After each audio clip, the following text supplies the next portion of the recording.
Sorry for the stream being late. Basically, I slept in.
when you're watching another boring video? Let's go!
Desktop audio. Wait, what?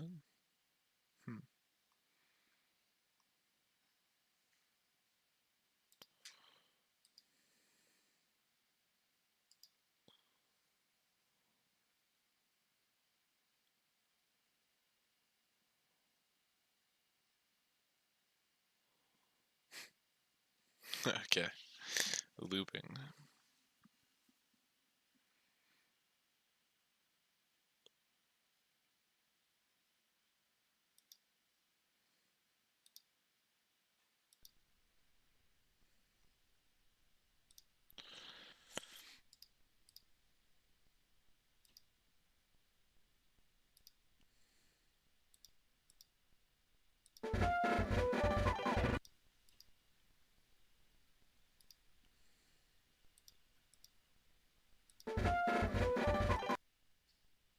Okay, we got this video on it.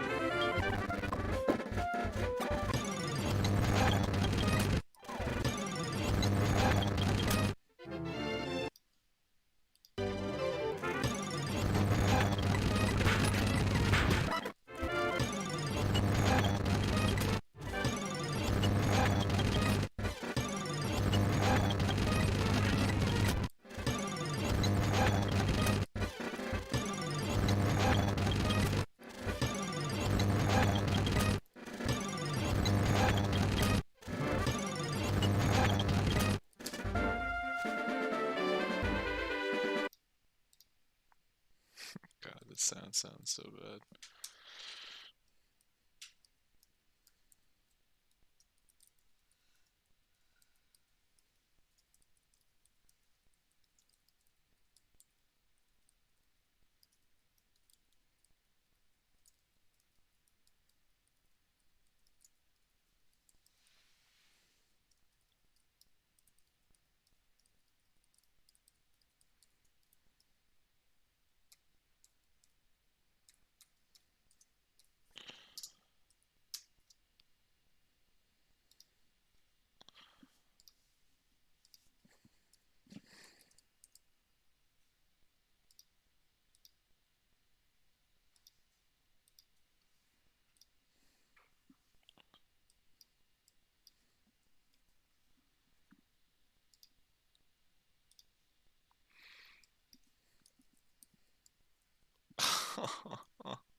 Okay, so all level 2s.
Welcome back.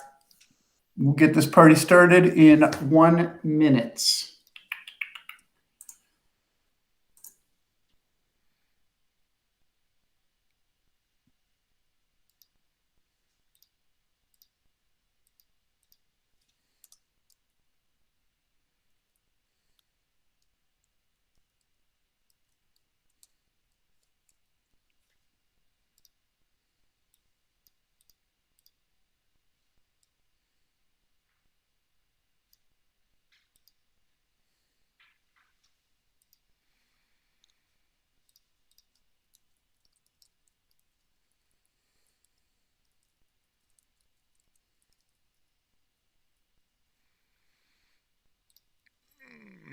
All right, that's it.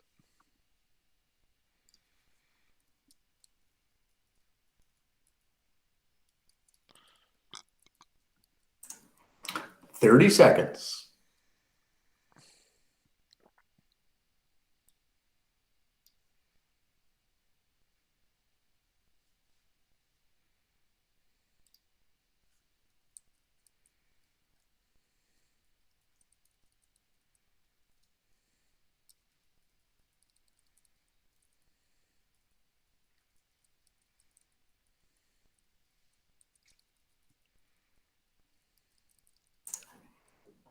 All right, ladies and gentlemen.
Neo-Marxism.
Okay, only running into level 4 is when I only need a little bit of XP to...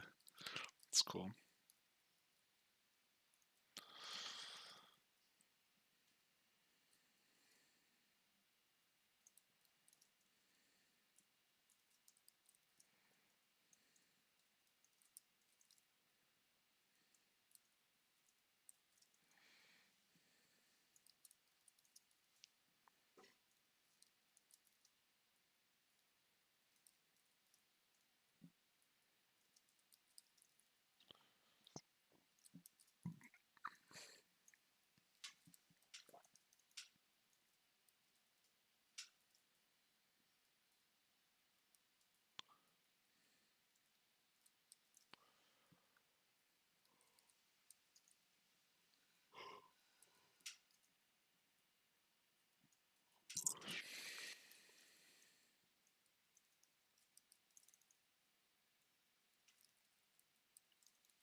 Okay, I thought it was the Eradicate though, if that makes sense.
It's not great. It's raining. It's gloomy. I've turned the light on. It's pretty bad. Yeah.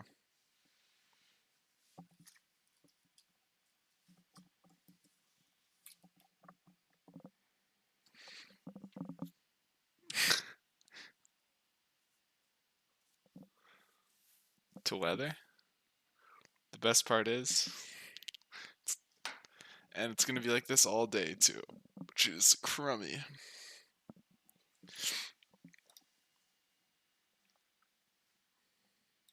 Hopefully, yeah.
All right. Time to learn about research. No, I'm good. Still got stuff to do. If you're American, there's a pretty good chance that you do. In a survey conducted by the Pew Research Center in 2015, 87% of those surveyed identified themselves as middle class. That's a pretty big middle, but your intuition about what the middle class is, like who it includes and what constitutes a middle class lifestyle. Okay. Hold on. Question 1. What is a dependent variable?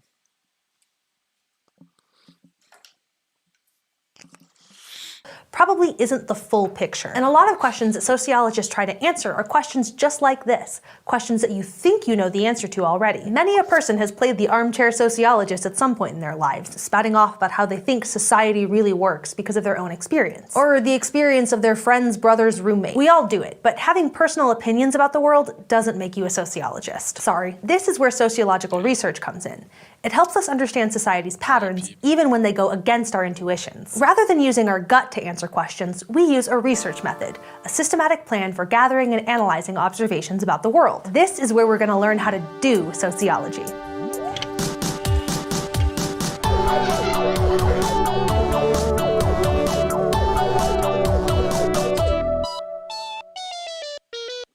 First things first. Research starts with a question, and the key to deciding on a question is defining the concepts that you're studying and making sure that both you and your audience agree on what those concepts mean. It's like that thing with the dress. Some people thought it looked black and blue, and other people thought it looked white.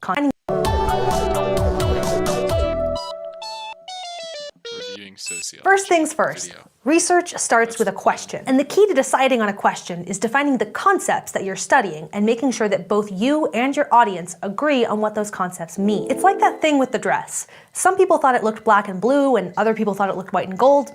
It turns out that some things that seem totally objective just aren't. And this becomes infinitely more complicated when you replace the concepts of blue or gold with concepts like the economy, poverty, parenting, education, or love. So what if the way I am defining poverty isn't how you're imagining poverty? What if we're all seeing different levels of well-being as poor, but we refer to them all as poverty? That won't work. So you have to define your concepts, which becomes even more important when you get to the next part of the research process, stating a hypothesis, a statement of a possible relationship between two variables. A variable is just something that can take on many different values. It varies, hence the name. So before you can assign a value to a variable, you have to operationalize it. That is, you have to define the exact variable you're going to measure and exactly how you will measure it. For example, you can operationalize a variable that you want to use to understand relationships by defining it as reported marital status. Only then can you assign each person in your sample a number corresponding to their relationship status, like 0 if they're married, 1 if they're divorced, 2 if they've never been married, etc., until every person is labeled. And what value a variable takes on is called its measurement. You can measure someone's height, you can measure someone's income, and you can measure someone's relationship status. It doesn't matter how many categories your variable has, 0, 1, 2, 3, 4, whatever. What's important is that the way you define your categories is both reliable and valid. Suppose you decide to use Facebook relationship status as your measure of relationship status among your subjects. For your measurement to be reliable, you have to be consistent in how you measure the variable. So here's what not to do. Say you have two categories for relationship status, single or not single. Two different sociologists are going through the data assigning values based on Facebook status. One decides that people who say it's complicated get the label not single, while the other decides that these people should be called single. That's not consistent. Every person with the same characteristics, in this case the same relationship status, needs to be assigned the same value. And in order for your measurement to be valid, it has to actually measure something that directly reflects the concept that you're trying to study. Facebook relationship status may be a useful measure of whether someone's single or not, but it's not a valid measure of, say, their political views. Once you know how you want to measure your variables, your hypothesis will be an educated guess about how they're related, often using I am defining poverty isn't how you're imagining poverty. What if we're all seeing different levels of well-being as poor, but we refer to them all as poverty? That won't work. So you have to define your concepts, which becomes even more important when you get to the next part of the research process, stating a hypothesis, a statement of a possible relationship between two variables. A variable is just something that can take on many different values. It varies, hence the name. So before you can assign a value to a variable, you have to operationalize it. That is, you have to define the exact variable you're going to measure and exactly how you will measure it. For example, you can operationalize a variable that you want to use to understand relationships by defining it as reported marital status. Only then can you assign each person in your sample a number corresponding to their relationship status, like 0 if they're married, 1 if they're divorced, 2 if they've never been married, etc., until every person is labeled. And what value a variable takes on is called its measurement. You can measure someone's height, you can measure someone's income, and you can measure someone's relationship status. It doesn't matter how many categories your variable has, 0, 1, 2, 3, 4, whatever. What's important is that the way you define your categories is both reliable and valid. Suppose you decide to use Facebook relationship status as your measure of relationship status among your subjects. For your measurement to be reliable, you have to be consistent in how you measure the variable. So here's what not to do. Say you have two categories for relationship status, single or not single. Two different sociologists are going through the data assigning values based on Facebook status. One decides that people who say it's complicated get the label not single, while the other decides that these people should be called single. That's not consistent. Every person with the same characteristics, in this case the same relationship status, needs to be assigned the same value. And in order for your measurement to be valid, it has to actually measure something that directly reflects the concept that you're trying to study. Facebook relationship status may be a useful measure of whether someone's single or not, but it's not a valid measure of, say, their political views. Once you know how you want to measure your variables, your hypothesis will be an educated guess about how they're related, often using an if-then statement. Here's an example of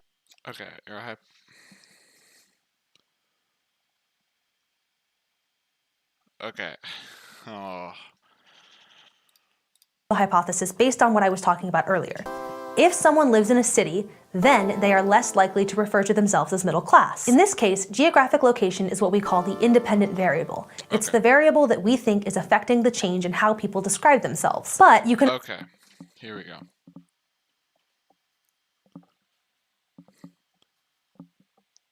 The variable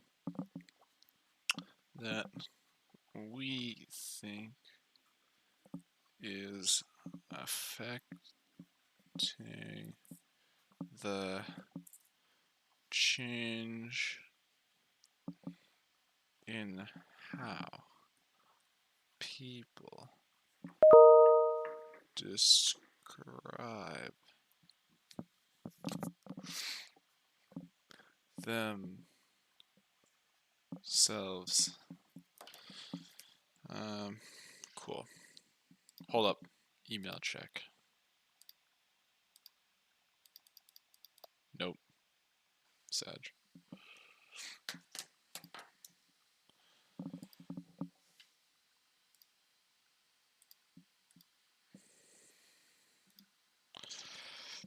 I should probably move this like here.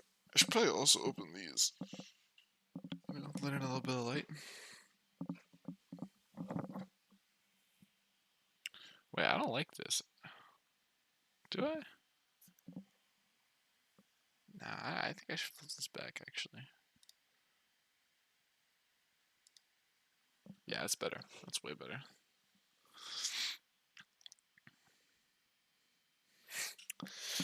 Let the light pour in.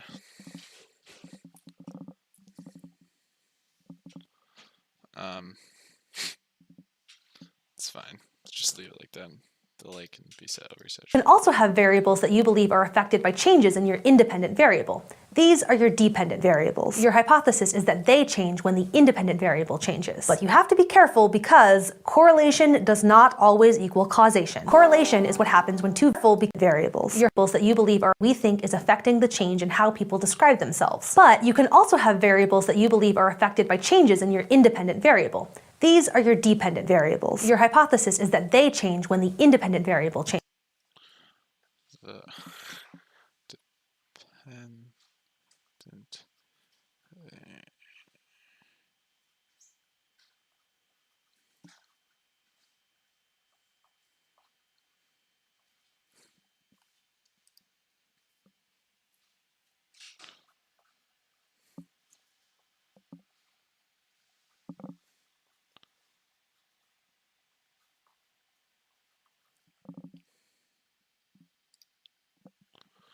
Okay.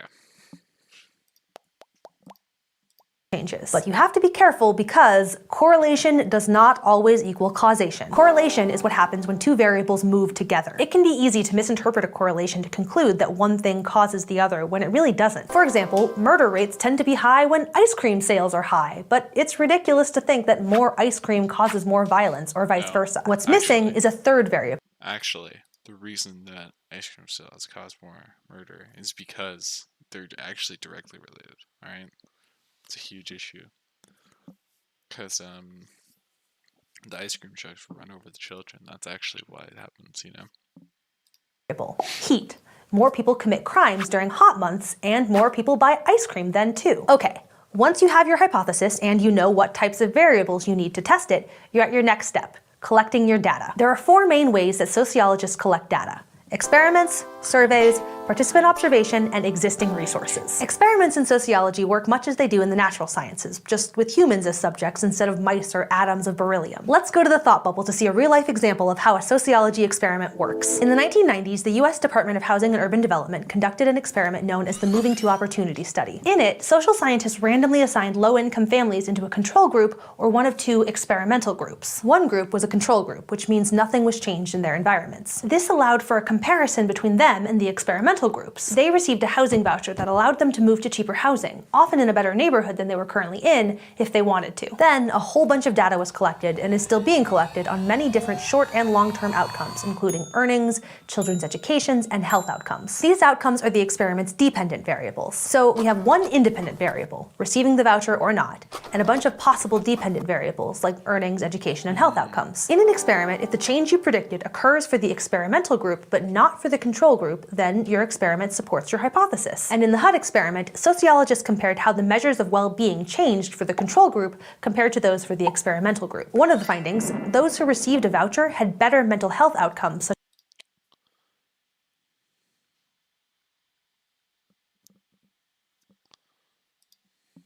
such as lower rates of depression than those who didn't. The data from Moving to Opportunity continues to be studied to this day and is a key source of research into how neighborhoods affect families' well-being. Thanks, Thought Bubble. The second method that researchers use is a survey, where people respond to a set of prepared questions. Okay. First of all, Pog? No, you're not learning Scary Face.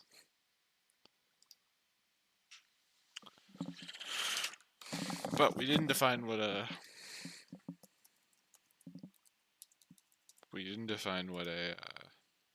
experiment is.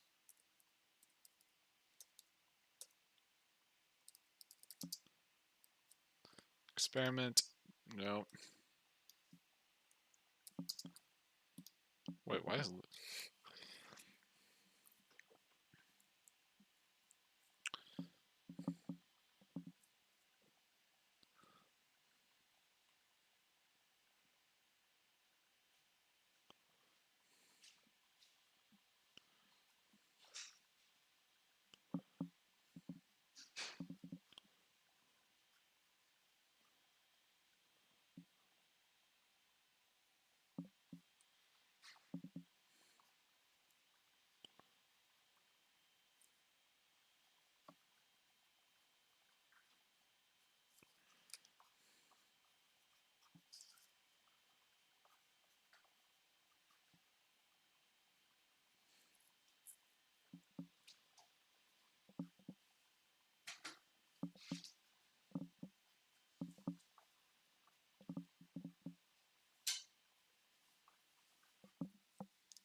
Typically, researchers are interested in the responses of a specific group of people, what we call the population of interest. Women aged 18 to 30 research into how neighborhoods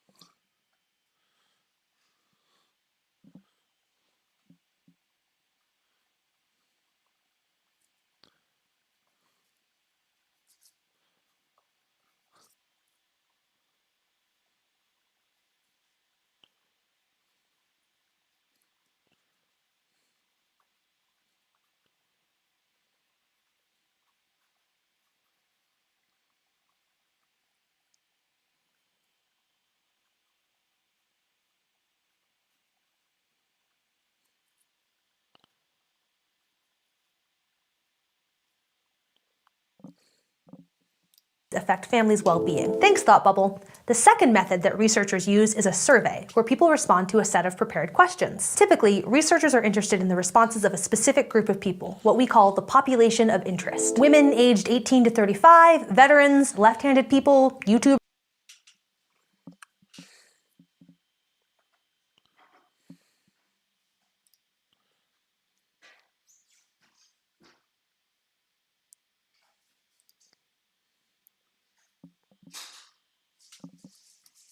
Thanks, Thought Bubble. The second method that researchers use is a survey, where people respond to a set of prepared questions.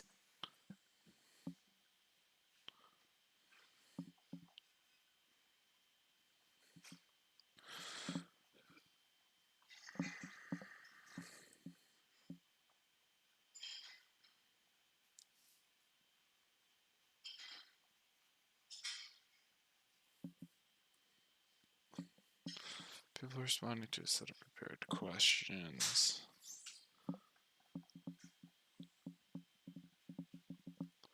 Looking for how a group of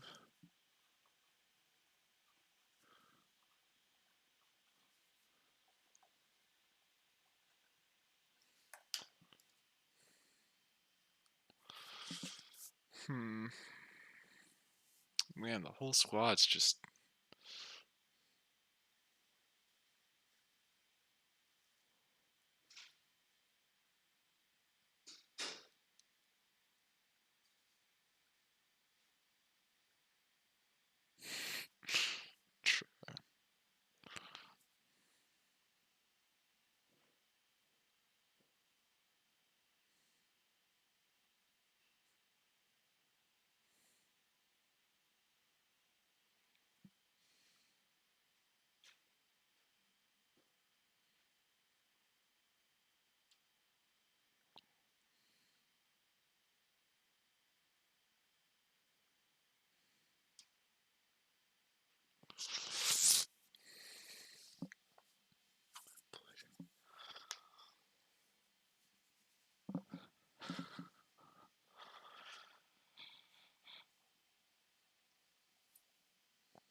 true.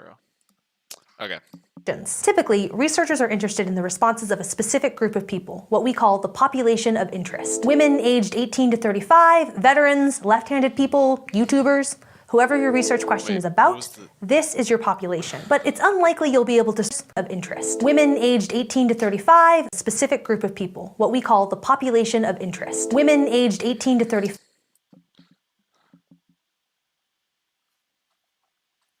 Population. Interest. Boom. 5, veterans, left-handed people, YouTubers, whoever your research question is about, this is your population. But it's unlikely you'll be able to survey the whole population. Even government-run surveys like the census don't reach everyone. So instead, you survey a sample, a smaller group that's representative of the population. And a survey can take many. Whoa, I think. forms. There can be open-ended questions or yes or no questions. The questions can appear in many different orders or be phrased in different ways. So sociologists have to think carefully about these things and about whether the structure of their survey might bias the respondents' answers. Now, some research takes place in a much less controlled environment. Tons of sociology research is done in the field through our third method, participant observation. Participant observation is when researchers observe people by joining them in their daily routines. The result of this type of research is called an ethnography. Researchers try to integrate themselves into a community, hanging out with their subjects, working with them, and so on. They're both observers and participants.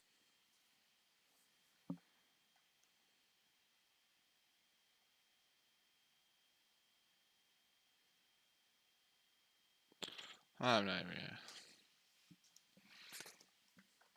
Oh, also, hold up. This is too funny not to show.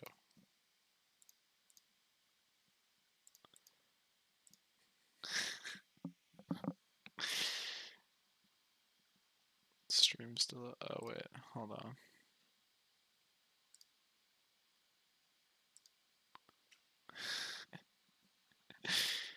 Uh,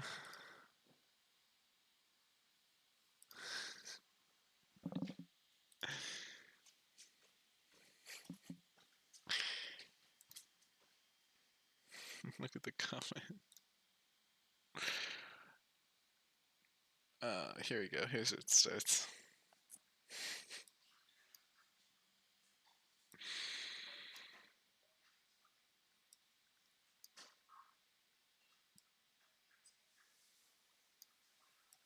Because I'm not willing to vote.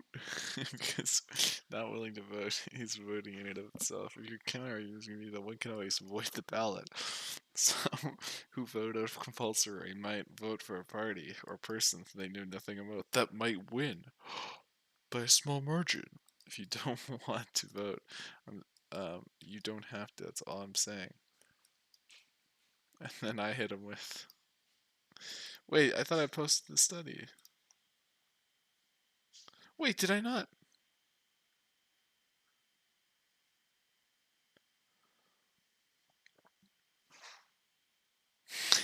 Anyway, I posted a study that said, like, basically increases political knowledge, so education. So his like nightmare scenario isn't going to happen. Where like an uneducated person votes, it's more likely to happen in our current system. I don't really care. I'm not here to big compulsory voting. And then I hit him with the, I don't disagree with that. I'm just saying we're comparing two files. Got him. Anyway, there you go. That's the YouTube comment debate one for today. Won that one, boys. We win those. We stay winning.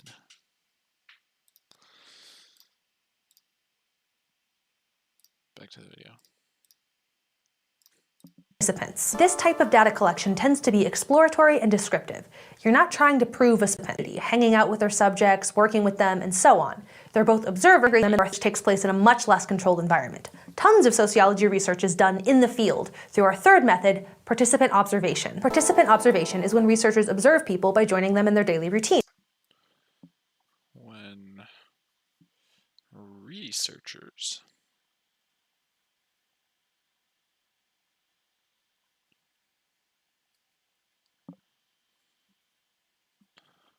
observe people by joining them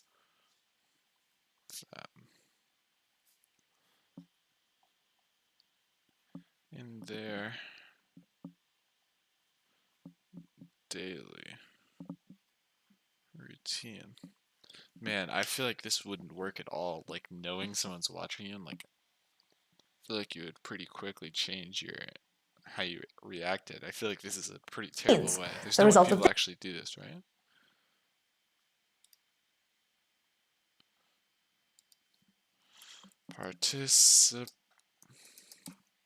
Participant observation.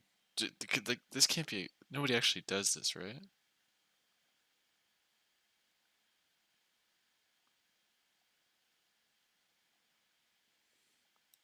Because you would just change your habits like to look better.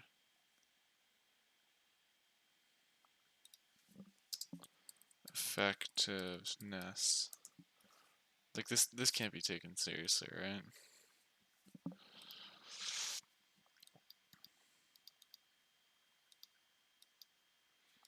Any survey that's, I mean, I guess, I don't know. You could do it, but I would be very skeptical of any survey that's a participant observation. It feels like, ooh. This type of research is called an ethnography. Researchers try to integrate themselves into a community, hanging out with their subjects, working with them, and so on. They're both observers and participants. Oh, I didn't provide an example.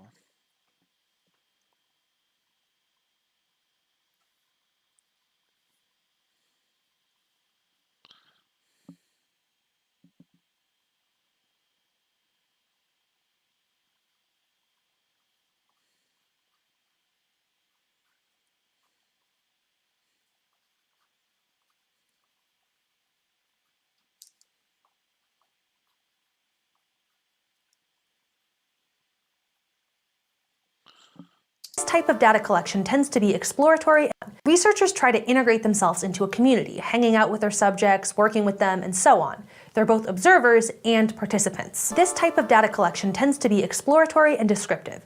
You're not trying to prove a specific hypothesis.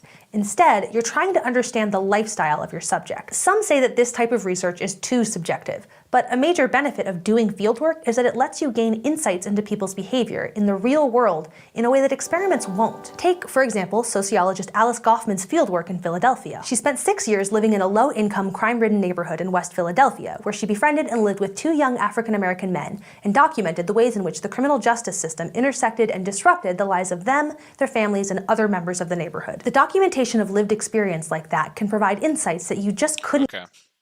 So this is true. The way they phrased it, okay. The way I interpreted it was like, some guy like lives in your house, and he like watches your daily routine. But no, this sounds like a way better form of science. Sounds cool.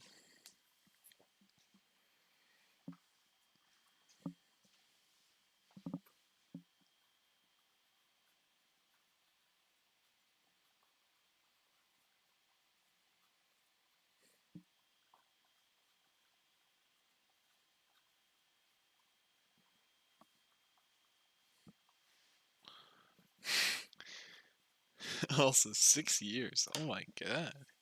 She probably messed up. Like, imagine like you tell them afterwards. What do you say?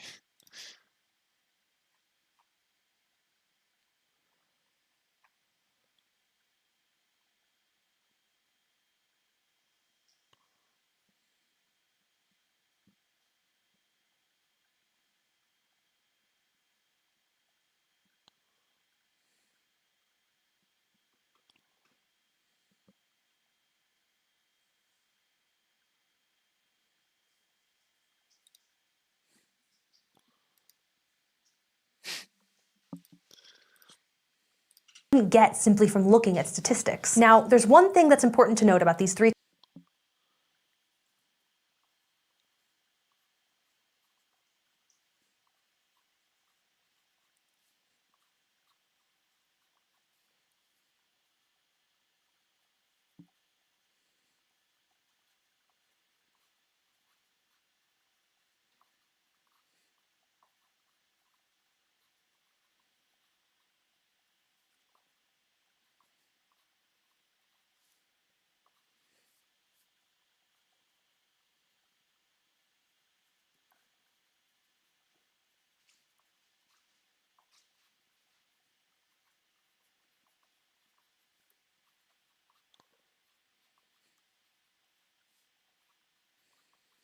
types of research.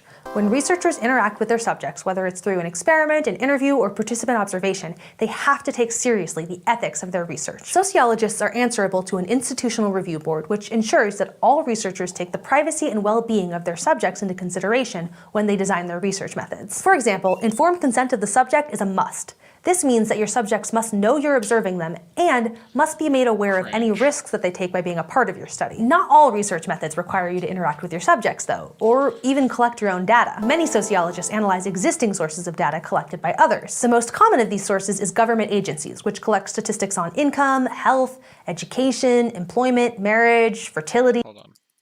All research methods require you to interact with your subjects, though, or even collect your own data. Many sociologists analyze existing sources of data collected by others. The most common of these sources is government agencies, which collect statistics on income.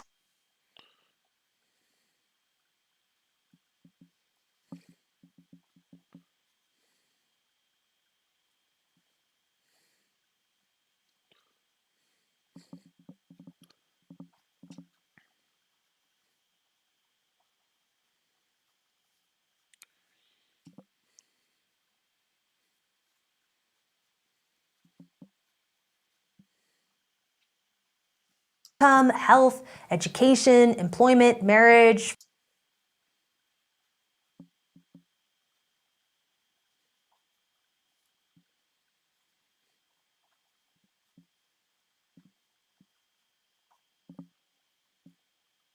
Fertility, I could keep going. The point is, these data sets are much larger and cover more years than an individual researcher could collect on their own.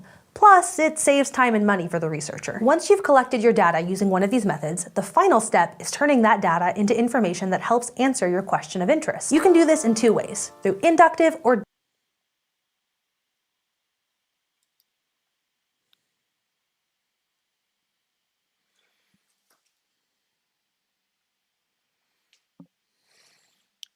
Provide an example. Looking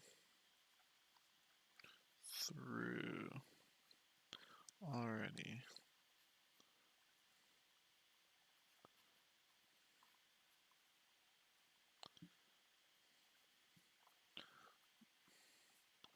From stats Canada and try conclusion based on that.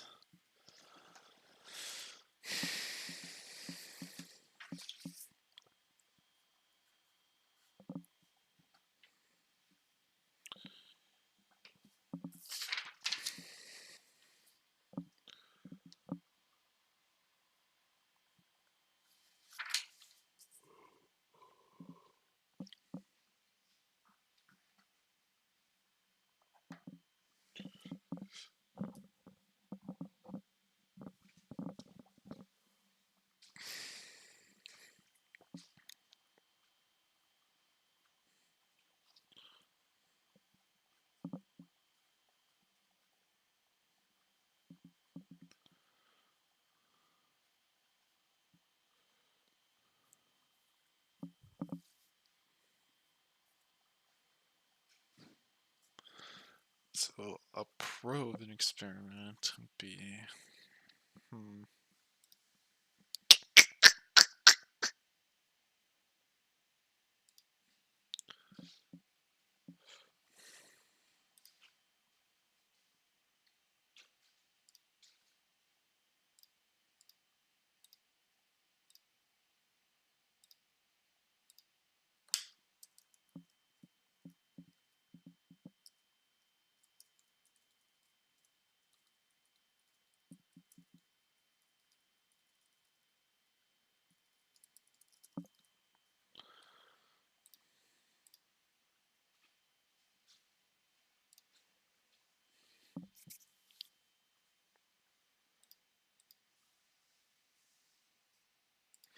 sorry guys, it isn't.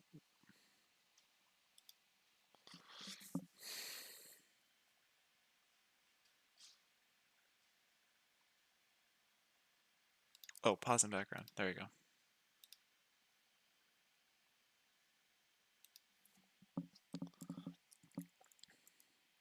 That doesn't look like I'm cheating.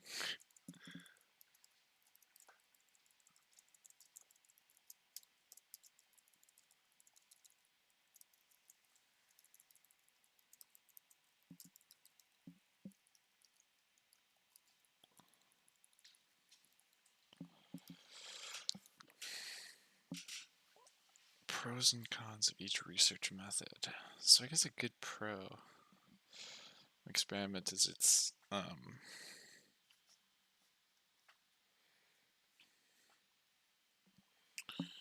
very reliable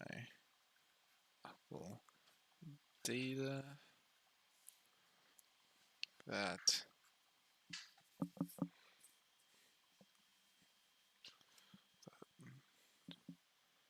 does a good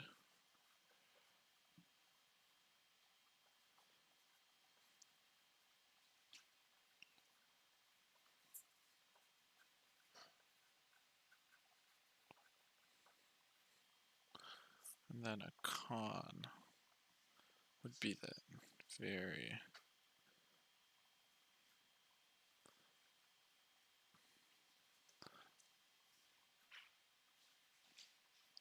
very expensive sometimes. Missing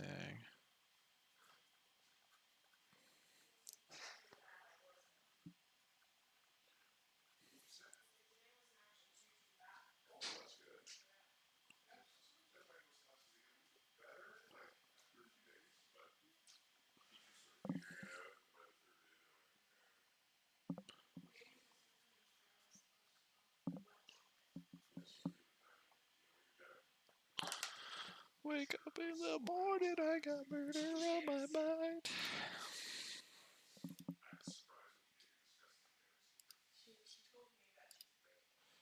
You guys wanna?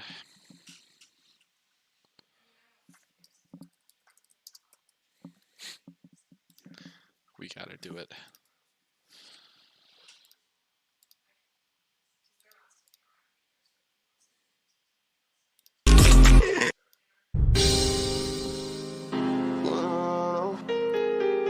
Hey, I'm in the studio, bro. Wisdom, yeah, right. I don't think I get. I'm small enough. I don't think it'll get taken down, right?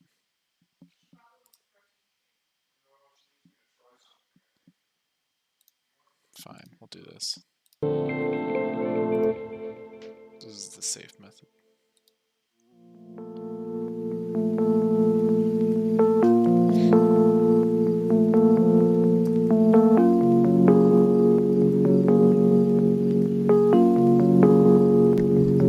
That was good time. It's good, Marcus. No, watch that video. Oh yeah, Yeah. it's crazy. Have you done it yet? Yeah, I'm doing it right now.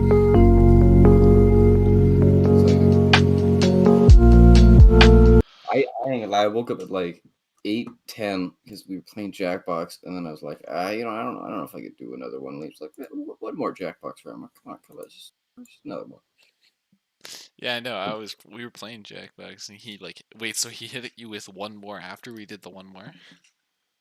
Well, so we did. Did you play the Devil game? Were you there for that? No, me and Okay, Fallon left so by then. well, which I wanted to play. We should definitely play some more tonight. It was a hell of a lot of fun. It's like this game where you play as this family and you have to complete. It's basically Among Us, but it's in a family setting. Anyways, I'm sorry.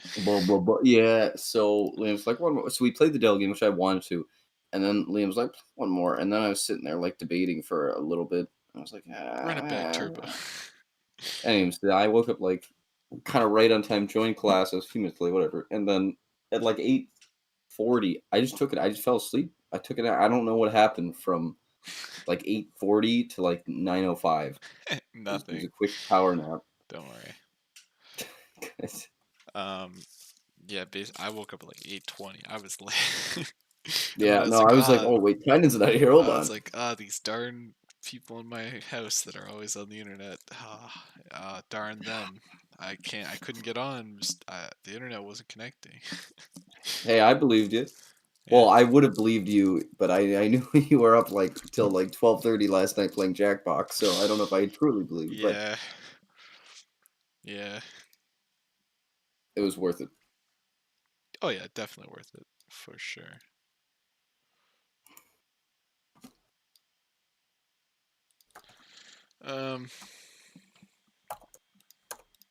Yeah, like I don't know what he wanted out of us when he was like, I guess you were. I'm not sure if you were asleep for this part when he was like, wanting us to like answer questions about the video.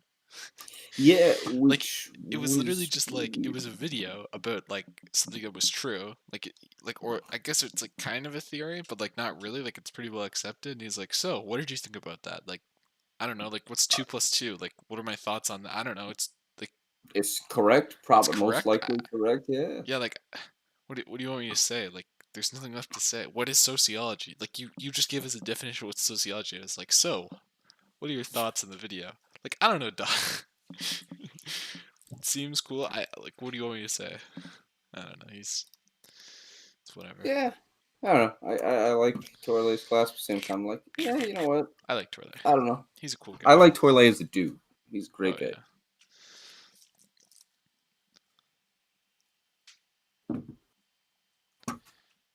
All right, more Crash Course. Crash course. Congratulations on me. Hopefully get the. What are you planning on studying? Do I want to respond? Yeah, I probably will, but not right now. We're doing schoolwork. We do a little bit.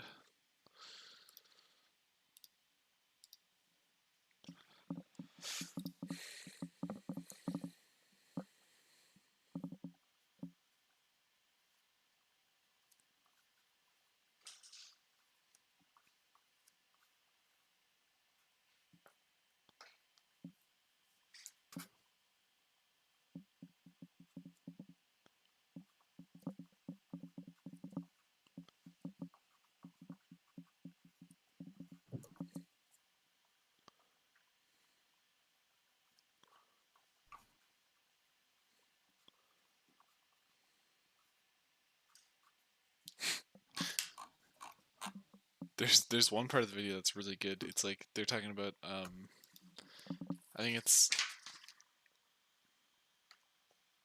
what was it called? Um oh yeah, participant observation. And basically this girl like moves to Chicago and lives in like low income neighborhood and like lives with a bunch of black people and stuff and like befriends them. And then after 6 years she's like, all right, I'm bouncing up out of here. I finished my survey. I was like, imagine you like befriend someone, like you befriended someone, you've known them for like 6 plus years, and then one day they're just like, it was all a survey, bro. Yeah, no, I was doing this for the statistics. Yeah, It was all for the stats, bro. It's just a prank. that's commitment. Like honestly, if you're able to just make genuine friends and then just bounce, I'm impressed. I don't know what else to say. Like leave like a note at the end, like after 6 years, like, hey, by the way. This was all just a setup. See Yeah, ya. it's all set up. The cameras are right there. Got cranked.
Base. Yep.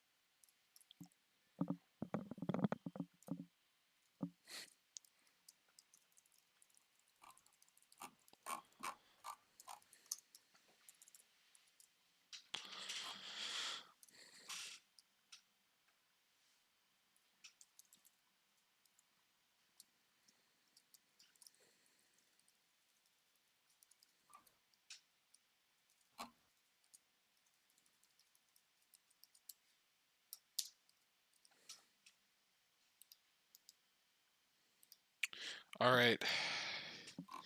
Time to show you guys the first ever on stream Youngster Joey fight. Alright, it's pretty intense.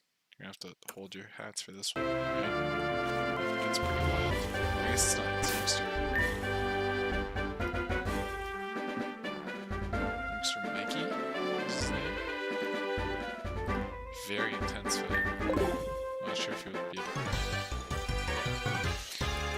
So what we do is send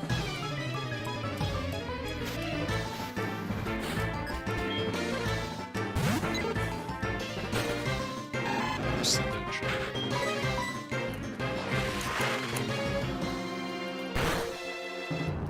one shot, so that's very surprising right now. Then he sends out the counter. For some reason, we didn't switch to set mode.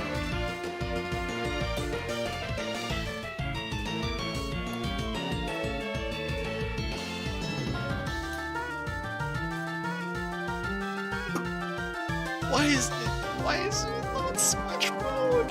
Why is it not in switch mode? No, why is it not in switch mode? Oh my. Oh. I think the Youngster AI will still wanna. It should still want to growl. I can't.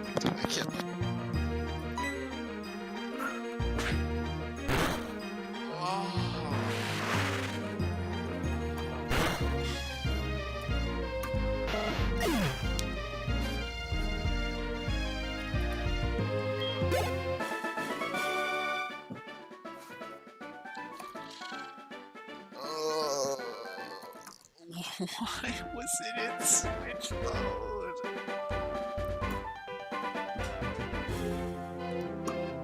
Why was it in switch? Why was it not in why was it in set? Why was it not in switch?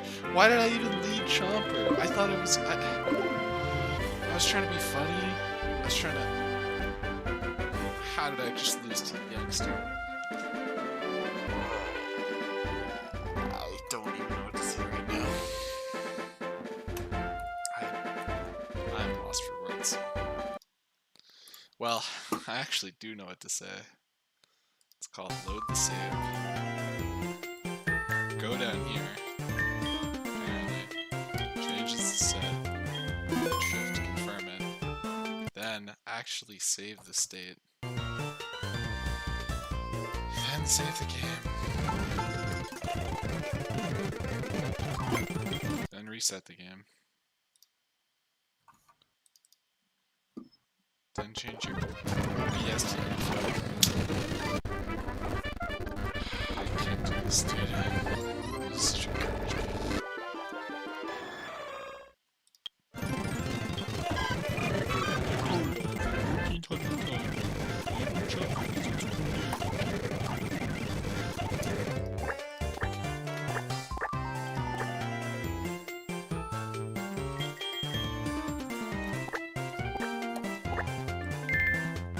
Wow, dude, so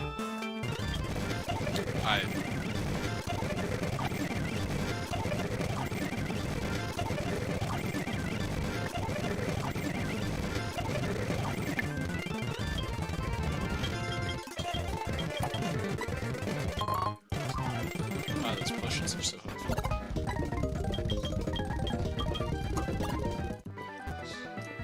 I'm fuming.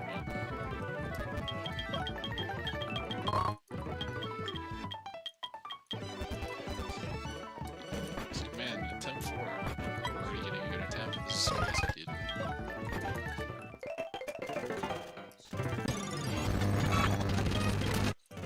Let's check out this totem. I guess I want to reset.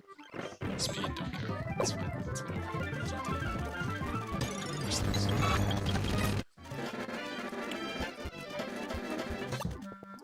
It does kind of suck because it might be fast. I could lose this run to pitches. 4 pitches that are faster. That's okay.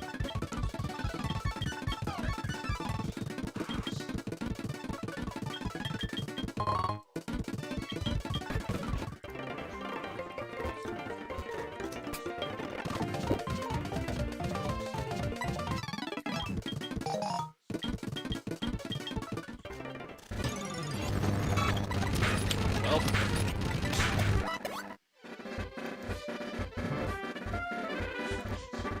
Excited for more grinding. Hell yeah.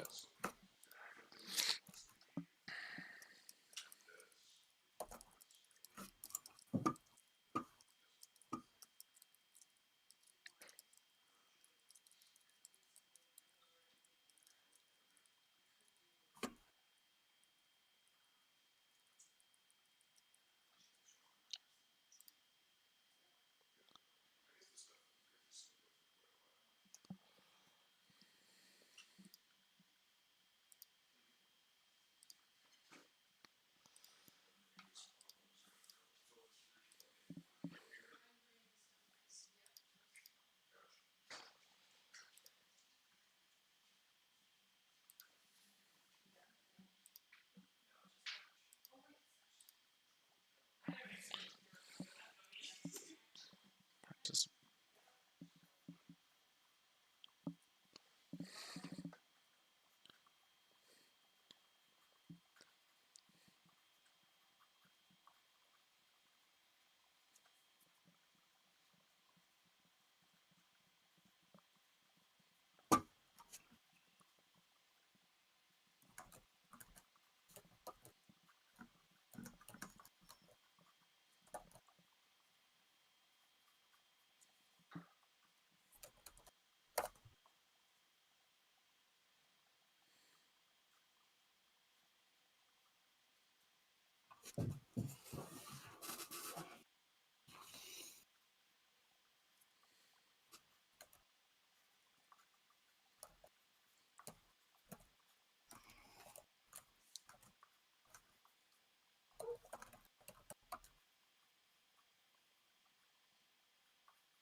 Man, it's kind of fucked up that for that like moving to opportunity experiment, they just didn't give the other family anything. They're like, all right, you're gonna be part of this cool experiment. We're just not gonna give you anything. These guys get cool stuff, not you though. true, and the like living conditions got like noticeably better. Do you They're think like like happy, the depression's low. do you think like with the other families they're just like yeah like they share the results like yeah you guys are so cool like you helped us learn this research that like oh like the other families with the better house are just so much better than you guys like thank you so much like here's like some money to like pay you for doing the experiment or whatever and they're like oh so they live better lives than us and there's like yeah they do see you never have Yeah, fun in see ya. poverty. Yeah. Thanks for proving the fact that poor people are depressed. Thank you. God, I'm get out of here dumb. Yeah, like at that point, then I'm curious. Do they even tell them that they're like? Because if somebody signed up, like I wouldn't want to be part of that. I just feel bad because it's like, oh yeah, you're gonna stay poor, but these people they can be. Yeah, like, yeah, have fun. Hey, Control, how's it going, my dudes? Listen, I know you're still poor, but we're not gonna be changing that anytime Yeah, soon. we're not doing that. We're just here for the research. Stay poor. Stay broke. Stay broke. Stay broke. Yeah, the other family that moved to the nice neighborhood, they're like getting good jobs. They have good mental health. Yeah, they're like everything's great. They're having like the greatest lives ever, and it's like, yeah, you know what? Maybe money has something to do with happiness. Yeah, whatever. Yeah, Screw maybe those money guys. has something to do with happiness. So you gonna help with other people that aren't happy? No. No, stay broke. Stay broke.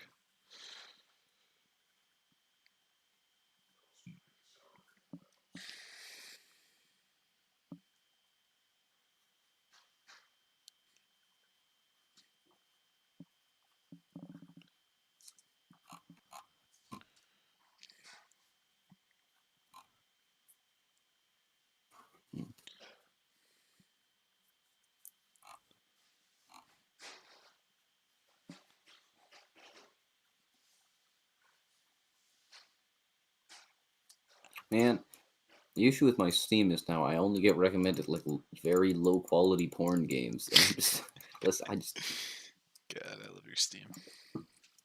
it's horrific. It's amazing.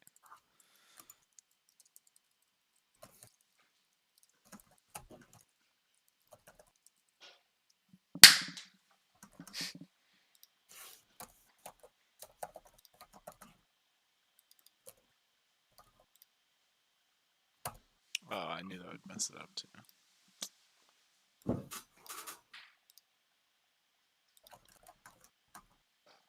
Wait, why is it doing that?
Is this Totodile any good? Oh, it actually is! Less. When you get a good Gold. Totodile. Wait, are you still doing the no death run or the no hit run? Yep, this time I'm streaming it too. God damn. Hmm. How's that been going? Maybe you can closer. Well, about 5 minutes ago, I had like a good run that I finished from last night. I caught the Rattata last night, so this morning I was just grinding it up, and then I got to Youngster, whatever, and realized I was on set mode instead of switch mode, so then I lost. Good old attempt 5, baby. I mean, attempt 4, I think it was. This is attempt 5. Nope, I lost attempt 5. This is attempt 6. Damn. It's honestly a little bit cringe that I would leave my game in set mode. Cringe. No big deal. It's only like all the grinding from last night and then stuff from this morning as well. You know, I'm not mad. Yeah. Stay mad. I am mad. Also, yeah, you're right. I just got to part of the video where she's like, yeah, this woman just lived with some black dudes, and then she dipped. Dipped up out of there. That's awesome.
Deductive logical thought. Inductive logical thought takes your observations and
and uses them to build a theory. You start with data and then use them to form an idea about how the world works. For example, seeing the results of the Moving to Opportunity study might prompt a researcher to theorize that the neighborhood a person lives in is a key factor in their mental health. Deductive logical thought, meanwhile, uses an existing theory to inform the hypothesis.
You test.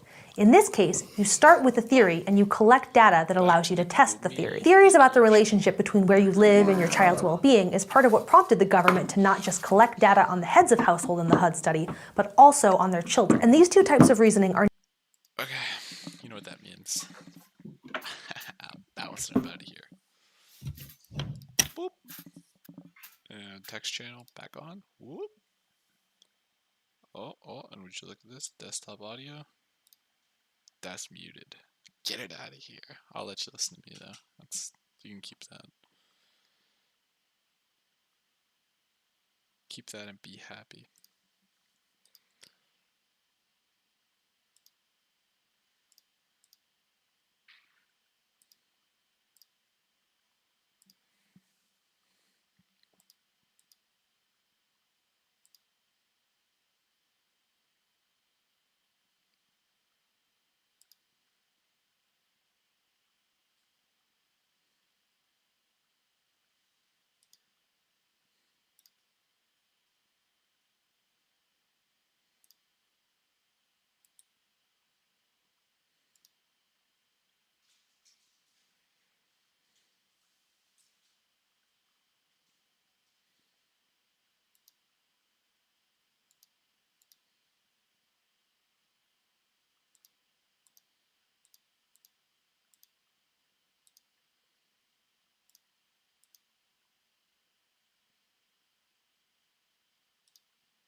Damn, Marcus. I guess we're going.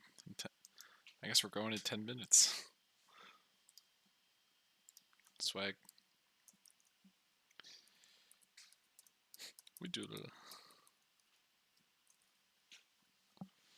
Yep. Okay, Marcus, this is attempt 7. I'm gonna name the Totodile after you this time. Maybe that'll. I'm gonna name the Totodile Marcus. And I'll make it. Watch, it has like zero attack IV, 0 special attack IV. It's just complete. Well, the way I'm playing long game here. Because when I want to run, I want it to be good. Oh yeah, this Totodile's dog shit. That's okay.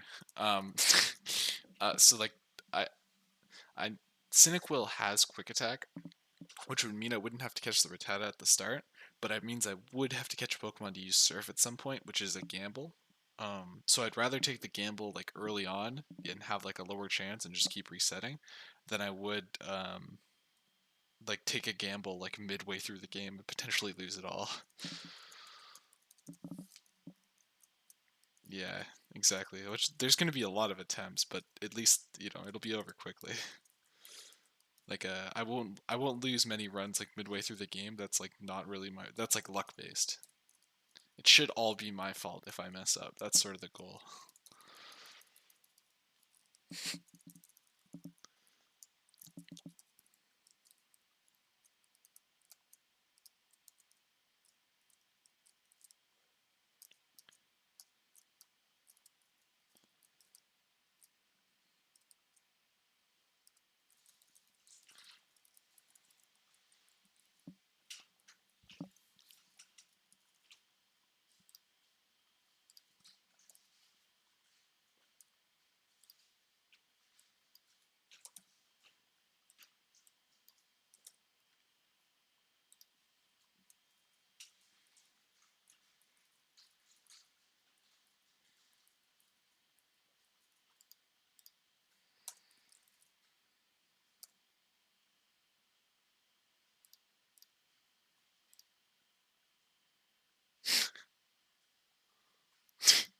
All my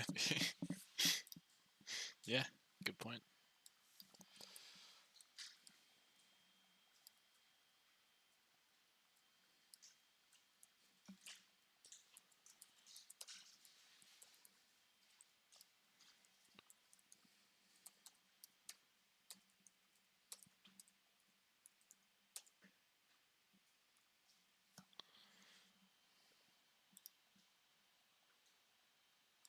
Steep Harb.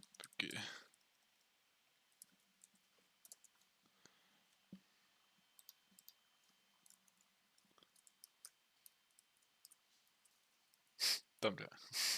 Bet.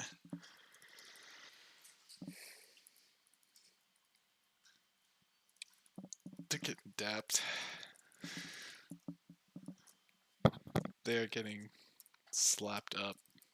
Their hands slapped up, not, they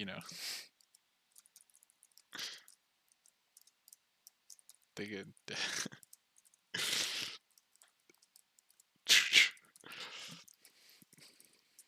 When the white family gives a bad answer.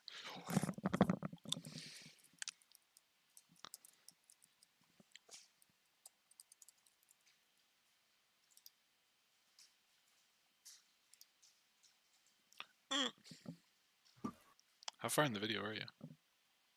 I finished it. Oh, yeah, swag. I'm now playing Grand Theft Auto and selling meth. Yo! Sorry, well, I'm making more meth so I can sell it. We move meth. Yeah. Oh no, Review Bruh's eating the Dream Burger. Review, bruh. What a hero. I love Review. Review Bruh is amazing. I'm gonna buy an FM radio just so I can tune into his podcast. Wait, an FM? Yeah. Why doesn't he just He do only it on browse- YouTube? Well, I don't know. Well, he's old school. Like, he loves the kind of old school approach. Like, that's his whole shtick. He wears like classic suits to every one of his food that he is ate. true, yeah. So he only does it. It's like whatever, like 97.1 on FM. So I'm like, well, I guess I better buy an FM radio just so I can tune into his Broad Eyes podcast like every Wednesday or whatever. 97.1? I think so. I can't remember the exact frequency.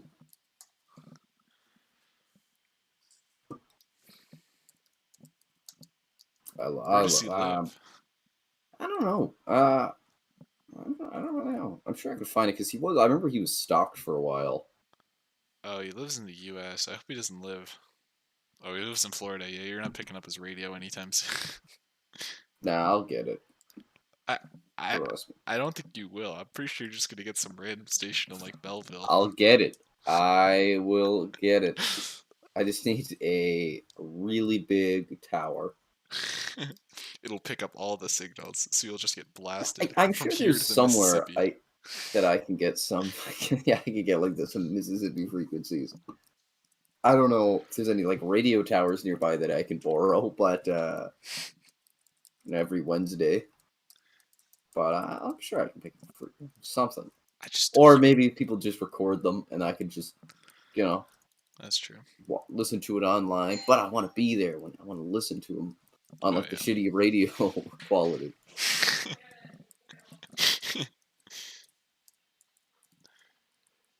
Imagine in the back, you're just in the backyard. You got your shirt off. You're on a lawn chair, listening to review. That would be the greatest thing. Eating the new freaking BTS burger from McDonald's. Hold on, I think someone's here at my house.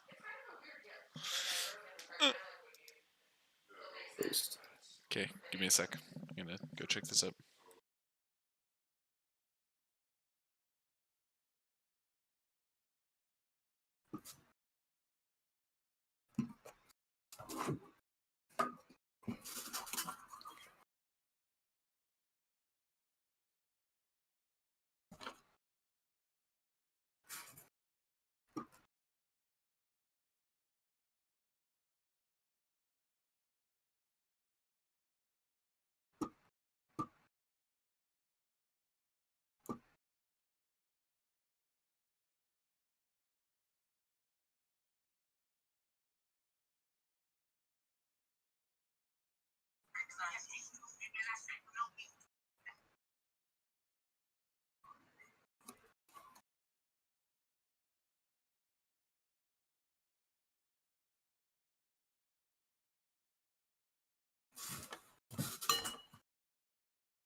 fixed. All right, squad, we're going to start up here in less than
Well, I guess we can just stay here like tapped out sort of meme.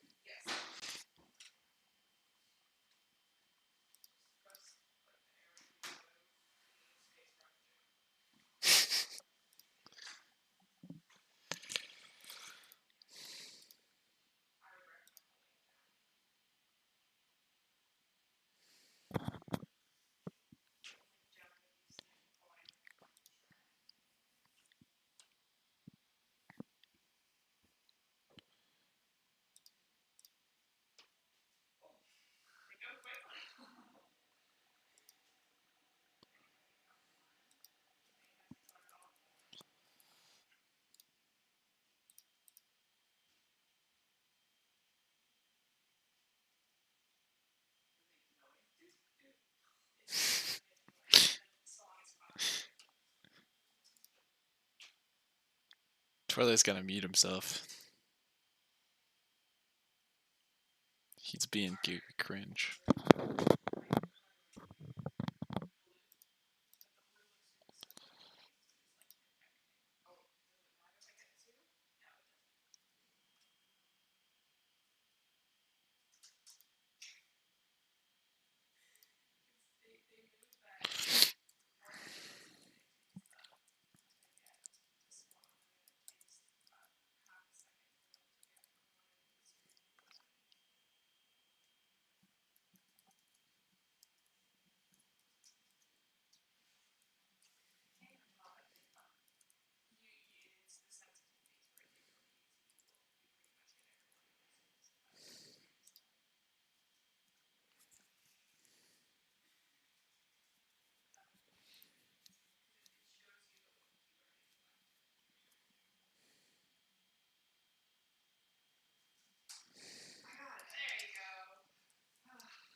Mr. Torlay just not muting his mic.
Got him.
Marcus, should I just like tell Mr. Torlay he's got to stop this? Because this is like unbearable.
Hey, Mr. Torley, can you mute your mic on this end?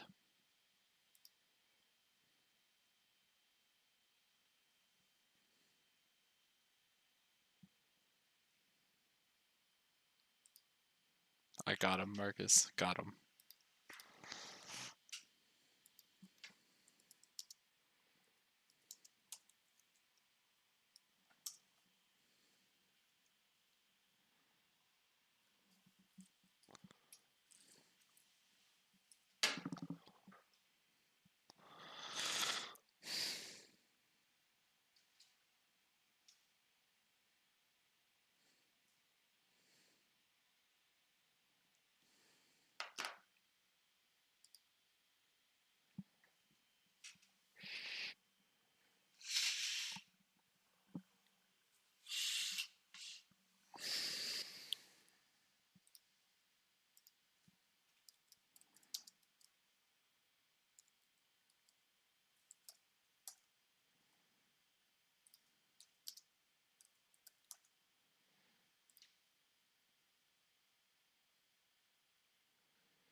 Yeah, they can. You guys can listen to this. This is good stuff. This is the equity equality panel, by the way. We're just tuning into it. School. If it affects one student in your school, it affects all students in your school, because together you can come together and fight that. And finally, when we're talking about peer pressure in a time of social media, hashtag this, hashtag that, on fleek, TikTok, do this, do that, it is so important to talk about how you're going to work collectively together against the things that you're talking about. And really and truly, I feel honored that you invited me to this space to open. So with that, I will say, McDonald's was the best job that I ever had. I will always, I know in my life, face gender inequality. I know I will always face racism. And I know that peer pressure is always going to want to influence the way I respond, but it can't. And with that being said, because I say I will always face those things, it is my challenge to you to create a world where I no longer have to face those things, because the next generation, you have worked so hard together to make sure that the world that I say I will always face is one where I will no longer face those things because of your power, your influence, your brilliance, and your expertise. So students, I look to you. Thank you so much for allowing me to speak to you today. It's been an honor, and I hope I didn't bore you to tears. Thank you. Thank you, Ms. Sherilyn Scobie-Edwards, for your incredible speech. Perhaps listeners today can take away certain aspects of your speech and refer back to them throughout our panel today. And now I will be introducing the panel members for this afternoon. So the moderators will be me and Emily Nayani. And the other panelists include Ali, Rochelle, Hannah, and Arshia. So as we were discussing, if you feel that any questions come up, feel free to ask your teachers to ask in the chat bar. So we're going to be starting off with gender inequality, which is a social injustice issue that we all probably recognize. But to the panelists, I ask, what does it mean to you? Well, that's an incredible question, Emily. Well, for me personally, I view gender inequality as a major issue that is very undermined. When we look into our past, decades and years ago, when we looked for gender inequality, it was very prominent. Men and women were segregated through gender roles and stereotypes. Men were allowed to earn money, get education, work, and provide for their families. But in contrast, women were forced to conform to take the roles of housewives. They were cooks, they were cleaners, they had to raise their own children. In our current state, when we look back at those times, we can clearly identify that that was gender inequality. Many people, when they compare our past to today, they might say that since we no longer are separated by these gender stereotypes and gender norms, that gender inequality ceases to exist. But that is very untrue. Since that men and women have equal opportunities at education, getting a job, so forth, there are still numerous subtle microaggressions that still segregate people based on their gender, whether it be unfair biased treatment, different wages, and or being judged based on what gender you identify as. Gender inequality may not be as mainstream as it used to be, but it is still very much prominent, and we just have to open our eyes and acknowledge it for there to be a change. I completely agree, Nayani, and the whole thing about normalization of the subtle aspects of gender inequality is what this topic is all about. When looking at society, there's many observable standards that don't apply the same way as they do to one gender to another, and vice versa. To start off, men are praised for being promiscuous, while on the contrary, women are vilified and shamed for engaging in the exact same behaviors. And women are often shamed for many of the choices they make on a day-to-day basis. With regards to clothing, they are made to feel cheap and shameful if they dare expose too much skin, but if they dress modestly, they're considered to be oppressed or a prude. And I've seen many examples of this myself. Back in elementary school, there were strict examples of dress codes that were enforced, and friends of mine were often humiliated and shamed for having their shoulders showing or even having their bra strap showing, which is disappointing because we were so young and we just wanted to express ourselves the way we best felt fit. But this shaming doesn't only exist against women. When a girl cries, it's viewed as normal. When a guy cries, however, it's viewed as over-emotional and he's told to man up. Men are conditioned to feel less and often let their emotions control them. True. And are told not to let their emotions control them. Because of the way that sons and daughters are raised differently with regards to emotional development, a lasting negative impact can form concerning a male's mental health and their ability to process their emotions. Wow, There's nothing wrong with like some men crying. issues It's a as healthy well. expression really, of feelings like honestly, happiness, this is a sadness, really and good anger. And these Because they're notions nailing show that women's society issues has really many well, toxic so I'm norms that surprised they they're even abide by, bringing and the up women's gender issues. standards That's that really cool. enforce many negative impacts. Does anyone else have any societal double standards that they would add on? Well, firstly, I really good job. completely agree with what you're saying, Emily, especially with the aspect of behaviorisms between men and women. A major thing is that these behaviorisms and word choices are a part of not just our personal lives, but major corporations and industries. Like, for example, I was watching a Taylor Swift interview, and she's a part of the music industry. And she was discussing how there's different vocabulary for men and women. If a man were to do something, it's strategic. When a woman does it, it's calculated. Men are allowed to react. Women are only allowed to overreact. And even though these words are considered synonyms of one another, there are still varying connotations to the individual words. These negative connotations may be believed to be only directed one way, but in actuality, gender inequality goes both ways, like you were saying. It's not only from men pushing stereotypes and negativity onto women. As you were saying, Emily, men at a young age were told to suppress their emotions and so forth. As we grew up, the way we were raised depicts the descriptions of how society views us. Since men were told to suppress themselves, they are described to be strong, aggressive. But on the contrast, women are delicate, petite, and fragile. And this connects back to how since women were allowed to express themselves, they are said to be overreactors. This concept is a stereotype that many people utilize to judge and assume someone's character. A bigger example is when women are walking home at night. People, no matter who they are, they might view women as easy targets, but you never truly know someone's character just from what they visibly display. Good points, Nayani, and I love the Taylor Swift reference.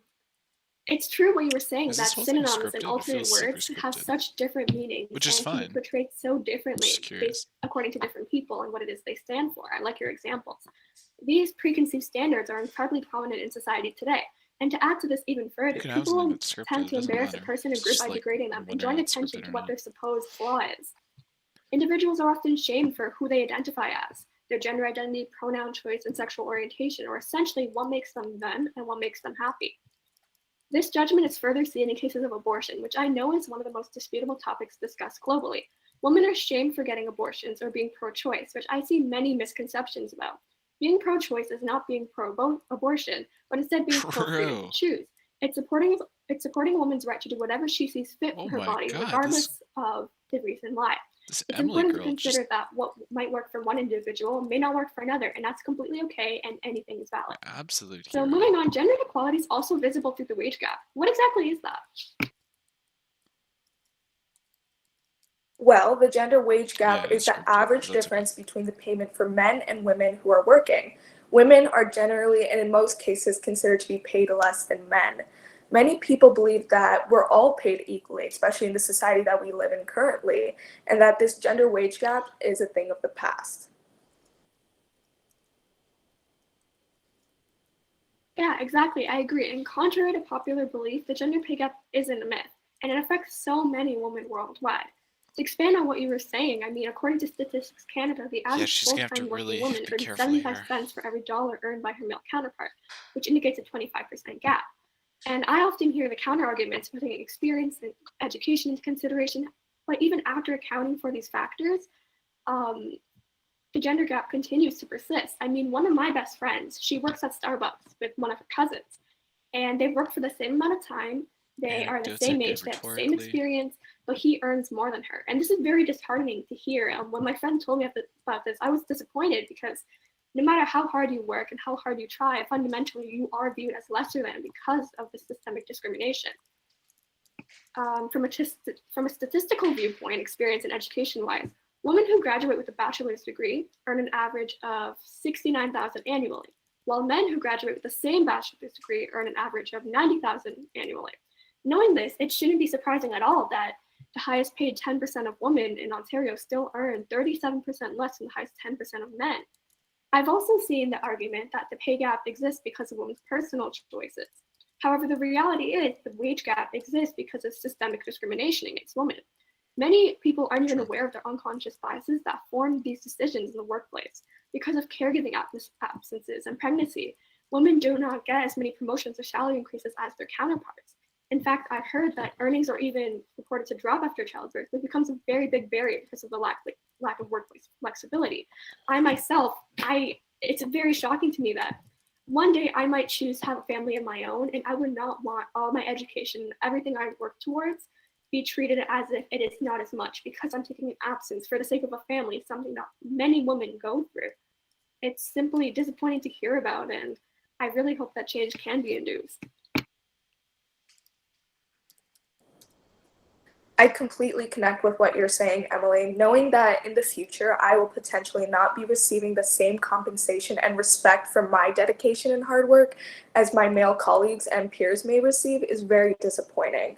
I wish to be appreciated and acknowledged for my own individual capabilities without being critiqued based on my gender. Under this definition of the wage gap, numerous major league institutions even indulge in this behavior.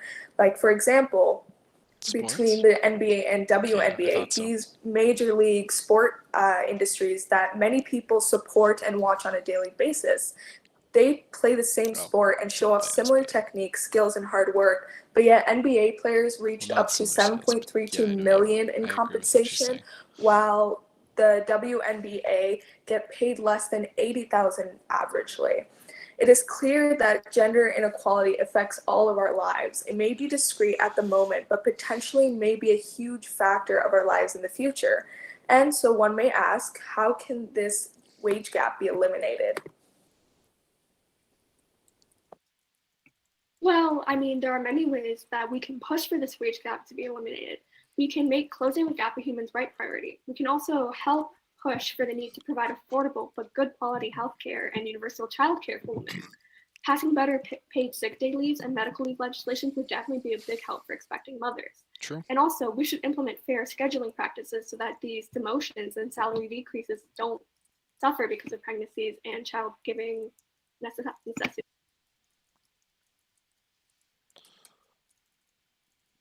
Yep, I agree. Those are all good talking points. So I'm just going to answer some of the questions that popped up in the chat. Here we go. So the first one is, what can educators and students do to combat against gender inequality in learning environments and collaborative activities? Oh, Mrs. Harrington's here. For me personally, how I view it, in our school system today, especially in our school, I don't feel a major suppression because of my gender. But there are some things that, since teachers might assume that, like again, I said, behaviorism and word choices, that females are more delicate and fragile in comparison to men. And I've had personally, when I was younger, when I was going through something, a lot of teachers told me to calm down, to relax, as if I was overreacting.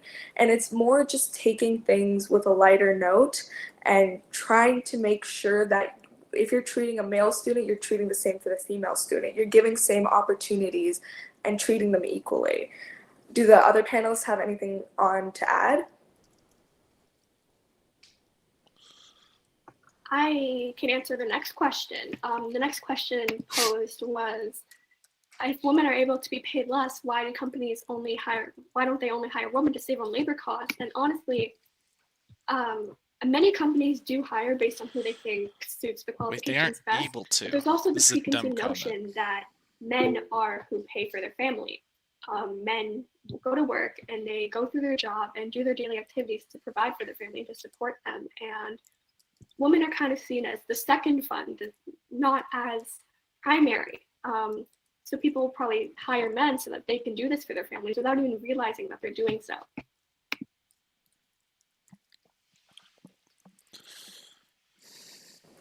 Another question that popped up in the chat is, why do you think stereotypes are so readily adopted and accepted by general society? Again, how I view it is, it's like I was saying, gender inequality has been existing for like many years, and before it was very prominent. Kids, dude, so since it's been a part of our past, I guess it just gets pushed on in very different ways. And it's the whole other thing about behaviorisms and word choices that people just assume. And there's so many misconceptions as well, not educating oneself thoroughly or understanding someone's character before you're assuming. That's where people just get, it's kind of like a wildfire. People just start spreading misinformation and just assuming that this is how our world should be when it should not. Right, and to add on to Nayanni's point, there are a lot of people who believe that thinking these notions and these stereotypes is okay, and it's okay to have these biases, and they don't think much of it. However, the times have progressed to a point where we can take accountability, and we need to recognize that our mindsets have to be changed. Next question. Regarding the pay gap, should educators and career counselors highlight fields and employers who do utilize pay equity? I think that's a great idea. I mean, if more people are encouraged to go into a certain field because of the equity and because of the social justice reasoning, there will probably be a lot more business economy and things going into that field, and it might encourage other businesses of their own to even start contributing and pay more to the gap. I'd actually like to cut in and go a little bit. Oh, sorry. Thank you. I'd like to bring up the fact that a lot of the stereotypes are also pushed by how demonized like feminism is in the media and how like people are seen as overreacting. Like we mentioned that before. There was a Netflix show or a movie produced by Netflix called Cuties, which had a lot of issues. But one of the main issues is it pushed the narrative that feminism and religion can't coexist, which pushed the idea that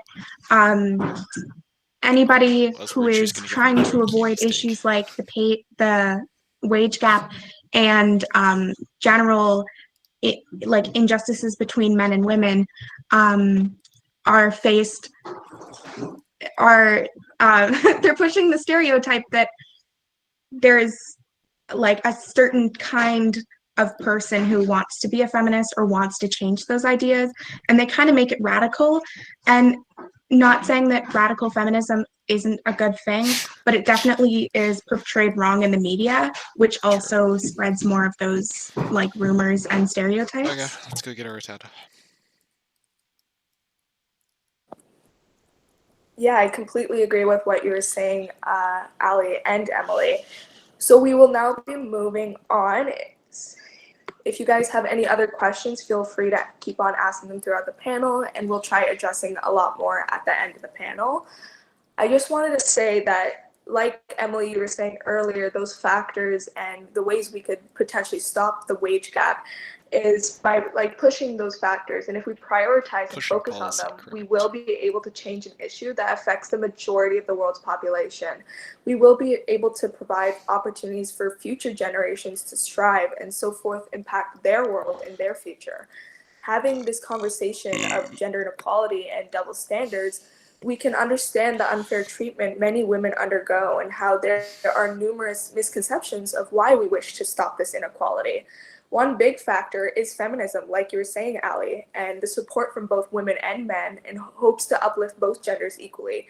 Like you were saying, in the media, it's very misconceived and many people have a stigma about it. This anti-media So thing. I asked the panel, what does feminism mean to you and how would you describe it? This is So to me personally, feminism is all about equality. It's about supporting and advocating for one another, regardless of gender, race, ethnicity, religion, financial status, and even sexual orientation. There you go. Feminism is for everyone and anyone on the gender spectrum. There's often a misconception in the media that equal means identical, but this is not the case. I mean, wanting gender equality doesn't mean that there's no differences between men and women, but it simply means that these differences shouldn't equivocate to different levels of opportunities in society or even access to benefits.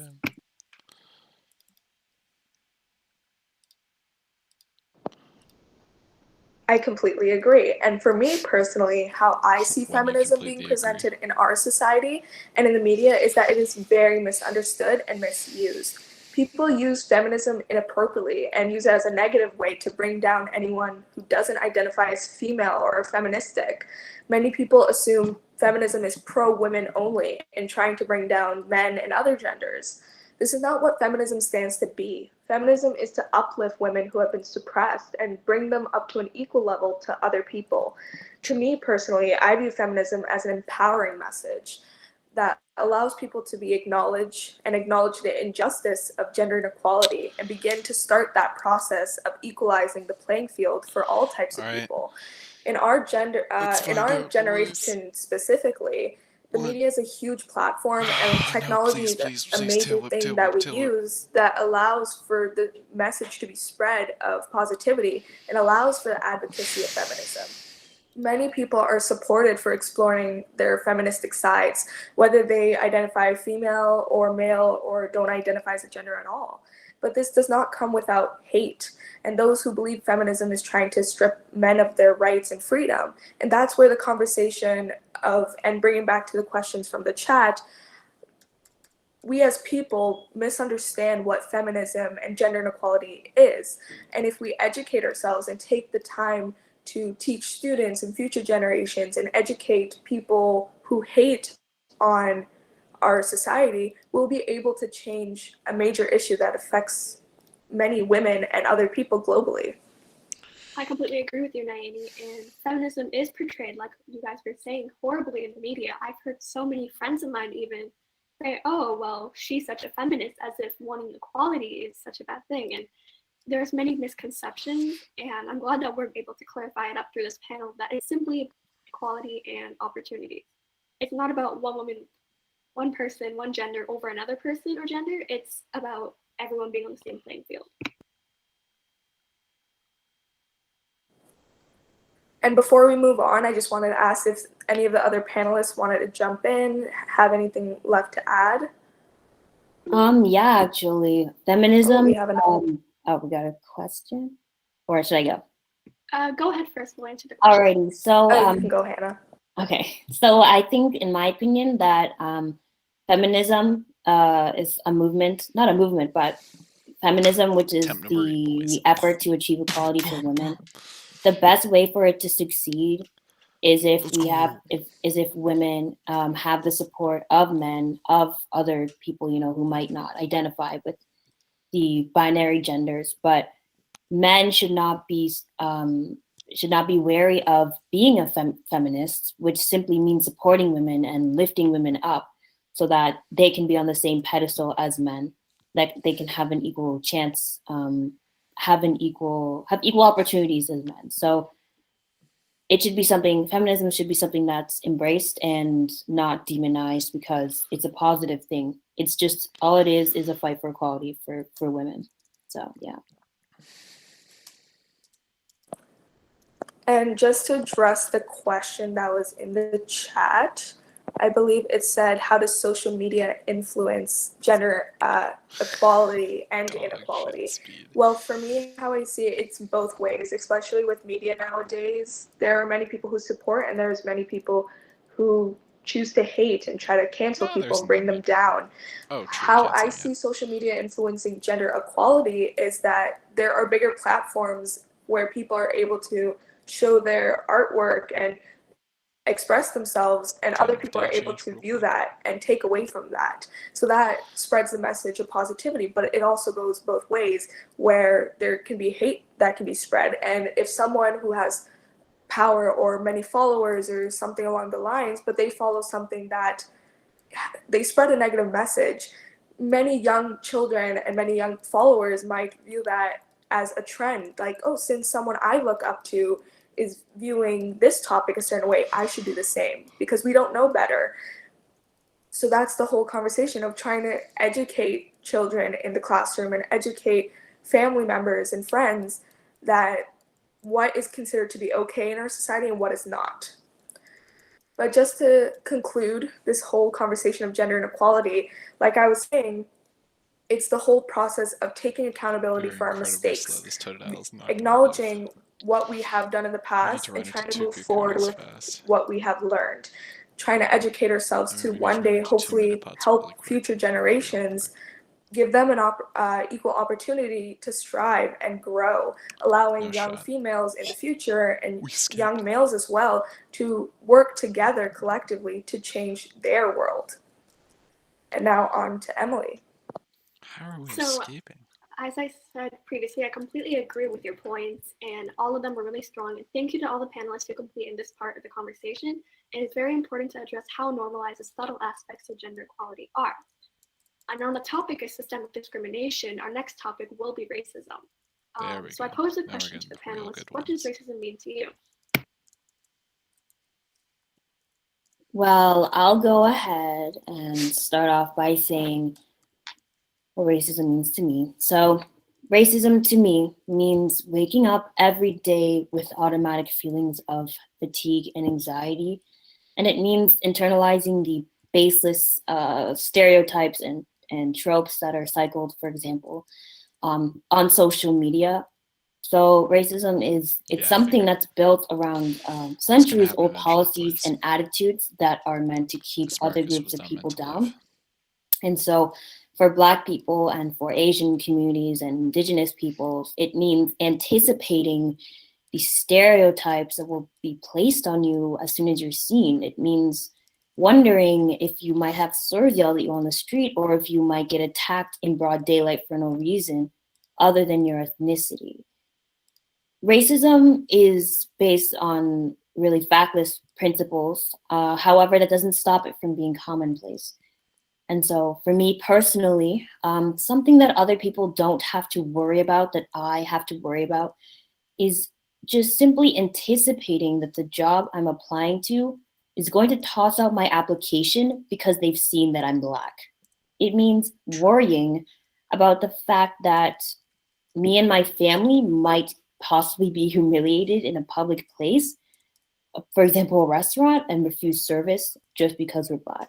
And it also means being afraid that your own dad could very well end up being the victim of police brutality.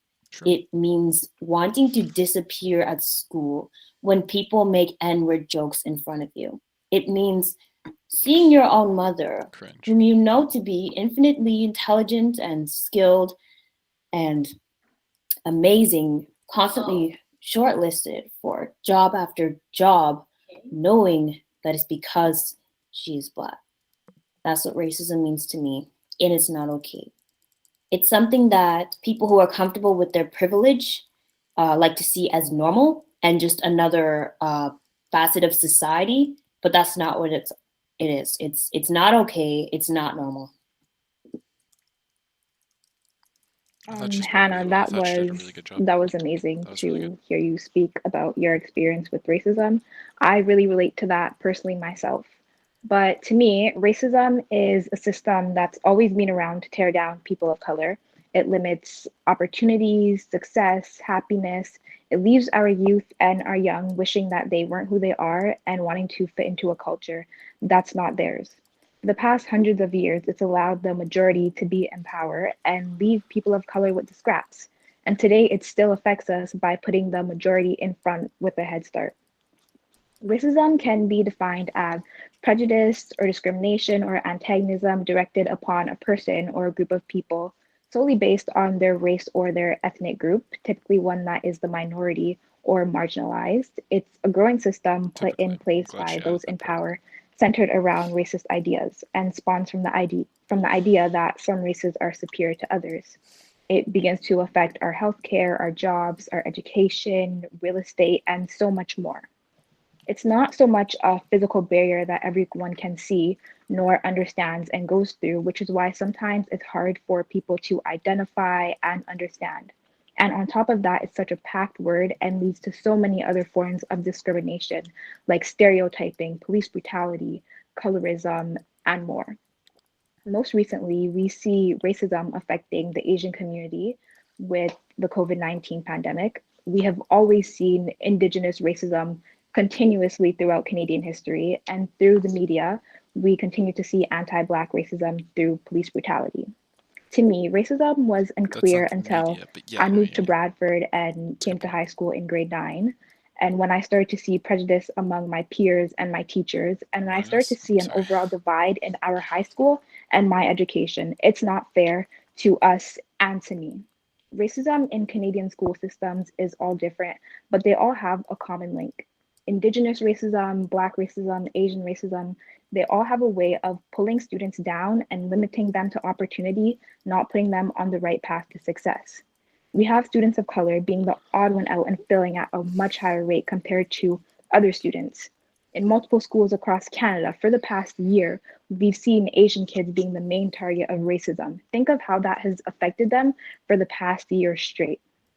In 2017, the Toronto District School Board did a census in the years 2011 to 2012 and 2015 to 2016. Keep in mind, the Toronto District School Board is the most largest and diverse school board in Canada. And they said that Black boys account for almost half of the people being expelled, when Black students as a whole only make up 12% of this entire school board. I really want you to think about that for a second. This really shows a clear image that in this situation, Black kids aren't the problem, institutionalized racism is. The people who are making these decisions and at the head of the school board, they're the problem. We have minority students being judged on their skin color and facing way more punishments compared to everyone else. In our institutions, whiteness is often seen as the normal and something that everyone aspires to be. But if we begin to take apart all of these systems and rebuild it so that it benefits everyone, we're looking at systems where no one is oppressed and no one will have to work twice as hard to accomplish the same goals. Everyone will be at the same level and no one is benefiting from any types of stereotypes or getting disadvantages from their race or culture. Hannah, do you have anything to add to that? Absolutely, Rochelle. Thank you for elaborating on that. That was a very extensive explanation of what systemic racism is. So, as Rochelle said, systemic racism is a way that organizations, law enforcement systems, housing, education, government policies, and overall government policies, they give advantages to certain groups of people over others. And as Rochelle said, whiteness is treated sort of as a standard to aspire to. And so I think it's important to say that people don't want to confront racism because it makes them uncomfortable. Some people they feel uncomfortable talking about it. But without getting uncomfortable, I assure you that we won't make any progress in battling racism. So systemic racism, perhaps most importantly, is kept alive by people who deny its existence and refuse to listen to and understand the experiences of people of color and their pain and their trauma, and refuse to acknowledge the role that they might be playing in keeping systemic racism alive. So as Rochelle said, systemic racism is something that can definitely be fought against, but this happens when we challenge our politicians and we challenge ourselves to do better. But again, systemic racism persists in our society because our society chooses not to address it and often prefers to keep things the way that they are. However, the problem with the way that things are now is that they're wrong. Yeah. True. Exactly, Hannah. 100%. Everything that you're saying, I agree with. Arsha, I know you want to jump in, so you can say whatever you want to say. Thank you. And I agree with both of your points. And I believe that many students ask themselves or believe that they don't have any power to make a change. And they think that since racism is an issue that has been present for many years, it will continue to stay present within our society and that we won't be able to make a change. However, as Hannah already mentioned, one thing that's certain is that if we don't inform ourselves of the issues that we have to face in our society, and if we don't try to make a change, we will never be able to change these issues, and we will never be able to make a better future where everyone can feel that they have the same opportunities to success and the same opportunities to living a life that they will enjoy. Absolutely, Arshia. That's the thing about racism and inequality between genders, is that people let it stay alive because it's seen as normal and it's been normalized. So people are fine with sticking to the way things are right now. But we're trying to challenge these things. Feminism is trying to challenge gender inequality. The Black Lives Matter movement is trying to challenge inequality and anti-Black racism. Ending Asian hate, all these protests that you're seeing, all these activists, all these people coming out, that's an effort to end Asian hate, because none of those things are normal and they shouldn't be happening in our society. So I'm sure that everyone has heard of Black Lives Matter. And I think a really important thing about Black Lives Matter is that its message sort of goes through a bit of a broken telephone, and people sort of start to misunderstand it. True. And it starts to get demonized. Oh my God. People might see it as some sort of like anarchy movement or whatever, which it is definitely not.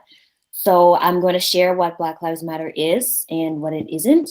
Go for it. So first of all, Black Lives Matter isn't a movement that is meant to be divisive or exclusionary. It's about people working towards social justice for all. So just like feminism and gender equality, achieving that sort of thing, it requires everyone to be on board. So social justice, yes, Black people, we advocate for ourselves, but we need the support of other people who are here for our cause, who understand, who want equality as well.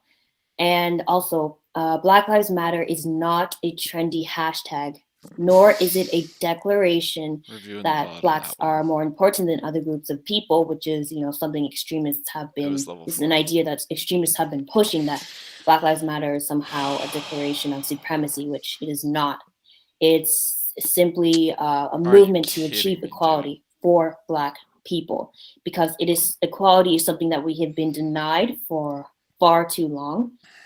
Also, Black Lives Matter is a continuation of the unfinished fight for equity and equal treatment that saw substantial growth in the civil rights movement of the 50s and the 60s, which I'm sure many people have heard of or seen the results of. So Black Lives Matter is about our shared humanity, because we are all human beings here. We are all the same. And Black Lives Matter is protesting against the things in our society that are making it seem as though we're not the same, that make us unequal and don't give us equal opportunities, that make us, not the same. So finally, the success of Black Lives Matter is, in fact, in the best interest of all people, because when all members of society are treated with dignity and respect and are not systematically disadvantaged, the whole world benefits. This is true, financially, medically, and scientifically, just to name a few. So I hope that I've clarified the message of Black Lives Matter, and I hope I've shown you that it is a message of unity and vision. It's a continuation of the unfinished struggle for equality.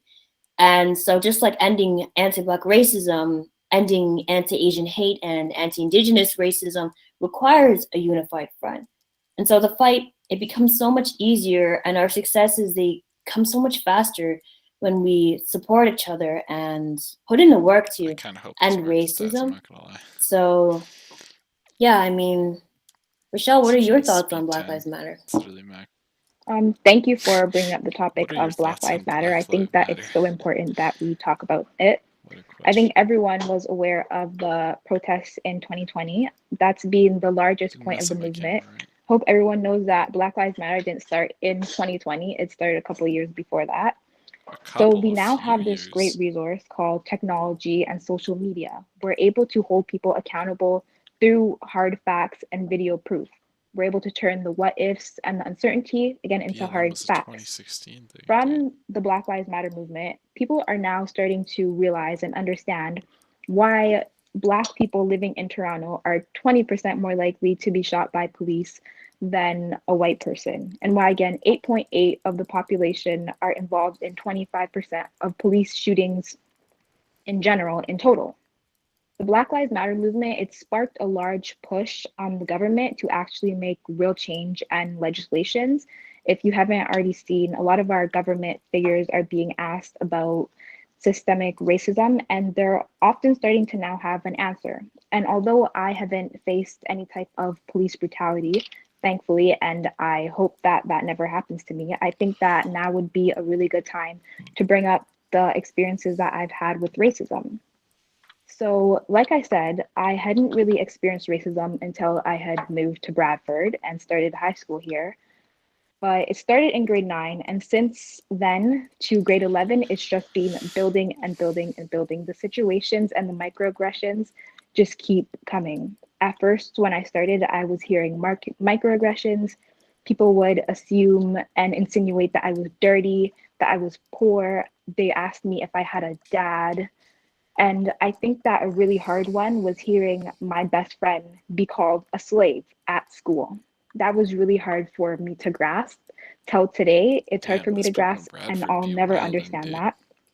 And because I have a voice, because I like to speak up about situations, about social injustices, I've been called a Black B word just because I'm female and because I'm Black and because supposedly that means that I shouldn't have a voice. But I want everybody to know that everybody should have a voice. Speak up, record a video if you see an injustice happening. Don't let anything slide. And then another bad experience of racism that I've had, probably one that will hurt me until the end of high school, was when I was in 9th grade and I seen somebody hand out certificates of the N-word pass. Seeing that, just moving to Bradford, that really put an image in my head that everyone wanted to call me that. Everyone seen me as that, and seen my peers as that. In a perfect world, I wish people who made these comments and who were racist got suspended, got expelled, but the world is just, it's not that perfect. And oftentimes these racist incidents are pushed down, and nothing is as serious when it comes to race. Nothing is as serious because people tend to assume that you're pulling the race card. So I just want everyone to get educated and just know that we shouldn't be letting these situations slide at all. And I really feel for everyone that experiences racism like this, and even worse than me. I feel for everyone at my school who goes through these incidents but doesn't have anyone to back them up. And I feel for the people living more north of us who really don't have anyone to back them up at all, because as we go north, it's less diverse. Hannah, do you have any experience of racism that you want to share? Yeah, thank you, Rochelle. I know just how hard it is for you, because it is hard for me too. And so, yeah, I mean, I've lived in Bradford my entire life. My family has lived here. So that's been a long time. So at the beginning, we were among the only Black people in the entire town. So that was hard for me. As a kid, I wanted to be pink like the other kids. And I can't tell you how many times little kids have told me that my skin was poo, or I was the color of poo. As a joke for kids, I guess, but it's not a joke. And I can't tell you how many times, just even in elementary school, there was a girl that I used to hang out with. She's not my friend. I know that now. She used to call me the N-word. She used to address me in that manner every single day. I let her get away with it. And I think it was because I didn't respect myself. I thought it was okay for her to address me in that manner. But the thing is, teachers heard her say it. And she wasn't suspended. She wasn't talked to. And the thing is, when she's saying these things, I know that now that the only reason she would say them is if she heard them at home, or it was normalized at home, or she saw it was normalized, in our society. So that was in elementary school. Just recently, and I can't tell you the number of times that I've been at high school and people have made N-word jokes in front of me, and I have felt like I wanted to sink into the floor because these words are so harmful and people treat them as jokes and they do it in front of you. And it's not okay. Just the other day, like literally like 2 weeks ago, these kids in my class, they spelled out the entire word in front of me as a joke and they laughed. Maybe they didn't think I was listening, but they thought it was okay, and that's part of the problem. And it hurts, and it's exhausting, and it's dehumanizing, and it's not fair because you see people get away with this sort of thing. You see people get away with calling people slaves. You see people get away with handing out N-word passes, and they don't get any suspension. I mean, maybe they get a talk to. I mean, yeah, but that's why we have to talk. We have to understand just what accountability means and how important it is. So essentially, accountability is not about canceling people. I'm not about canceling people because that's not sustainable. Accountability means people understanding the consequences of their actions and those consequences actually being like meted out, like people actually have consequences for their actions. It means having conversations that are long and maybe sometimes conversations that are hard about, the wrongness of their actions and why their actions hurt. And it means educating people because people need to be educated on just why their actions are wrong. And so, so I need people on here to understand actually that when Black people get offended by the use of the N-word or by the use of other derogatory terms, it's because of the blatant lack of respect it pervades. These terms, historically, they are offensive and they carry so much weight and they are so hateful. They are meant to keep people down. So we know that slurs are a way to take away the humanity of the people they are addressed to. And so when people get offended, think of it as the same way as you would stop saying the Lord's name in vain, if a family member asked you to. You put in the effort to do that. So it's not hypersensitivity and it's not wokeness. It's basic human respect. So, I mean, again, I'm not about canceling people. I'm about holding people accountable. Accountability means apologizing. It means consequences. It means being educated and enlightened so that you yourself can understand your mistakes and become a better person. Me, I mean, I have made a ton of mistakes, regarding just respecting myself and respecting other people. I only acknowledged the real importance of, I wish I'd done it earlier, but I only acknowledged the real importance of addressing people by their proper pronouns, by the pronouns that they request. When I had a friend who taught me about the importance of addressing them as they and them. And I put in the effort. I made a couple of mistakes, but I put in the effort to address them as they or them because I respect them. So we have to be respectful to each other. Really cool. That's the only way that we can combat racism, systemic racism, so that me and Rochelle and everyone else, all the other people of color who go through these things don't have to go through the emotional pain of being dehumanized, of being made to feel less, and having their emotions dismissed by people who make insensitive comments.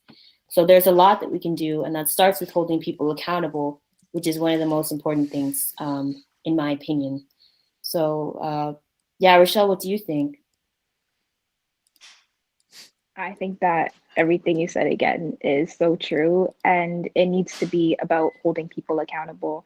We need to be teaching people, especially at school, when there's an incident, that it's not okay, and that they need to be stopped, and it shouldn't be happening.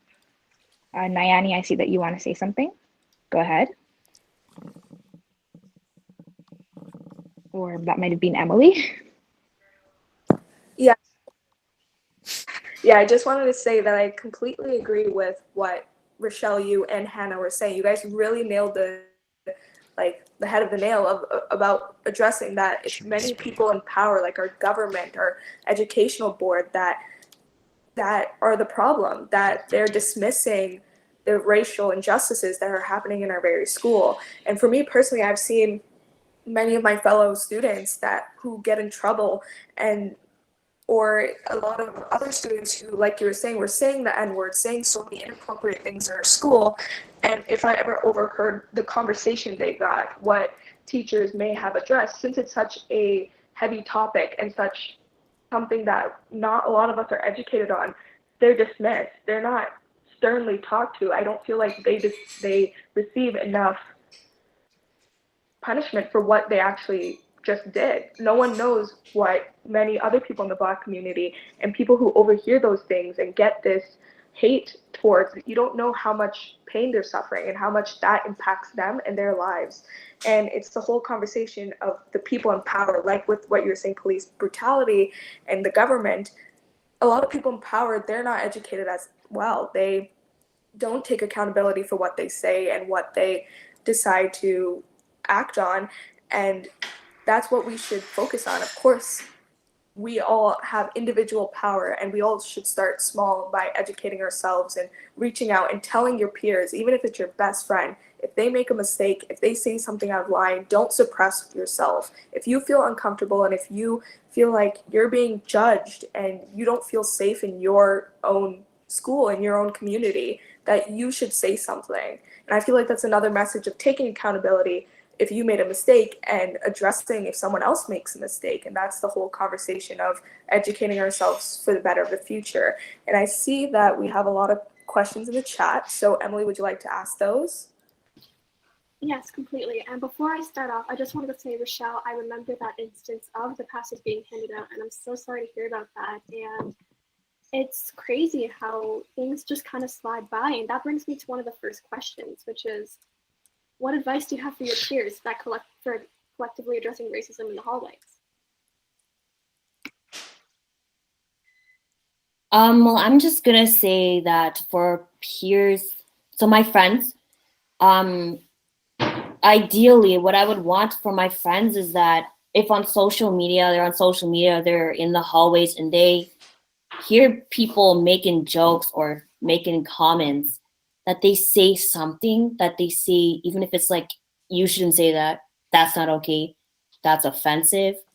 Or do you understand the weight of what you're saying right now? Do you understand how harmful your words are? That is that's what I would imagine ideally, because in this way, as soon as we call out racism, and if we do it consistently, then what happens is other people learn from the example and everyone starts doing it. People start to call it out maybe automatically. People don't have to think about it as much, and it doesn't become normal. Racism doesn't become normal. Instead, what becomes normal is people calling it out and not being ashamed because it's not cool or whatever. Because it is cool to be respectful to other people and to respect your friends and people's emotions. So yeah, ideally that's what I would want. I want people to stand up and understand just how powerful they are when they stand up to things that are not right. Yeah, I completely agree. And your words are very well articulated, Hannah. The next question was, for students who are unfamiliar, can you explain what a microaggression is? And I can start off by saying that a microaggression is an indirect and often subtle put down towards a person from a marginalized community. It's often wrapped up in what pretends to be a compliment, but it really leaves feelings of uncomfort. Does anyone else want to take take a moment to describe what a microaggression is to them? That was a really good definition. I don't really think there's more to add to it, but making it more clear, an example of a microaggression could be like you're seeing somebody, a person of color, and you ask them, "Where are you from?" "Well, why are you assuming that I'm not Canadian? We both live here. Why are you Canadian, but I'm not Canadian?" Or asking a person, "Oh, what languages do you speak?" Or "You speak so well. Why are you assuming that I couldn't speak well because I look the way I look?" So that's two examples for a microaggression that I think give a gist of what it is. Yeah, those are great examples. I've even heard students ask other students myself. And I'll be asking one more question, and then we'll address the rest of the questions or any concerns at the end of the panel. What effective advice do you have for teachers addressing racist terms used in school? And from a student perspective, how would you like these situations to be addressed? Well, I think I can start off with that question of how teachers should address the things that happen in our school society. Like I was saying, that I've seen many instances where students and peers have gotten in trouble, but they were dismissed for what they've done. Like you were saying, Rochelle, with the passing of those certificates, and Hannah, like you're saying, a lot of students at our school do say the N-word without knowing the weight of that word. And it's one day we hear this whole uprising and roar of the punishment that this student should deserve, and then the next day they're dismissed. It's like it's just gone. No, the conversation's over. And for me personally, I feel like a lot of my friends have come up to me and said, "Oh, like I don't feel like this person got what they deserved." And I completely agree with them. And it's the whole conversation of teachers should educate themselves and really point out to their students why that is wrong, not just lightly go over like, "It's wrong, you shouldn't do it again, it hurts someone's feelings." You should say, like, this is something that many people have died over. Like, racism is a thing that kills people, that harms people. So when you use words that hurt someone, it can really affect their mental health and who they will become as a person in the future. They might not feel safe as in their own skin. So that's the conversation I would have with students and peers that decide to have a conversation with other students that is very inappropriate. Yeah. Naomi, you're so right. That was excellent. That was a really good explanation, actually, of the importance of teachers, educating themselves, because the best thing that they can do is to educate themselves and to not be afraid, because people are afraid that they might make mistakes in addressing instances of racism because it's very sensitive. So I ask teachers to not be afraid of not necessarily making mistakes, but I guess making mistakes. I mean, once you educate yourself and you have the ability to address racism and to speak to students properly, I ask that you do to the best of your ability. And I ask that you do so consistently. And I have no doubt that you can. And it's something that I ask for because it's so important. Because when students see the teachers taking the initiative and educating people, they learn. That's what teachers do. They teach. So also, I ask that teachers don't be afraid to have conversations, the hard conversations too, and do so with confidence, which comes when you educate yourself and you become open-minded and you are sympathetic and you understand. You try to understand what it's like for people of color to endure racism. So have those conversations with students. Don't be afraid to go deep into explaining why students' actions are wrong and why they need to change. And that's just the sort of thing that comes with educating yourself and educating your students. So yeah, that's very important. One more thing to add to that. I think that teachers, this is a whole other topic that I could go on for a long time with, but I think that teachers should be able to call out other teachers when they see a racial bias or when they hear a teacher using a slur. And you can't tell me that a teacher hasn't, because I know that some teachers do. And I don't know if other teachers see it or hear it, but I really think that teachers should take the initiative to tell them to stop, tell them it's not okay. You guys are who we look up to. You're our superior at school. So we want to have teachers who do good things, who we see stand up, because it'll motivate us to do the same. No, bite kills. Yeah, I completely agree with what Rochelle and Hannah, you were saying. I believe you guys really brought information out that is very relatable to our high school students, and your experiences really resonated with me personally because I've experienced them too.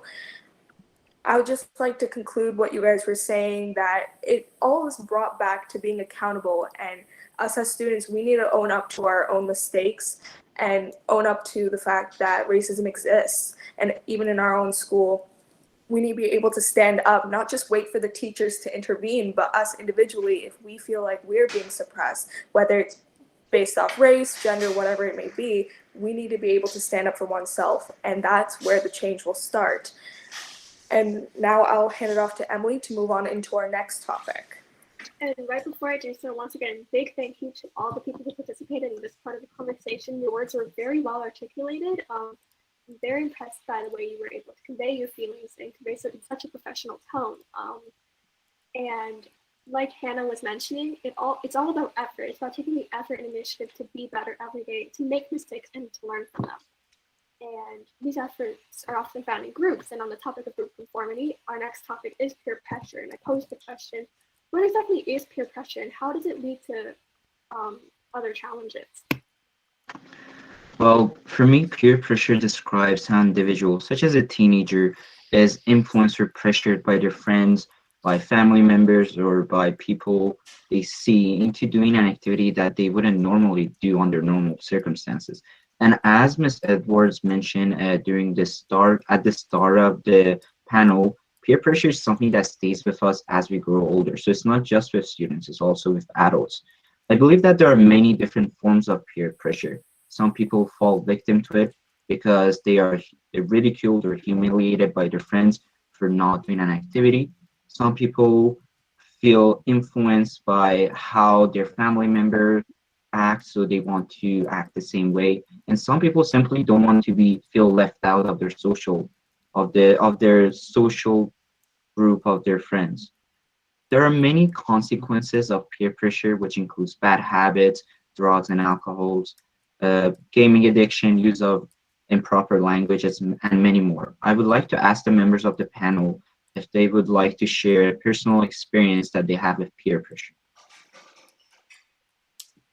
Well, okay, this may not be a personal experience for me. However, one of my cousins did succumb to peer pressure. He had the desire to impress his peers and fit in. And this desire was overriding his fear of taking risks. And he got involved with a lot of drugs.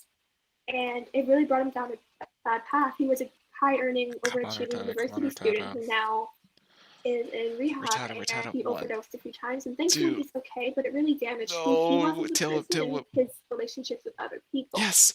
Addictions can cause so many things, and I'm sure we all know how they can lead to cardiovascular disease, strokes, cancer, lung disease, and even mental disorders. And addictions don't only affect one individual, but everyone around them. It's important to bring awareness to that. Come on, till up again. Yeah, I just wanted to go off what Arshia, you and Emily were saying. Arshia, like you were saying, there are many forms of peer pressure, whether it's pressure from your friends, peers, strangers, or your family even. For me personally, I definitely felt pressure from my family and a lot of other peers. There's always stereotypes tying it back into racism. People believe since I identify as Sri Lankan that I have a very strict family. In certain instances, yes, of course, there's always parental love. They always want you to succeed. But for me personally, I never felt like I was being pressured to do something or achieve something that I wasn't capable of, or be doing something that I don't want to do. But that's not the case for a lot of my friends or relatives even. Their parents are very forcing them to do so many extracurriculars. Make sure you have all A's on your report card. And for them personally, they've said that they felt like they've missed out on their childhood. They feel like they've been stripped of their teenage lives per se, right? And I feel like that's another conversation. Like, how can you push yourself away from your own family? How do you distance yourself if it's impacting your mental health and who you are as a person?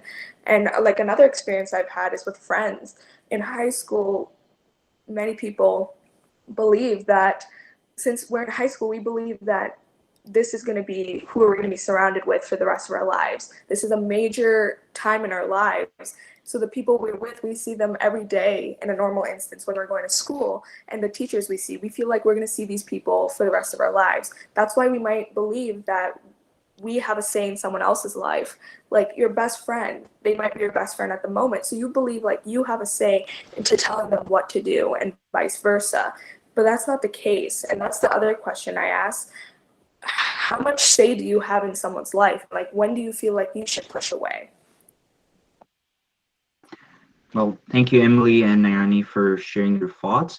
Well, just to start with not a personal experience, but a experience that I have with peer pressure in general, is that especially at school, I have seen many of my friends succumb to peer pressure and try out vape, drugs, and alcohols. And it really hurts me to see how their health deteriorates, how their mood worsens, and how they essentially give up on their future. They are some of them don't realize what they're doing with themselves until it's too late. And one thing that I would like to emphasize is that it's really difficult for people to stop themselves from being influenced by their friends, by their family members, or by strangers. It's difficult to say no, and it's difficult to ask for help. However, it is really important for us to seek help and to stop ourselves from going down the wrong path so that we can have a better future. And to answer your questions, Nayani, uh, the first thing is that I believe that we should respect other people's choices. While it is all right for us to tell our opinions to our friends, we shouldn't influence them, or we shouldn't make them comfortable. And I have made my friends uncomfortable or influenced them unintentionally many times. And as I became more aware of how my words and my actions influenced my friends, I tried to respect their choices, and I tried to not force them into doing something that they don't enjoy. Also, it's important for us to not be influenced by others. It's important for us to say no to a friend or leave a group of friends behind if we don't feel safe within their social group.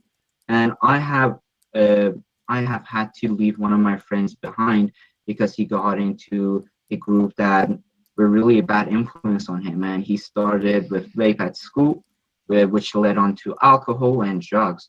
And his mood worsened a lot, his health deteriorated, and he even stopped going to classes all the time. He would just leave during the middle of the lesson, saying that he would go to the washroom, and then he would just not come back during the whole class. Something that I believe is really important for teachers is that they can try to better help the students. Maybe if the student asks to go to the washroom at the start of the class and they don't come back for 40 minutes, maybe that teacher can go and see what's wrong. Maybe they can call that student's parents to see if there's anything wrong at home, or if they're not doing their homework, if their health is deteriorating.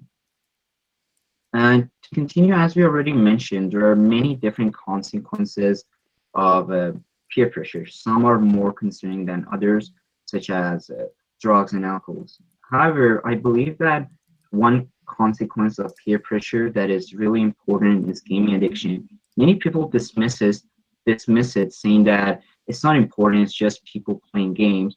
However, it can have many serious complications in our life.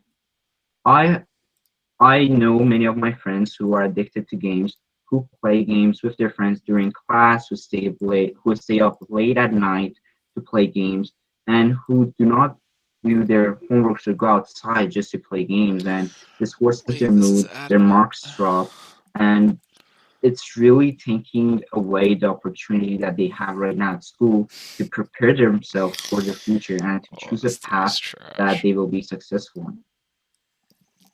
in. And just to continue with family pressure, many people do not have to face this issue as their family do not pressure them. However, I know many of my friends who feel very influenced by their families, who do not really have a choice in what they can study.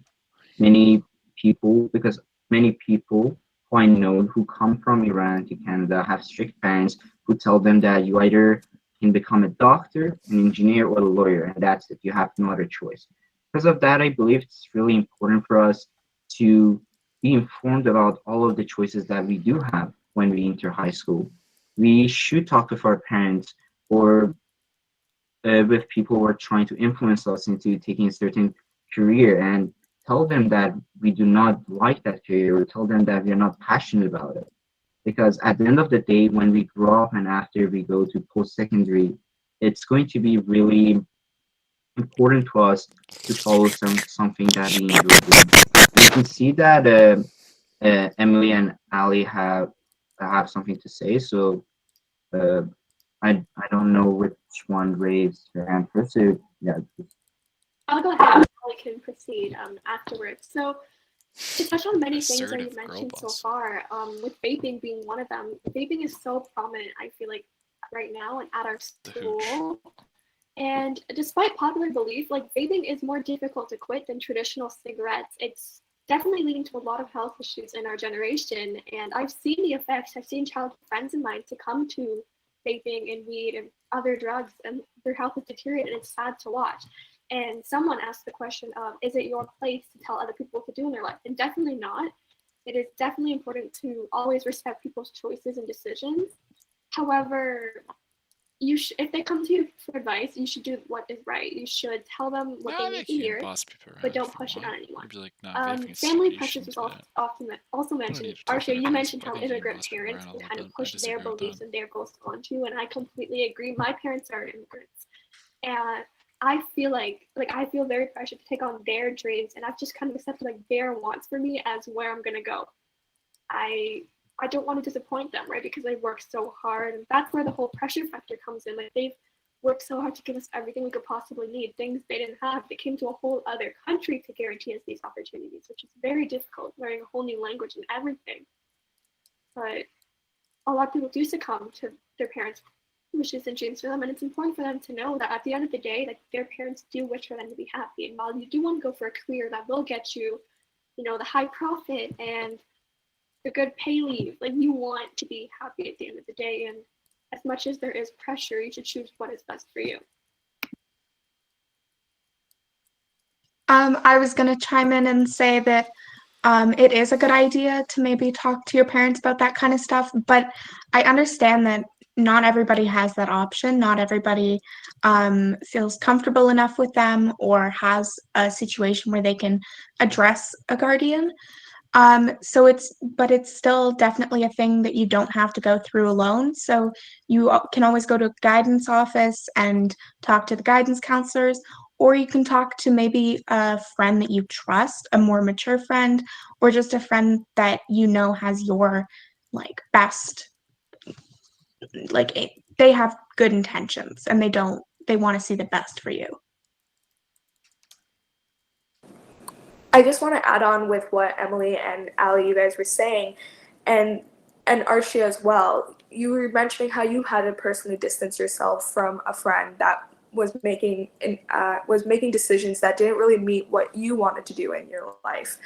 And then there's the whole conversation of how do you distance yourself? Like, if you are in an experience where you realize that, yes, you care for this friend, but they are going on a different path from yours and it's intervening and you don't want to feel like you're being pressured to make decisions that they are, how do you distance yourself? I know a lot of high school students nowadays, like you were saying, peer pressure is a major factor that we all must have at one point of our lives come in contact with. And then it's the idea of, how do we tell this friend that we've been friends with for so many years that we can't be friends because you don't really meet the ideals of what they want to do. And I've had to personally distance myself as well. And how I did it personally, maybe the panel can add on to what I was saying afterwards. But for me personally, I've had to tell this friend, I sat them down and told them, instead of just cutting all ties off with them, I told them, hey, I appreciate you and I'm glad that we've been friends for so long. But for me personally, I wish that we can go our separate ways because of this. Try to ask them to explain why they made that decision, because you never know why they made the decision they did. Maybe if they are vaping or something like that and you don't really enjoy that, you might ask, why did you start vaping? Maybe they're going through some stressing. Maybe they're stressed out a lot. Maybe they're experiencing peer pressure from their other friends as well. So it's just sitting down and respectfully asking them their point of view and vice versa. And then together you guys can come up to a good conclusion that it's better to go your separate ways. And of course, if there are instances where that friend may not be understanding, maybe they're lashing out, maybe they're not really accepting of what you have to say, then it's the factor of trying to explain to them and then taking the steps to trying to push them away from your lives. And again, if it's starting to escalate, that's where you ask another friend, a mature friend, like you're saying, Ali, a teacher, a parent, someone that you trust to take part of that conversation. Well, I would like to thank you all for all of those excellent points, and I agree with all of you. And Naomi, just to add on to what you said, is that it can be difficult to help a friend out who's having issues with themselves, or to distance yourself from them if you can no longer help them.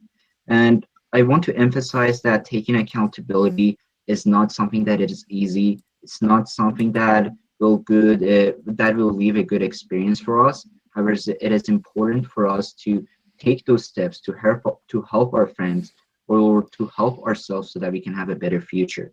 And on the topic that you said on how we can help our friends get out of those addiction and get out of peer pressure, that brings me to my next point, which is a question I think everyone should ask themselves every day, is whether they are doing enough to stop the behaviors around them. Well, I think that answers varies for every person, as everyone has different experiences and different viewpoints in life. But I think that what we can start with is by taking accountability ourselves, by becoming more aware of how our action and our words affected people around us.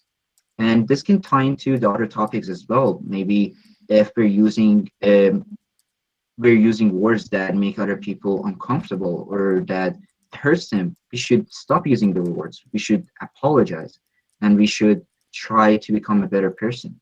We can also ask, as Ali mentioned, a teacher, an adult who will trust, or even an other friend who who has our best interests at heart.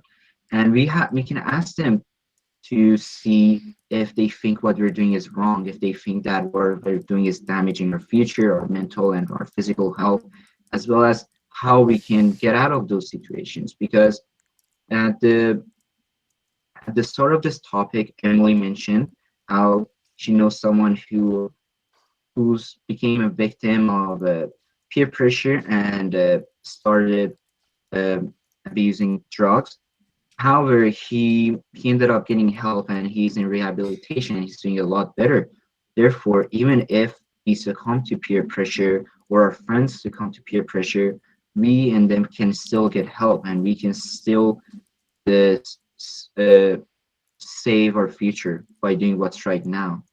And also, if we get at a point where our friends, maybe they lash back at us, or if they don't want any help, or if we can't help them at all, we have to make a choice. We can either stay with that friend, with that group of friends, and become influenced by them into doing something that we will regret later, or we can distance ourselves from them. We have to be respectful to them, and we have to try to help them. But if they're making us really uncomfortable and we don't feel safe around them, then we have to distance ourselves from them and no longer and no longer being around them too much. And one way that we can do that is maybe we can go out less with them. Maybe if they use improper language in front of us, we can tell them that makes us uncomfortable and that what they're doing is not really enjoyable for us, and we can go out on our separate ways. And I see that Naini, you have something to say, so go ahead.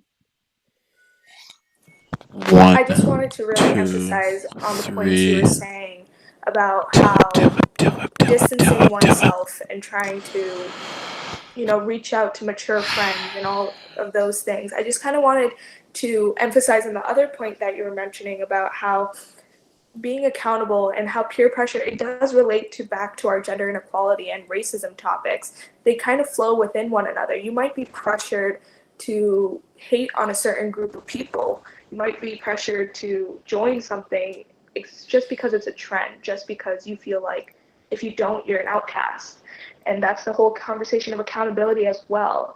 And I just kind of wanted to transition into our next topic of accountability, the main message of our entire panel of taking accountability for one's actions, admitting your mistakes. And I would like to pass it off to Ali to kind of start that conversation.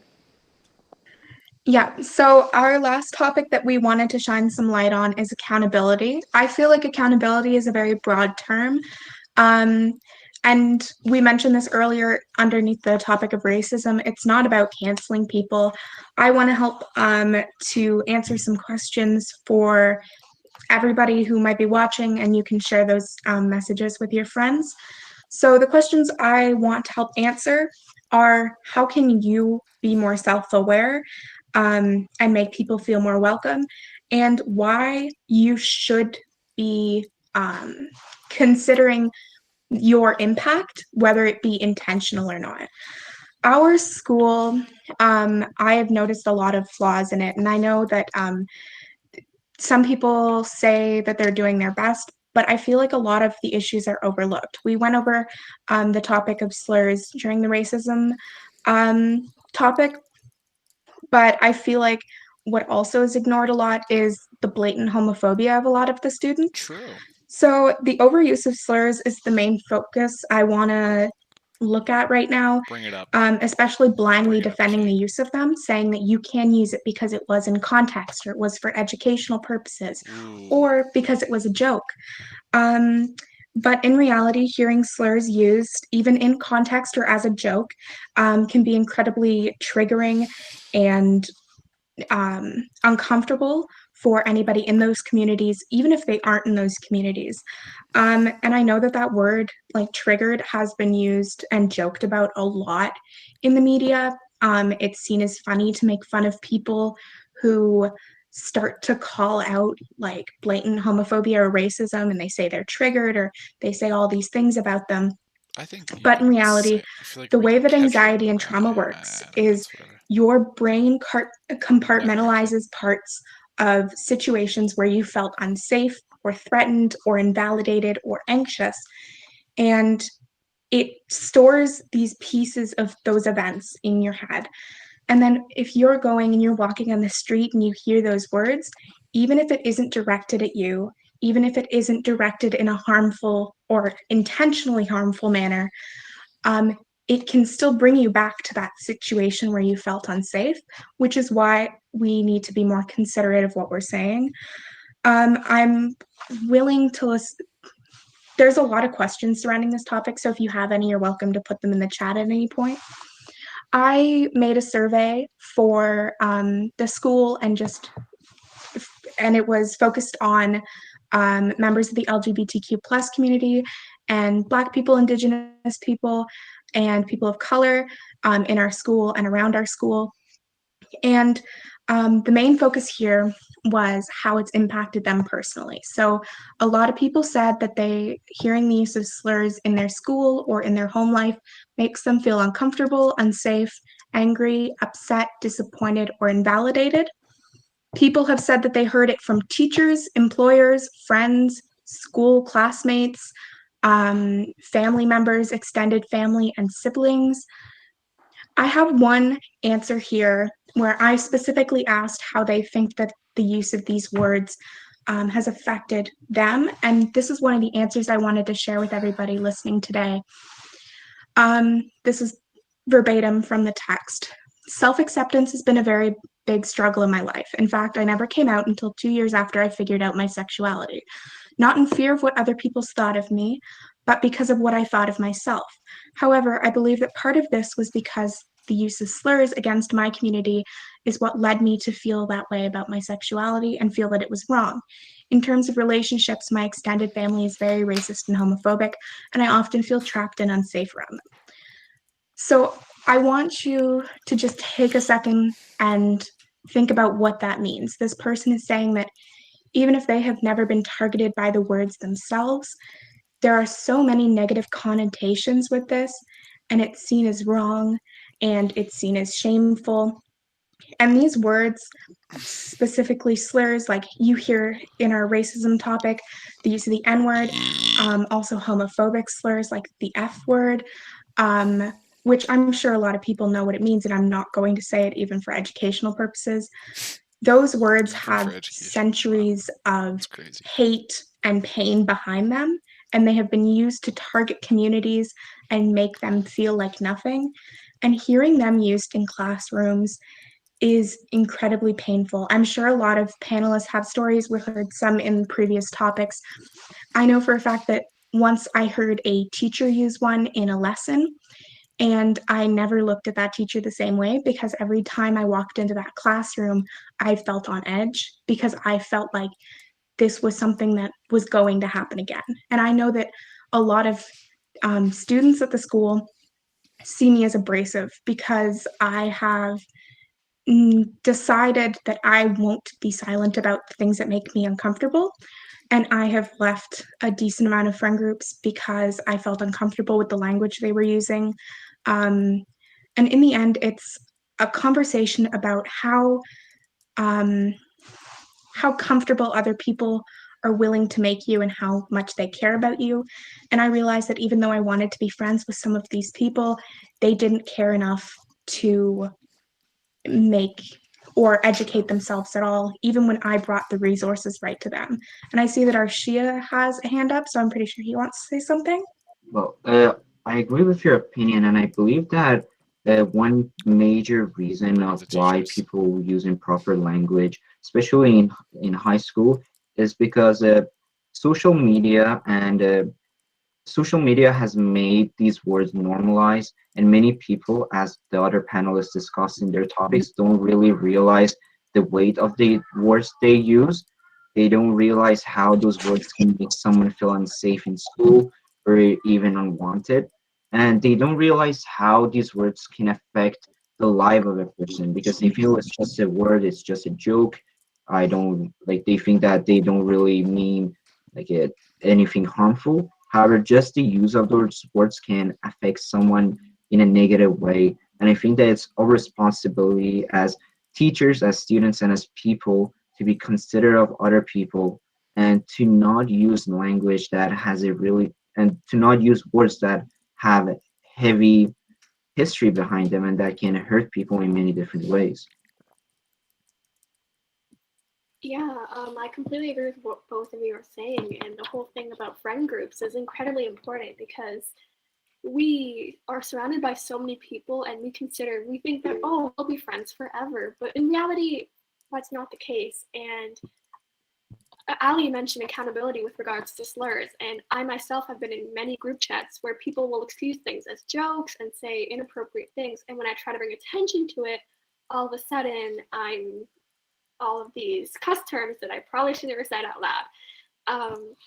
It's definitely uncomfortable, and addressing these to friends people you've been friends with for years is uncomfortable, but at the end of the day, the conversations need to be heard, and people themselves can only really improve if they are educated, and perhaps maybe they won't improve at that exact moment. Perhaps they'll ridicule you and think nothing of your opinion or what you have to say.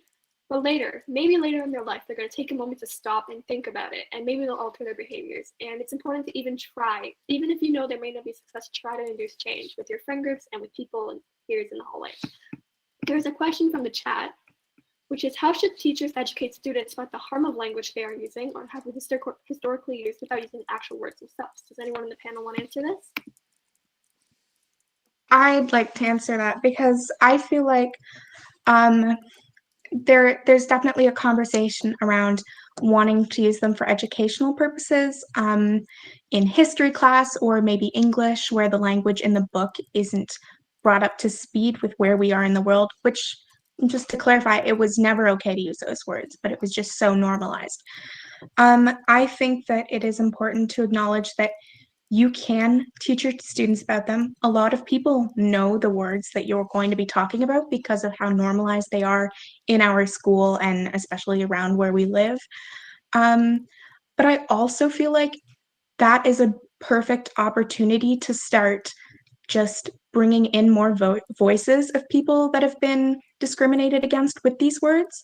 So if you wanted to talk about the history of the N-word, that is a perfect place to enhance the voices of Black creators who have tried to educate people on topics like reclaiming that word. So honestly, it's a place where sometimes teachers need to step aside and let people from those communities speak up and use their opinion. Nayani? So I just wanted to kind of wrap up today since we are running a little bit late on time. Of course, there's probably a lot more we can discuss about any of the topics we talked about today. So if students, teachers ever want to reach out to us panelists, to fellow teachers who helped host the panelists, please reach out. We will love to answer more questions. I just wanted to kind of conclude what our panel today was about. We had the conversation of gender inequality, racism, peer pressure, but they have a common factor and a common solution, which is being accountable, like Ali, like everyone in the panel has been mentioning throughout.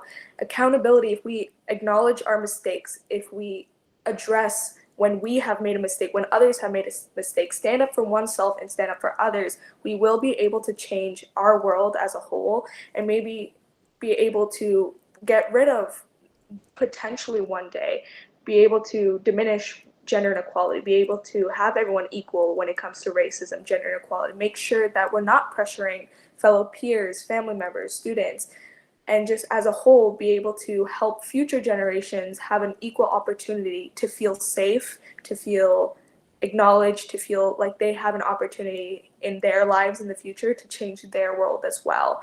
And I see the rest of the panelists have a couple things to say, so I will start off with Ali. Yeah, I think as much as I could talk about this for a very long time, and I have already, I just think it's important to know that if you are in a situation where you're feeling invalidated or unsafe around your friend groups, or you feel like you will never have the ability to change your situation or the people around you, I can promise you that this isn't how it is forever, and it always will change. Things are constantly changing, and I know how difficult it can be, but those things won't last forever. You'll get to a place where you can have friends that support you and understand you, and you feel safe around.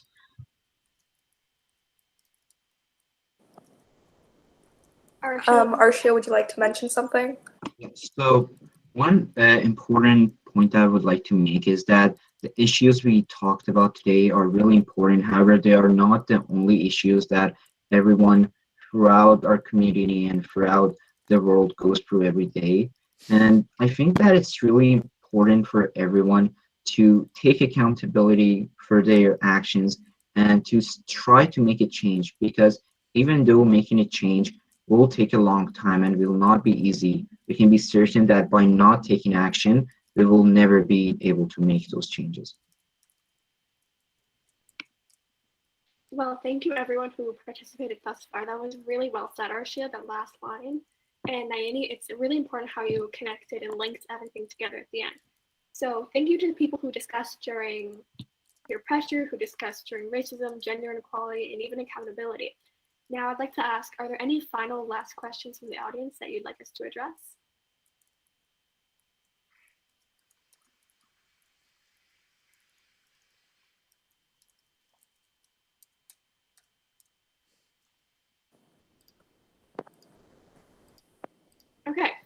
Well, since there seems to be no questions, I would just like to thank everyone for coming and attending today.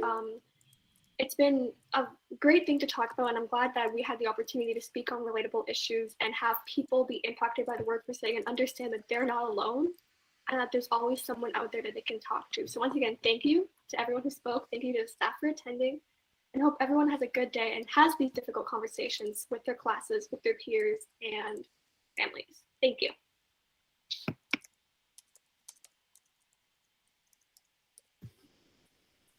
Just wanted to say you guys are incredible. I know I typed it, but I found this so informative. I think you guys are so eloquent and so brave. And I know my class really appreciated that. And we're going to use everything that you guys have discussed today and use it for valuable conversation in our class. So thank you so much.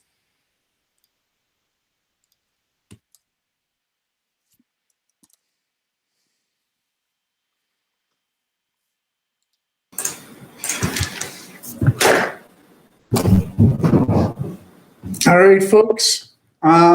It's too bad we don't have a little bit more time here. Can you flick on your cameras there? We'll just talk for 2 minutes. I know some people have work. I know some people are actually.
Well, that was cool.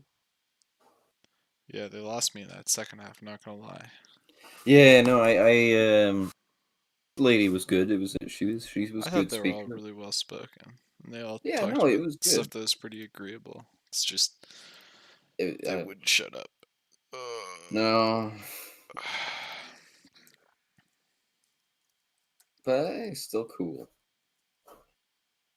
Listen, was I potentially playing Grand Theft Auto while listening to that in the background, like I was listening to a podcast? Maybe. Maybe.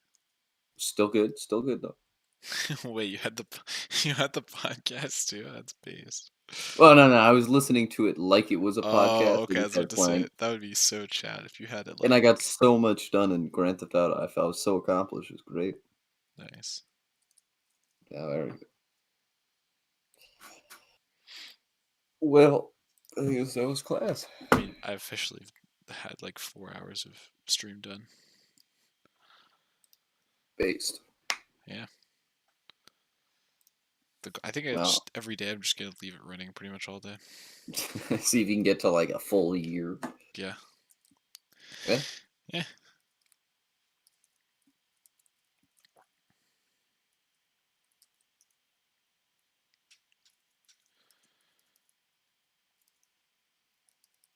Right. I'm gonna go grab a snack.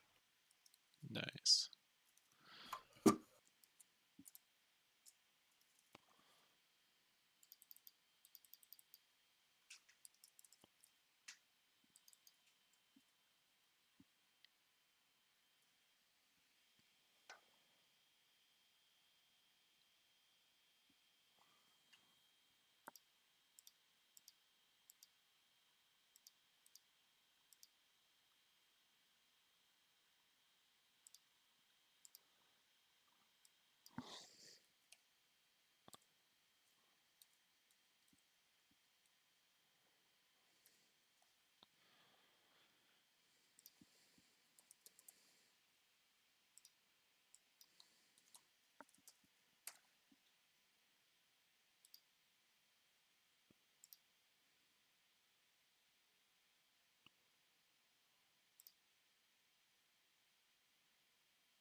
What are the odds of that? Oh my. So the calyx there. Oh, that's so stupid.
Maybe that one. I think that one girl was calling it Mr. Reed.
A bag.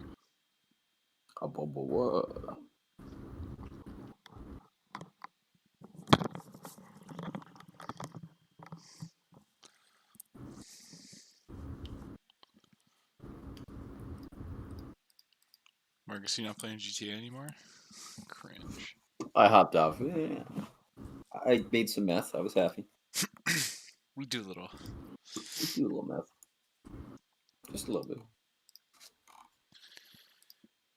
How was the KFC time? Was that your first time eating KFC or first time it's tasted That's good? You know what? That's why I took that message down, because I realized it was incorrect. So that was the first time I've eaten KFC and it tasted good ever. Okay, yeah, no, that makes sense. Because But I I've only reread it eaten and I was once. like, nah, I'm not gonna do that. Nah, people are. This is cringe. I'm just gonna unsend it.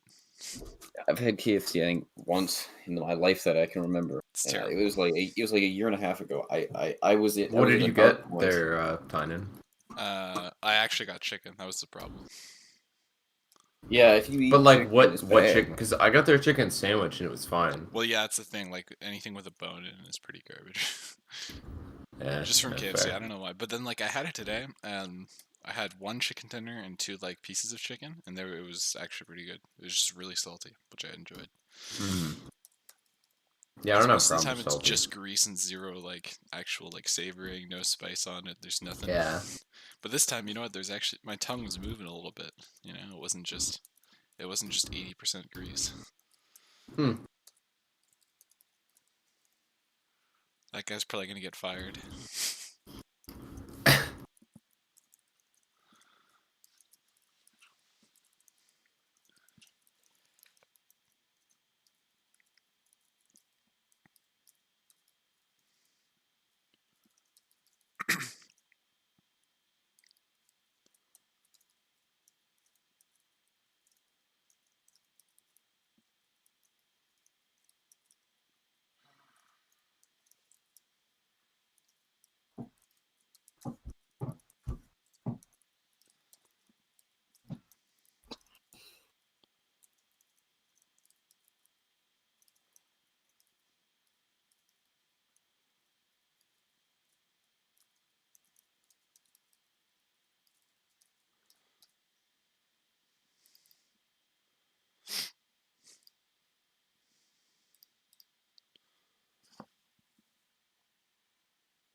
My problem with it is that we spend so much time looking at the wrong stuff. And that's why I think it's a really important question when I ask that Jack guy, well, who do you trust? Because when somebody's trying to feed me these lines like, oh, the American intel is fake and blah, blah, blah. Oh, well, whose intel do you trust in? Do you trust Saudi Arabia? Do you trust the United Kingdom? What about like Canada, New Zealand? Are there Five Eyes partners? Like, who do you trust there? Because if you don't trust anybody, well, like, are you going to tell me next that you trust like James O'Keefe? Like, who is he compared to like a million generals or lieutenants or anybody else that gives us information about foreign affairs, or Edward Snowden or whatever? Sorry, I'm rambling on. You can cut me off if I say anything. But yeah, go for it. Go. That's my general like thought. Yeah.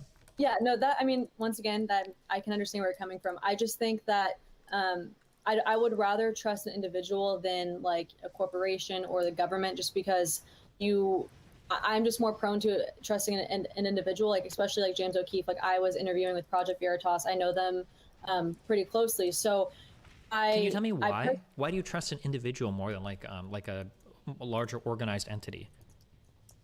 I think there's more.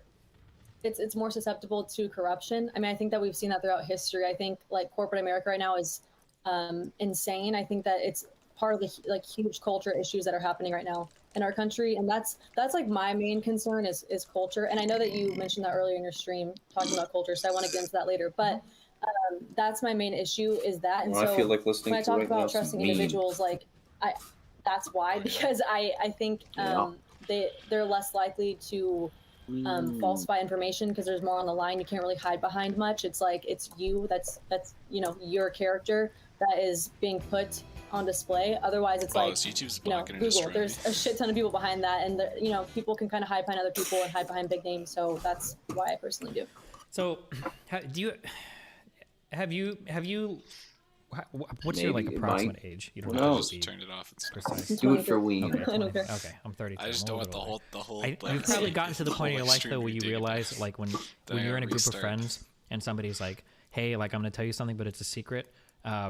You quickly learn in life that like you can tell somebody something that's a secret, but they've got like that one friend that they're gonna tell, and then that one friend has like their one or two friends, and basically any secret will get out. Like it always at the end of the fucking day, happens. this probably When you're in a group of friends, somebody's telling you, "Here's a secret, don't tell anybody." There's at least 12 other people that know that shit, and pretty soon every motherfucker's gonna know that shit. So I've got like a history like in electronic sports and esports. I used to be semi-programmer. I've got many people done it the way big you're doing, communities here on YouTube and Twitch. So basically, what's happened is, a couple of people have done it where they like save after each rival fight and each gym leader. Okay, so like the checkpoint. Which is kind of cringe, and then also they like, they have like kind of insane luck. Like this guy, like he's like did it on his first try, and he's like, yeah, so I just picked Totodile, and you know I went into this Chikorita fight, and I was only level 10, and I managed to dodge 2 attacks, and then I caught a Rattata on my first Pokeball, and like all this crazy stuff. I was like, I don't know, man. I've been playing this game for a little bit now. I'm not sure if this is real. It might be real. I don't want to like insinuate anything. It's just kind of like, I don't know. I'd feel more comfortable if I just have it all out there. Yeah, that's true. It's far more based. It is. Just do it in one run. Yeah, the saving is cringe because the problem with the saving is it makes it so you beat a gym and then you can just play as risky as possible because you lose nothing. So you instantly go into the grass and try to catch a Pokemon because you can just reset and go try to catch it again, right? But if you're at like the 6th gym and you want to catch a Pokemon, that's like the biggest risk of all time because you have to go right back to the beginning. And like if you mess up and it hits you by accident or something, you have to play like way differently. I think it's a little bit more fun that way. Well, yeah, I guess when you're catching Pokemon, you can't just instantly KO them the entire time. You can't KO, but they can't hit you either. That's the main problem. You're just terrified of getting hit, so you need a ghost type. And I found a way to get a ghost type, but that doesn't help for every situation.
Oh yeah. Definitely. Dude, I don't understand why teachers make the goddamn test on Thursday. I saw that. What? Yeah, what's up with your teacher? Why is he doing that? Why do No, it's every single teacher that I've had. Like, it's like, oh, we're doing the test on Thursday. Thursday specifically. Why? What are we gonna do on Friday? We already did the test. Are we gonna try and start the next unit? Or if it's just gonna be like one of those weird periods where it's like finish up, why didn't we just have 2 days before the test? Like, you announce the test the day before. I just thought it was funny that you're having a test like after 3 days of a class. Yes. I mean, it makes sense because we're technically supposed to be done a unit by the end of the week. Yeah, but it's not the end of the week, is it? It's fucking Wednesday.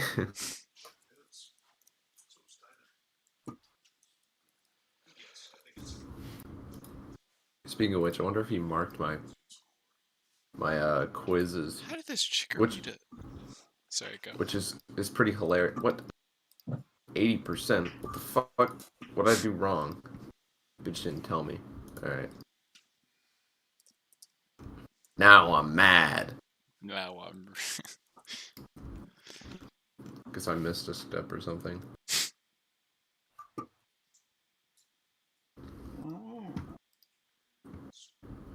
What the fuck?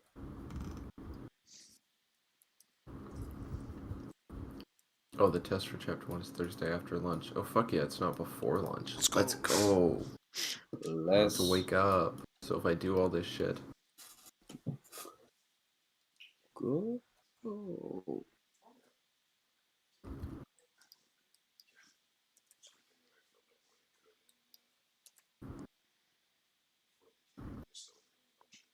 What's extra hilarious is he always asked for our shit to be done as a PDF. And, so I do. I submit it as a PDF. However, I just screen cap his PDF, open it in, like, Paint, draw on it, and then convert it to a PDF and submit it. That's funny. It's a Sigma play, too, because the PDF that he gives us is uneditable. So I would have to convert it to a PDF to type on it anyway, so I'm just like, alright, it's much easier to just draw it than to fucking go through all the hassle of, like, writing it out, because it's math, right?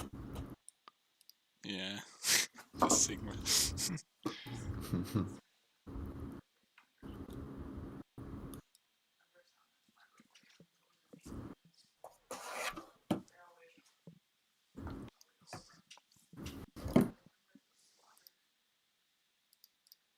I have your IP address. What? I have your IP. What's up?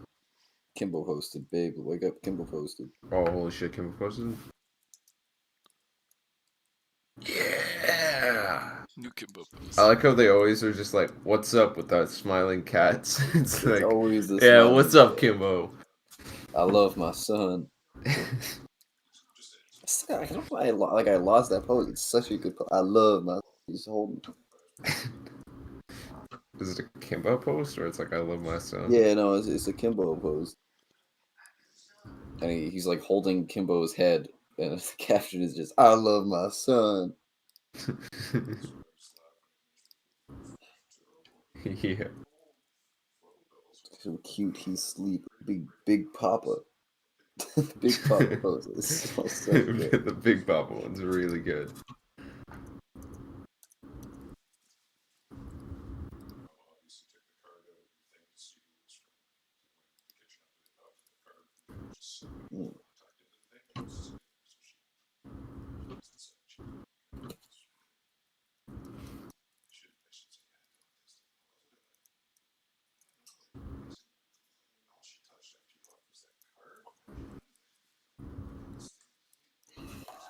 Sloppy Kimbo now. Where is it? Where could it be?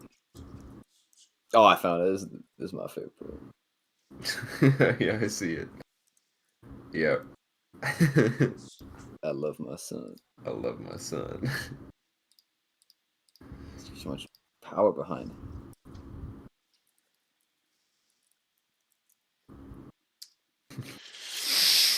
I really like these ones because his snout is just all crunched. Because he just has the ball.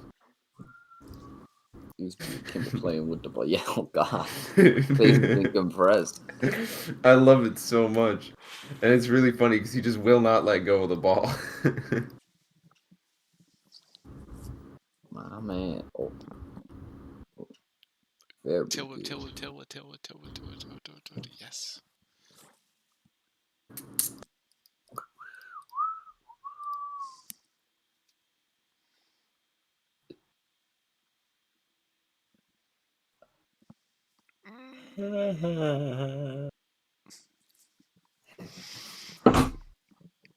Gator.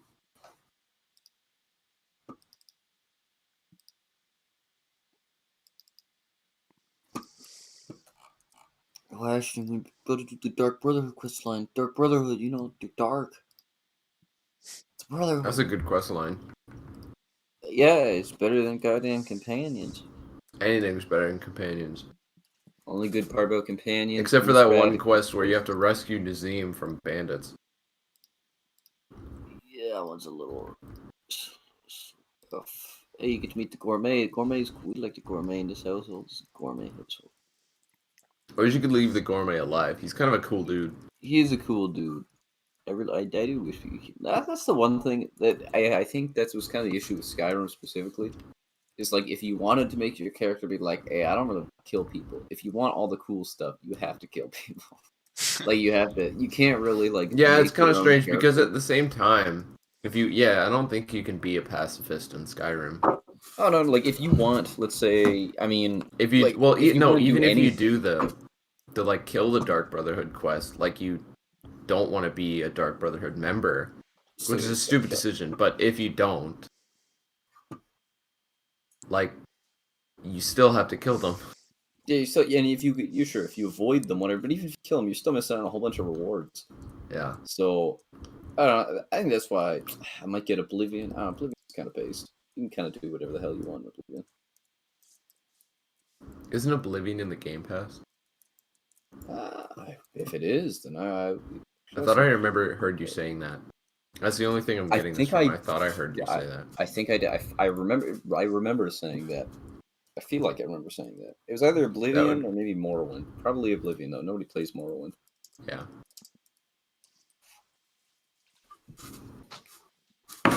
Shit. Let's go. Yeah, Oblivion's in the Game Pass. Yeah, apparently it is, yeah. Based. Thank you, Reddit. Oh, Dishonored 2's in the Game Pass. Pray. I don't say that often. I say that all the time. I love Reddit. Thanks, Reddit. What did you say?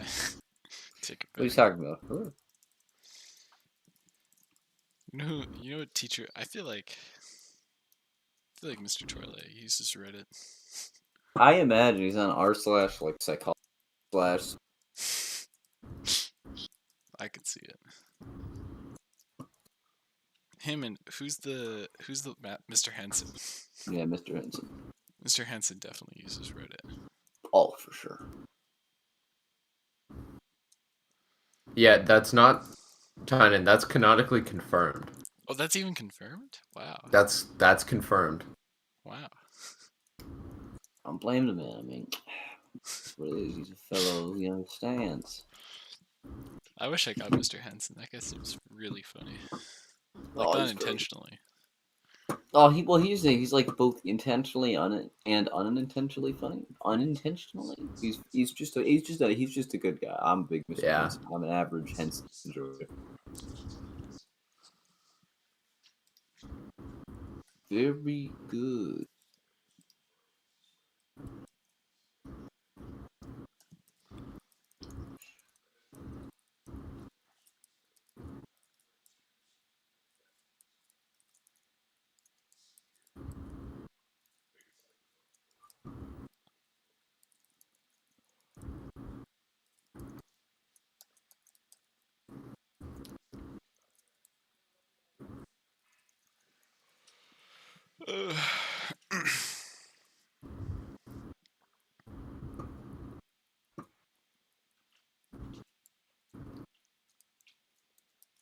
And I'm gonna need.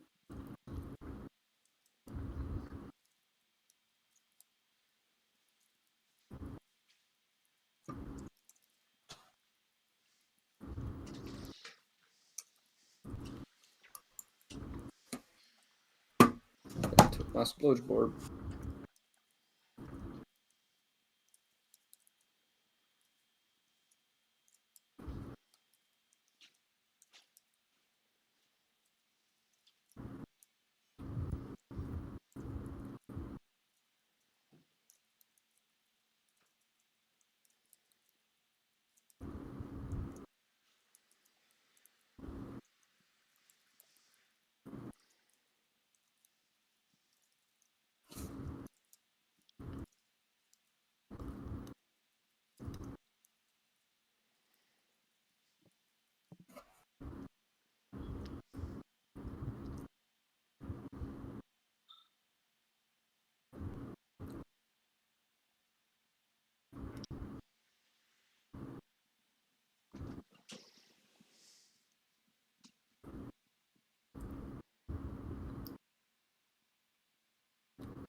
They don't dot my goop. What the fuck?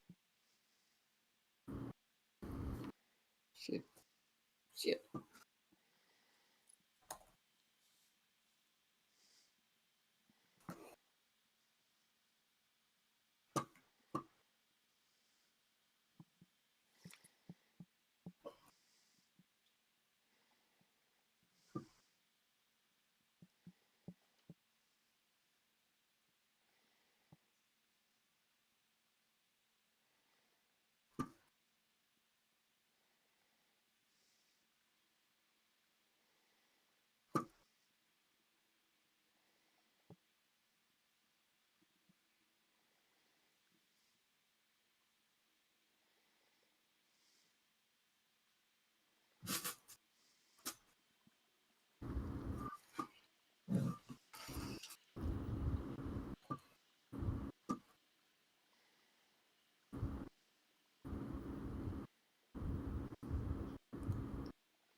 Hey there, lads. How's it going?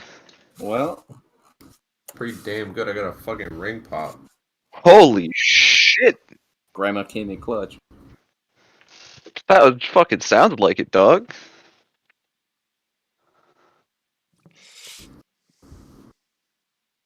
Yeah, bro, blue raspberry. Oh, dude, that's the best fucking flavor, dude. Yeah, it's pretty fucking good. I'm not gonna lie. Aren't raspberries like red though? Not unless they're blue. Okay, fair point. But how? Food coloring.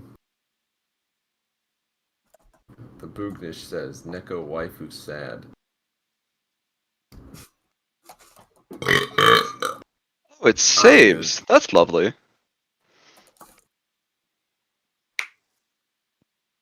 Me when I hit my genetically modified Neko wife. Neko waifu sad. There's a story being told here, and I don't like it. So, what are y'all playing right now? I'm not. I'm bouncing between games. Grand Theft Auto, Skyrim. Yeah, I don't know what to do. Actually, asked you Portal 2, right? I do. You want to play some Portal 2? Yeah, sure. Swag.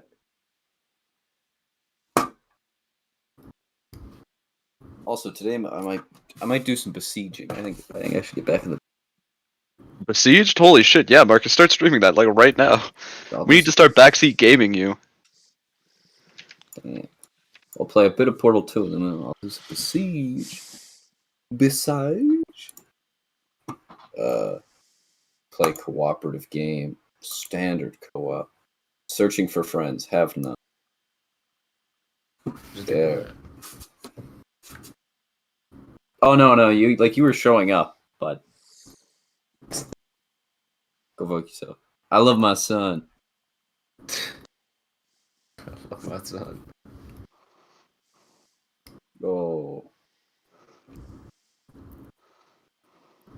Doctor, your partner in science. I really don't like seeing that big picture of iDubbbz. Like, it's a lot bigger than I'm used to it seeing. It's normally just like a little icon in the corner. Now it's You just don't have slightly a picture for yours. It just says the Boognish. Why was the Boog showing? Alright. Who's gonna be Atlas? Who's gonna be Peabody? We gotta find out. We're gonna find out. I don't want to be short. I don't want to be Atlas. Oh wait, you're gonna be I'm Atlas. Yeah. I'm player 1. Yeah. The music. Oh.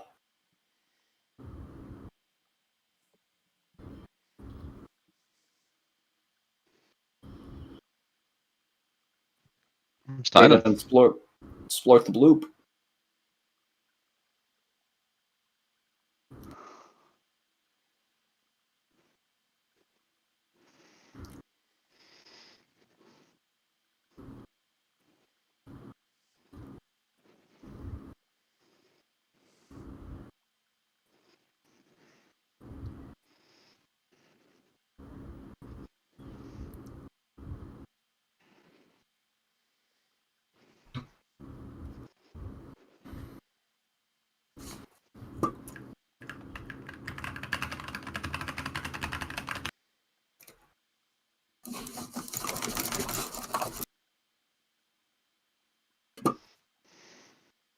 Yo, Ash, you got ring pop?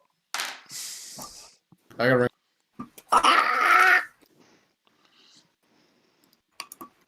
That's crazy. I like the monkey. No, I didn't want a headshot. I want a monkey. First of all, that's a porcupine. I want the monkey. Monkey. Copper, zinc, gallium, silver. I didn't want the damn head guard. Indium. I don't know. I kind of like mercury.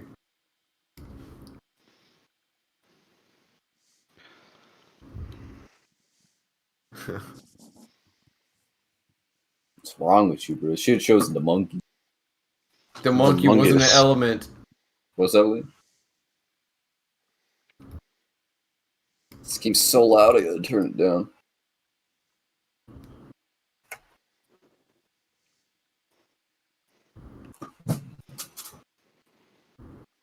Here. Here. I'm a friggin' genius.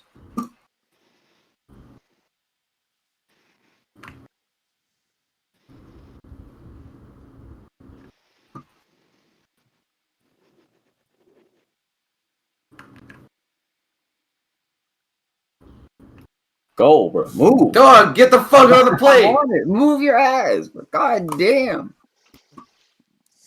Slow ass motherfucker. Slow ass. Filthy ass motherfucker. Filthy ammo. You fucking bitch. I hate you. Yeah, I bet you do. Fuck you.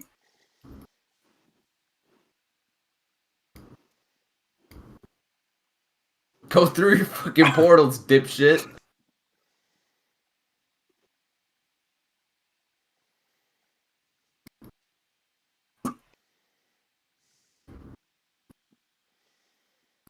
Oh, I forgot the button was E. My bad. Shut up. Literally shut up.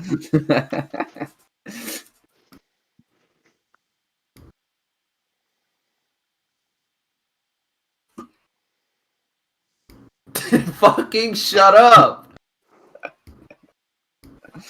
Look at it. Yeah, yeah.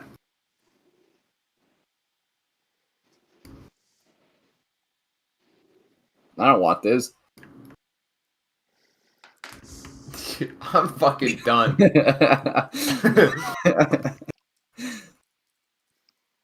do I put this thing? Oh, keep it for now, and yeah. I don't want that stupid cube or whatever.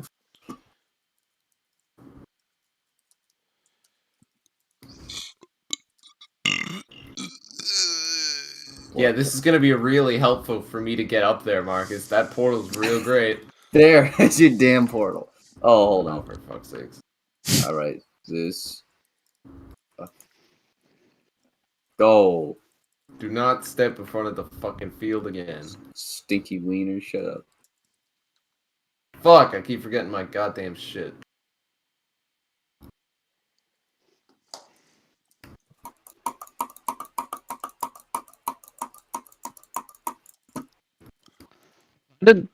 And where are you? I'm here. I've been here. Oh, okay. Good. This one's mine. Yeah. Wanted to make sure I wasn't missing Tynan. Oh, no.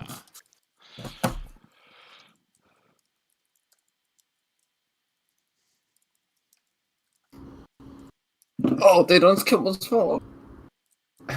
Alright, boys, we're gonna try MILF on hard. It's not that bad. I did it last night. Oh, he's getting hard on Mills. Are you getting hurt? Hard for. It was actually pretty fun. So if I type in MILF into Google, I'm gonna get that game. Yeah, it should come up with the Friday Night Funkin'. Yeah, that's what it should. See, what's interesting though is that you will get it. It just might be accompanied by some other shit. Big ass Yeah, fucking well, titties. still some really cool stuff. Basically, Friday Night Funkin' when you think about it. True.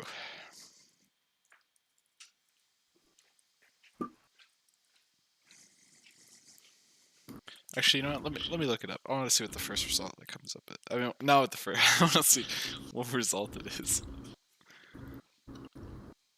Should I do all caps? Yeah. Oh. Do you want me to read out the top results? The Moro Islamic Liberation Front.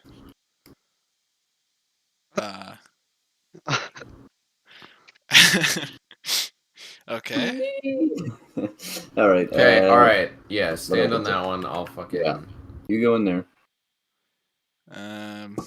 Oh, it actually does come up. Friday. I pressed the wrong button. Battle Alt 4. Battle Alt 4. I meant to press tab and just had face. Yeah, I bet you did. I'm sorry. Wait, Friday fucking actually does come up. Okay, go That's through crazy. my portals. Yeah, it's very popular timing. Just right after the Moro Islamic Liberation Front, and a few other places. Place a portal, you fucking dingus. I got ahead of myself. Don't you come through there? Or do you have to? No, you place a portal here so that we can get through. Why would I do that? Holy fuck! They should have a competitive Oh my God, like you're this fucking- game. No, look, it's in. You could actually do so much with this game. Hold on. Portal's here, bro.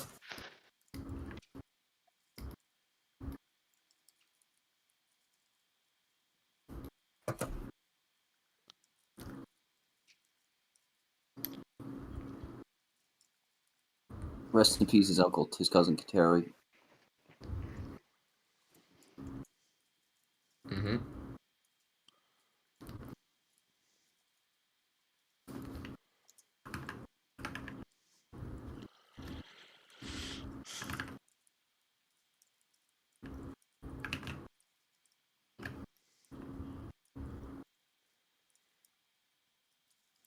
Science collaboration plans.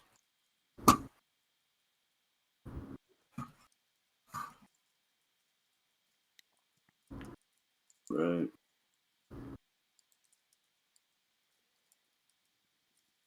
Okay, remove your portal. Here, yeah. I don't know how to do that. Just R?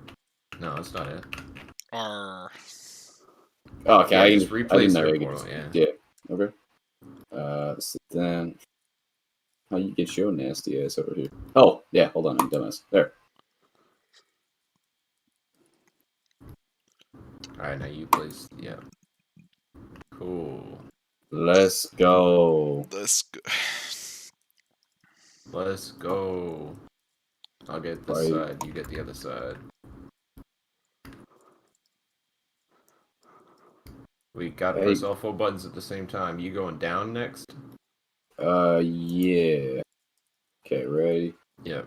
So, oh, we can press buttons, right?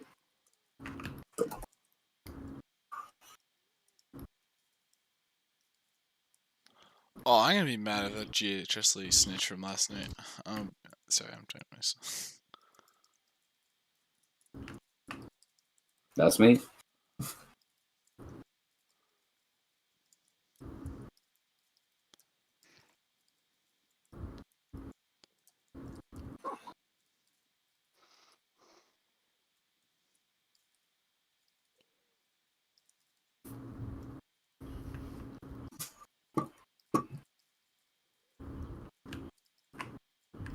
Bro, I swear to God, if you laser me, I'm killing you.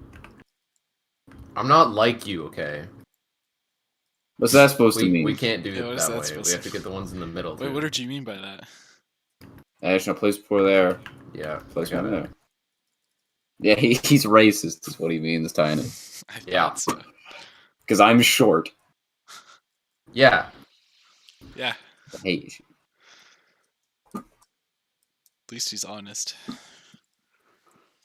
That's how I like him. My race. Actually, I have a terrifying revelation. What's that? We were restricted to playing Osu Mania. Yeah. That's all the MILF is. Kill the other two. Kill the other two.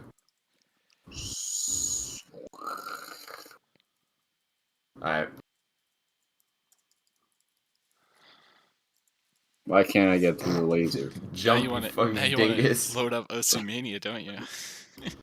Not particularly, no. Osu Mania doesn't have a little blue dude that goes bebop. That's true. And if they did, it would probably be a better game. Honestly.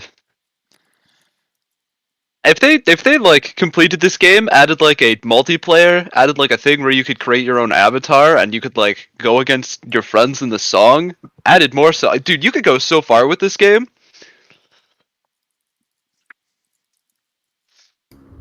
I would pay actual money for that. As opposed to fake money.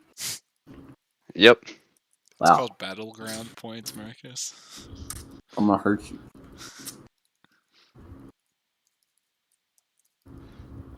Holy shit, he has her in his hand in this one. Yeah. He's strong. Oh yeah, you're doing Tank Man, right, Liam? Yeah. I yeah, that's literally right. have not clicked on Citra in the past 2 months. I don't know why. Citra needs to stop mining Bitcoin. You just have that problem for me, Tynan. It's only you. I know. I'm gonna hurt you. Okay, I'm the only one who can trust with the crushing bricks, so you go in there. What do you mean I can't be trusted with the crushing bricks? What's that supposed to I be? can't trust you with the crushing bricks. Place the portal. What do you... Listen, you can trust me with the crushing bricks. Okay, where should I go? Go right in front of that, like, brick in front of you. Yeah. Not down there. Just keep going until you... Yeah, place portal there. Drop down. You can drop down to the, like, brick the portal's on.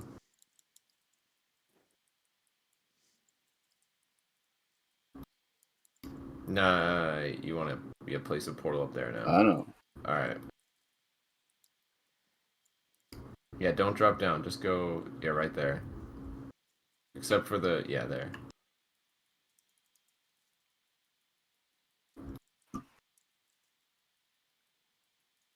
Ah!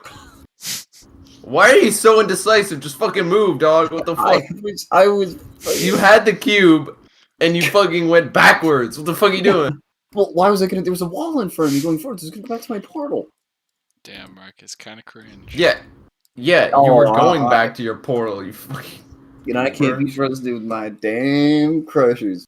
Yeah. Dog.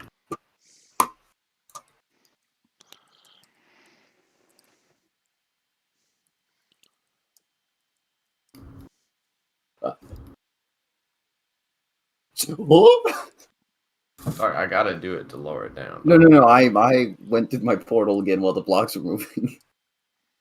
Yeah.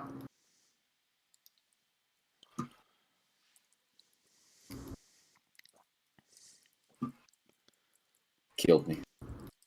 Just jump out the window. I can't make it. It's too big of a jump, Ashton. I can't reach. I'm literally gonna hit him. Fuck, give me that. Robbed.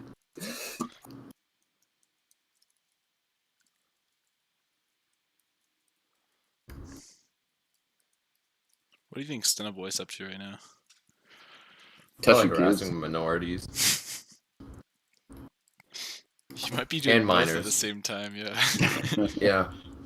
Minor minorities. Black babies. No black babies.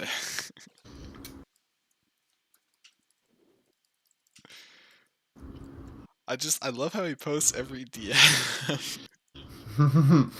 Even if it's like obviously making fun of him. He can't tell. And as long as you include the word rich and an obscene amount of emojis, he's like, damn, them motherfucker. Back there, literally, like, just call them harder N words non-stop. Like, I was so mad. What? I want you hit the button. Alright. Yeah, I got a better one. I'll go round. Oh, I control the Death Crusher. So put the Death Crusher I know. to open this one. Yeah, I know. I understand. Death Crusher. Your life is in my hands.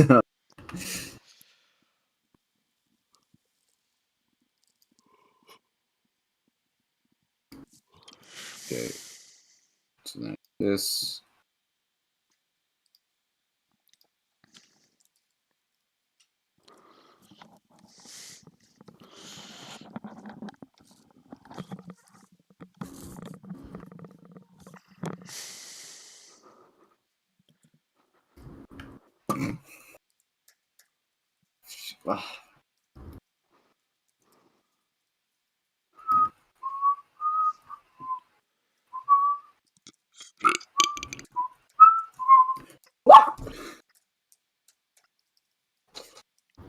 Kind of impartial. Kind of sounds like imposter when you think about it.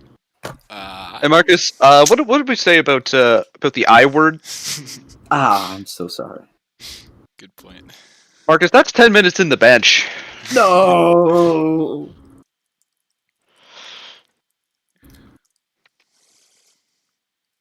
You know what happens, Marcus, and you still said it. Also, Marcus, do you think that conference we went to today was targeting Mr. Reed? I think there's a high chance. I feel like they're being prejudiced It towards made me Mr. uncomfortable when my teacher said the N-word. I could never look at them and say, I never looked at Mr. Reed in a positive light to begin with. Well, okay, but he really swayed me.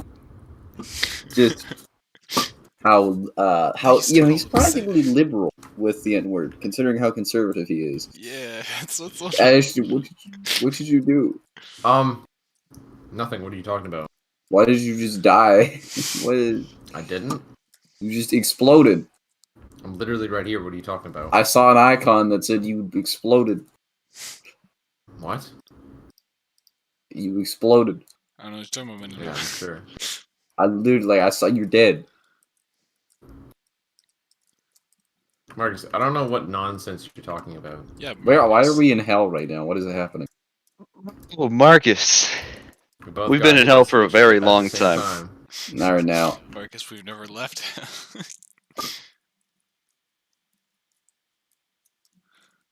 You're a fucking idiot, dog. Fine.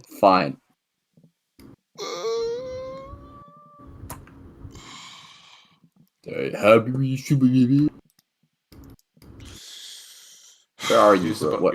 We're supposed to put a portal in there. Alright, boys. Well, I'm not gonna do that. Rattata attempt.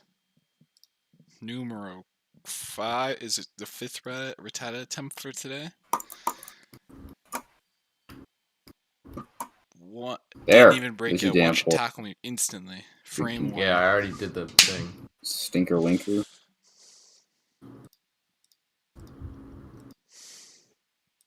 You're pretty damn mean. Uh-oh.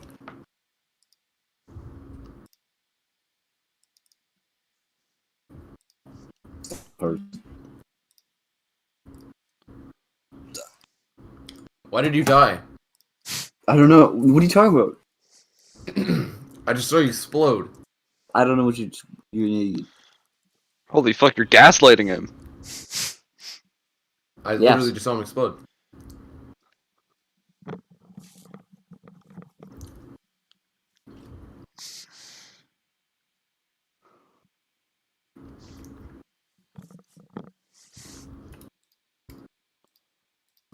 We had number 2 now? Yeah. Ash, where are you? Ash.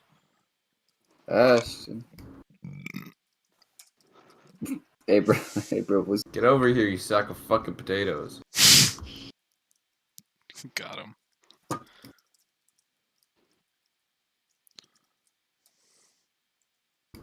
I forgot what key binding it is to see the other person's screen. Tab. Is it tab? Okay. I thought it was control or something. But that's your crouch button, so.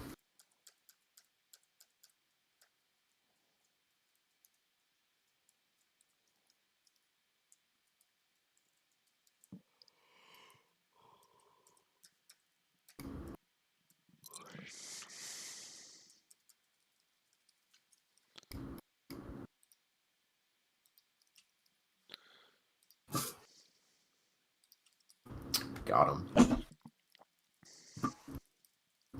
Yeah.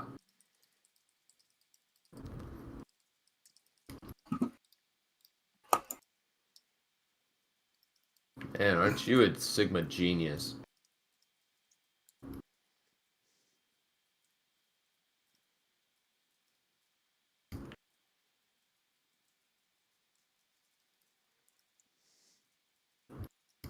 You gonna put the portals in so we can do this, or what?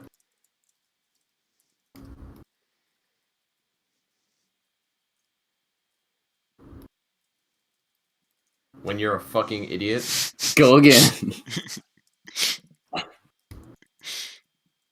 I think having no context, this is really funny. Alright, nice. What was that? You just called me a fucking idiot, bro. I ain't gonna shut up. Bitch Yeah, ass. you are a fucking idiot. I'll kill you. Still did it though. Rich.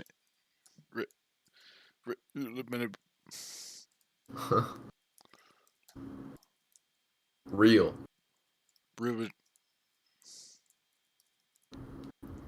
What's your boss out, Nick? Couldn't use that.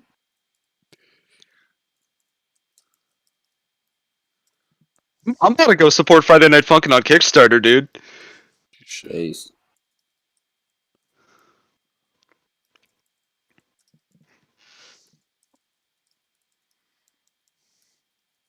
We stay funkin'.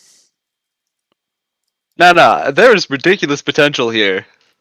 Friday Night Flubkin.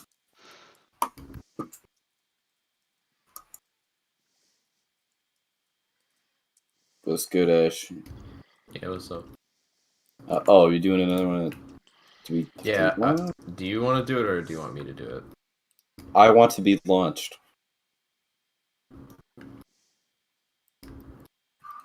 I like the feeling. Wind blowing in my hair. What?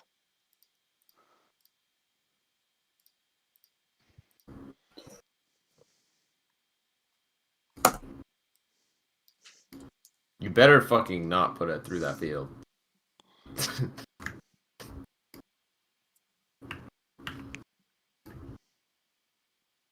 Oh, the Flopster just sucks. He misspoke. You just take it.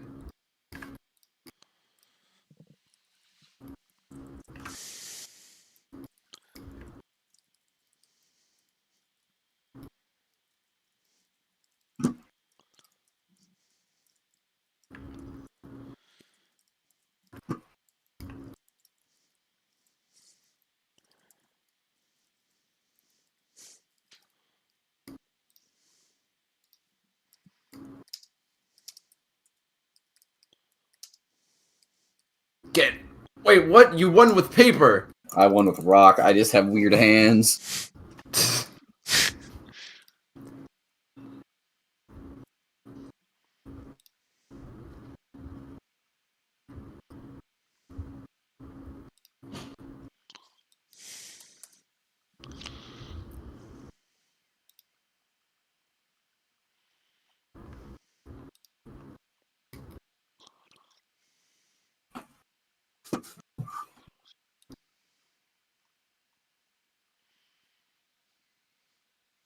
Overwatch has started updating.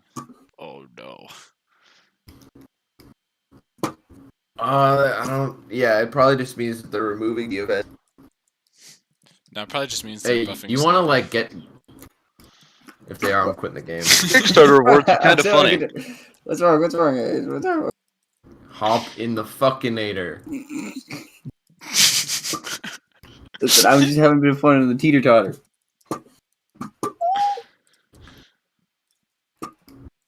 You're fucking stupid, you know that? You fucking bitch. What? So what? Alright, but cameras are I suppose. The portals even have magnetism in this game. You have to physically alter your like momentum to get like. Shut up! Sure I'm gonna physically alter your face with my fist, bro. Shut up! I bet you are. Stupid ass. I'm gonna set my portal gun to maim. I'm gonna set my portal gun to bald, bro.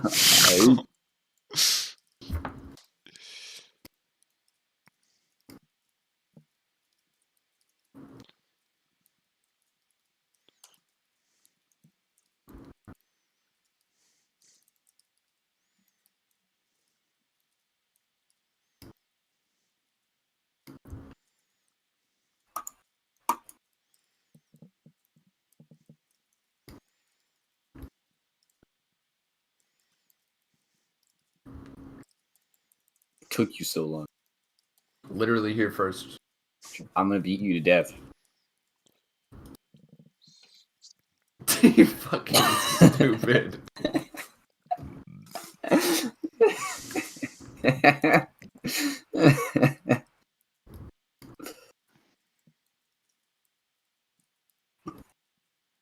Okay, I place the portal here.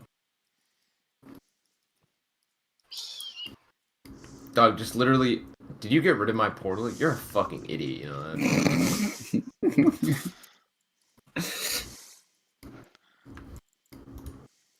Okay. Now literally just go through my portals. Okay.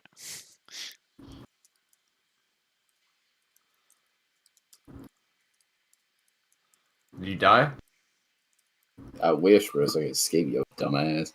Okay. I'm gonna cover up your portal. You talking shit about me? I'm gonna cover this shit up. Alright. So, Okay, you place your portals and my portals are there. I place one of my portals while I place. I can't shoot it there. Do I place it on the hanging? I don't know where you put it. I put my one. See this platform up here? I see where you put it, but I don't see where you put your other one. Where you're supposed to, at least. Where am I supposed to put? You know? Saying you don't know? You're supposed to be able to put it in there. Okay, whatever. Hold up. Cannot reach.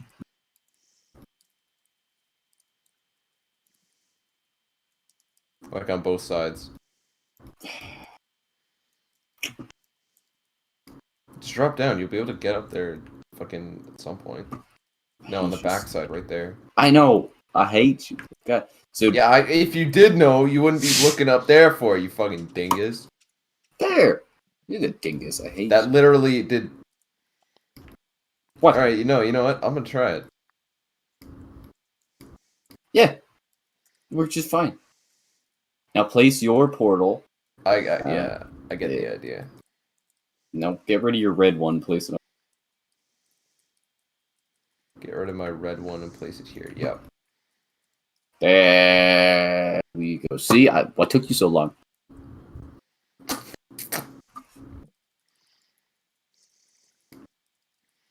I'm just gonna leave you with stupid ass.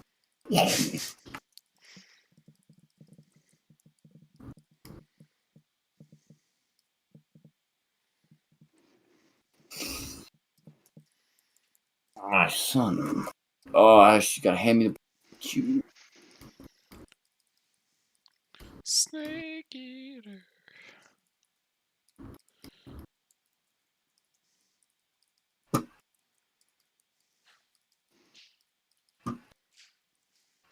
So then you have to. So I place portal there. Okay, actually, I'll go inside of there. Yeah, I was gonna say you should have stayed in there. Yeah. So this here. Okay. You take the momentum machine.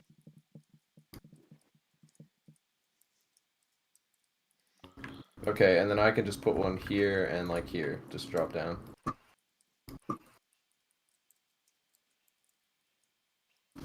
Being watched.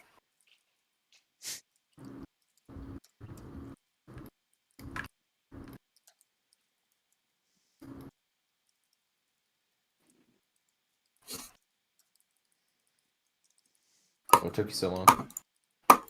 Drugs. Thumb down. Thumb down.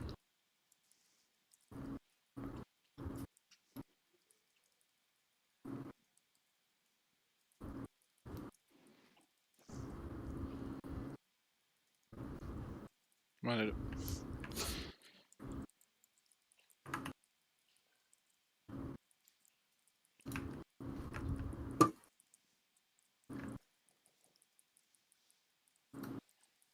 Ashton, you can overcome your handicap too. Try hard enough. Marcus, Yeah. You've seen his prosthetic. I don't know if he can. No, Liam, I know his body can't be fixed, but maybe he's mine.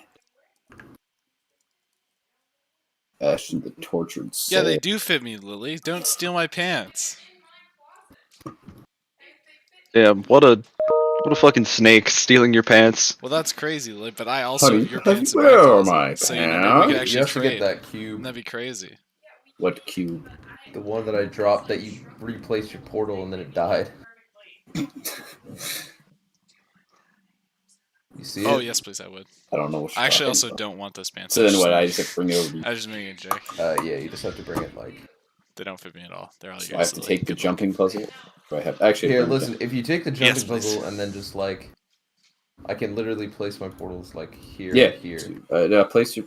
Yeah. You could just place it on the jumpy thing, like the curved platform diagonal. Yeah. Yeah. Watch this. Sick as hell, Rev. Yo, new message inbound from Innisdale about to hello grade 12s. This is an important action. I am for you. Please click a link below to nominate valedictorian. Sean Lukovich. I'm sorry, I have to. Yeah. Tell us who are the candidates. I'm checking. If Kaya Dowling isn't on there, I'm not interested. I'm voting for Sean. I'm voting for Sean. I simply do not care to vote for. Okay, here we go. Valedictorian. Well, now that it's on here, you can just do it. Like, guys, we get to nominate you know whoever we want. Strong academics, positive involvement in school life, positive involvement in the community. Demonstrates kindness and relatability. Okay, aside from academics, Sean fits all of those. Okay. Yeah, actually, I don't even know how his grades are. Maybe he's banging. First and last name of graduating student that could represent. Okay, Sean. What's his last name? It's Lukovich. I don't know how to spell it. What took so long? Lukovich. Not hard. Ash, what happens if I use this? Yeah, I wonder. Wait, you know what? I'm gonna DM Sean first and ask him for his consent. I've talked to him about it before.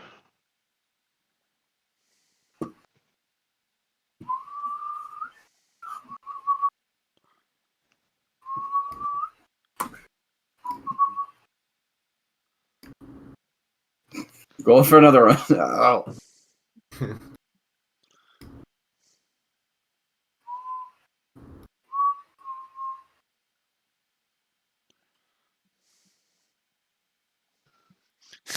Should I say, hey, we good to nominate you for valedictorian? We need a king to rule this castle.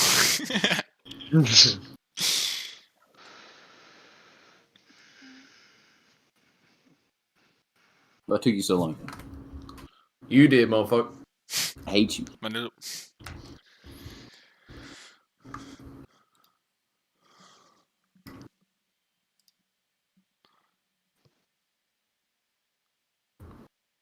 Let's go.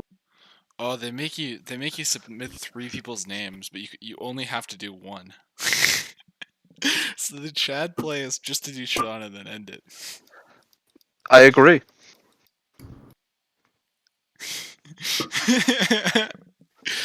Your Honor, there's only one good representative.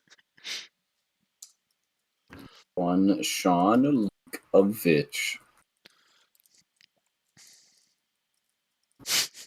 I think it'd be base to put an important PP and just say, friendly reminder everyone to vote for Sean to for ballot. Vote for Sean, the only appropriate. But go out of your way to make sure Sarah sees it. You didn't see the massive. I did. I was waiting for you to do your damn. God damn. Yeah, it's what? Huh? I'm trying to remember what I'm supposed to do exactly. Yeah, so okay, you go up on the platform. And then I jump, and then I send myself flying with this pad thing, I guess. Yeah, but why? Oh, so then you can go over. Okay. Yeah, that's what I'm thinking. Okay, I need to keep bringing this thing. Jump on that platform. I'm on it, motherfucker. Oh, fuck. Forgot to put your portal. It just you're gonna die. Alright. It kind of reminds me of my uncle's house. It's like the layout. What? Wait, isn't the game set in like a sex chamber, pretty much? And you could call it that. Yeah, it's a sex chamber. Yeah, I should Like all the walls are one color. It's like an insane asylum, kind of, right? It's a test chamber, Yeah, it's a Tynan. test. Yeah, so how does It's that? like a robotic chess chamber. Yeah, a chest chamber. and that reminds you of your uncle's house, Mark. Yes. Okay, cool. Does it not remind you of yours? I actually don't have a single uncle by law. I don't think. Isn't that crazy? Damn, you know what? I don't have any cousins. Isn't that crazy? That's kind of cool, actually. Cousins are kind I'd of. say I think my favorite dialogue is the dating simulator one in this one. It's got some really good dialogue. Oh, here, Tynan, just watch this. All right, this is like intriguing stuff, right? Hold on.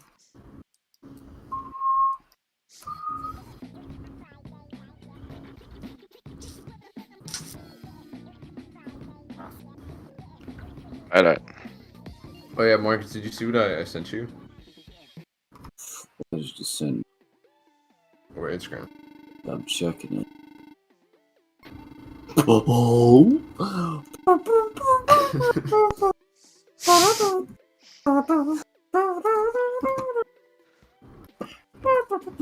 It's captivating, isn't it, Tynan? Mungus. Yeah. They don't kill Mungus. They don't killed Mungus.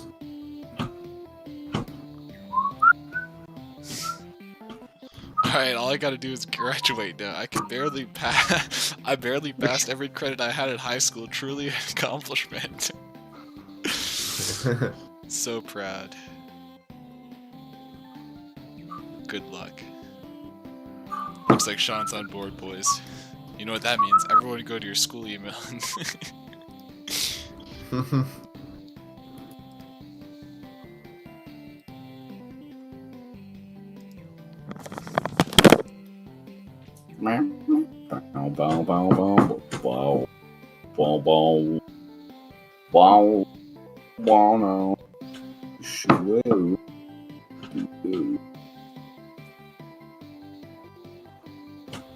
Man, look at all that hard work I just.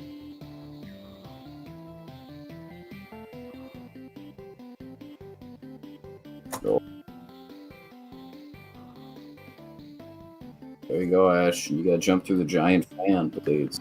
Yeah, you better not start it while I'm like going through. What are you talking about? Why would I do that? I don't know, because for some reason you literally hate me. For some reason. Yeah. How do I get over to your? Here, you gotta send it through your blue portal. The laser. It's really good dialogue, Tynan. It's just. Place your blue portal higher. And just like that. Okay. Bop beep, BB skidoo bep. Okay, the fan's shut down now. You can go through. How do I get up there? Yeah, this guy kind of sucks. If you were paying attention, you would find out. Oh, Tynan, you want to see what actually kicked my ass? Yeah. That's week 1. Free play. Uh-oh.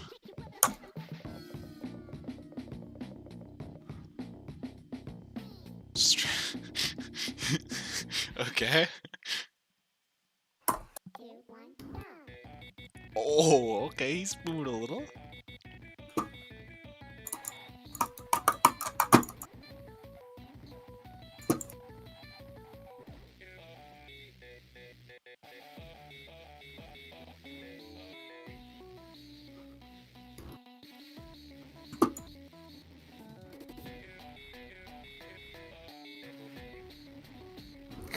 Do not upload the V237 schematics.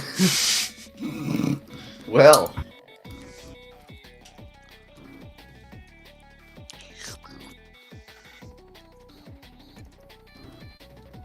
Crazy, that's just what we did. Oh, Kanapu. Nuke time. Babe, wake up. Babe, wake up. Kanapu pose. Babe, why aren't you waking up? New Kanapu pose. We going to 3 now? Even you're dead.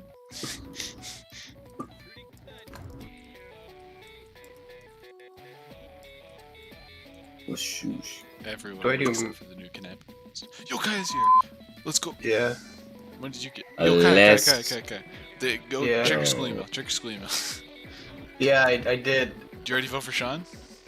I voted for Sarah and then me twice. Cringe. You should just throw in Sean in there. Yeah.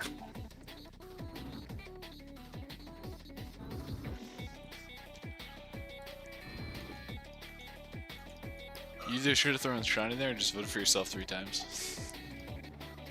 I would have respected that as well.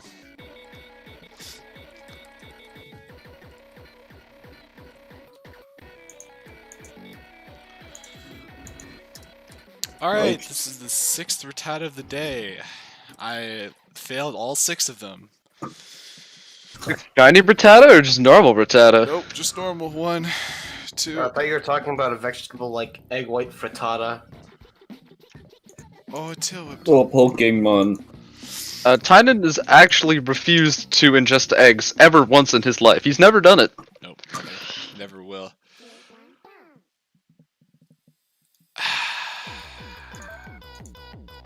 Oh.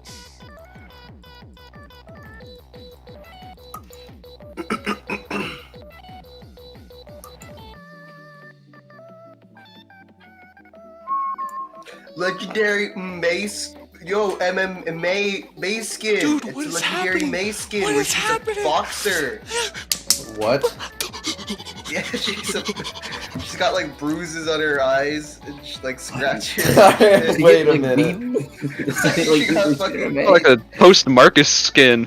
she has fucking blue on her collarbone. What? Where are you seeing this? Yeah, On where? the Overwatch League Instagram page. On sale, April 28th to May 11th. Watch. Up MMA is stepping into the ring. Man, goddamn it, they beat the hell out of her. Why does she have cornrows? Yeah. Yeah, why does she do that? Why does May have cornrows, Liam?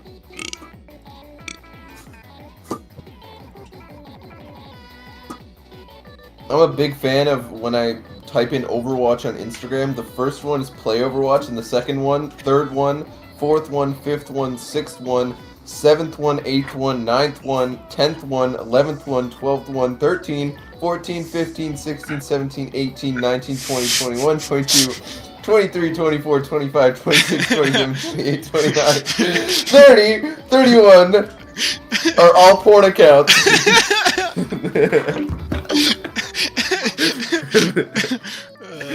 That's not even an exaggeration either. You just search up Overwatch? It's only cut off by a Bastion trash account. Yeah, I see it. I see it. Oh my lord. Oh man, that's actually really nice. Hold on, I need to look at Wait, this. never mind, they're all outdated as well. No, this one's still posting. This one posted Maybe, but yesterday. it's really funny. Hey, this guy's still posting. Why does she have watch. cornrows? I don't know. Yeah, Ashton, you're right. It's all. Yeah, I know. That's what I'm saying. Wait, Marcus, did you send that into Weeaboo Crew? Yeah. I can't see it. You were blocked by the Overwatch League account, bro. Is it I a like public how- account or a private account? I like how lewd Overwatch girls is It's just public like Overwatch League. You got. How'd you get Okay, well you blocked gotta by them? screenshot it. I don't know. Send me the actual account, not like a post. I don't know why. Why did?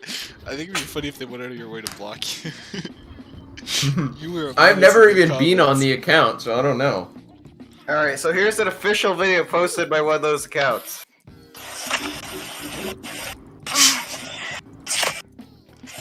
I've seen that video before. I've jerked off to that video before. Based. How short of it this $20 dog shit?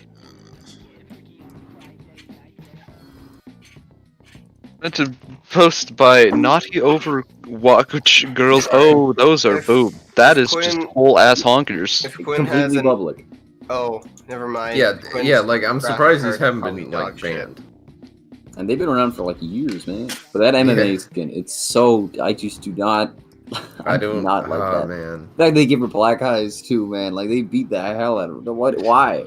Yeah, wait, I feel like they're gonna get in trouble. I feel like Twitter's not gonna be happy with them about the. She has a thing. cornrows and black eyes. It's okay. She's a strong, powerful woman. Even though she got hit a few times, she's still standing up. Hashtag girl boss.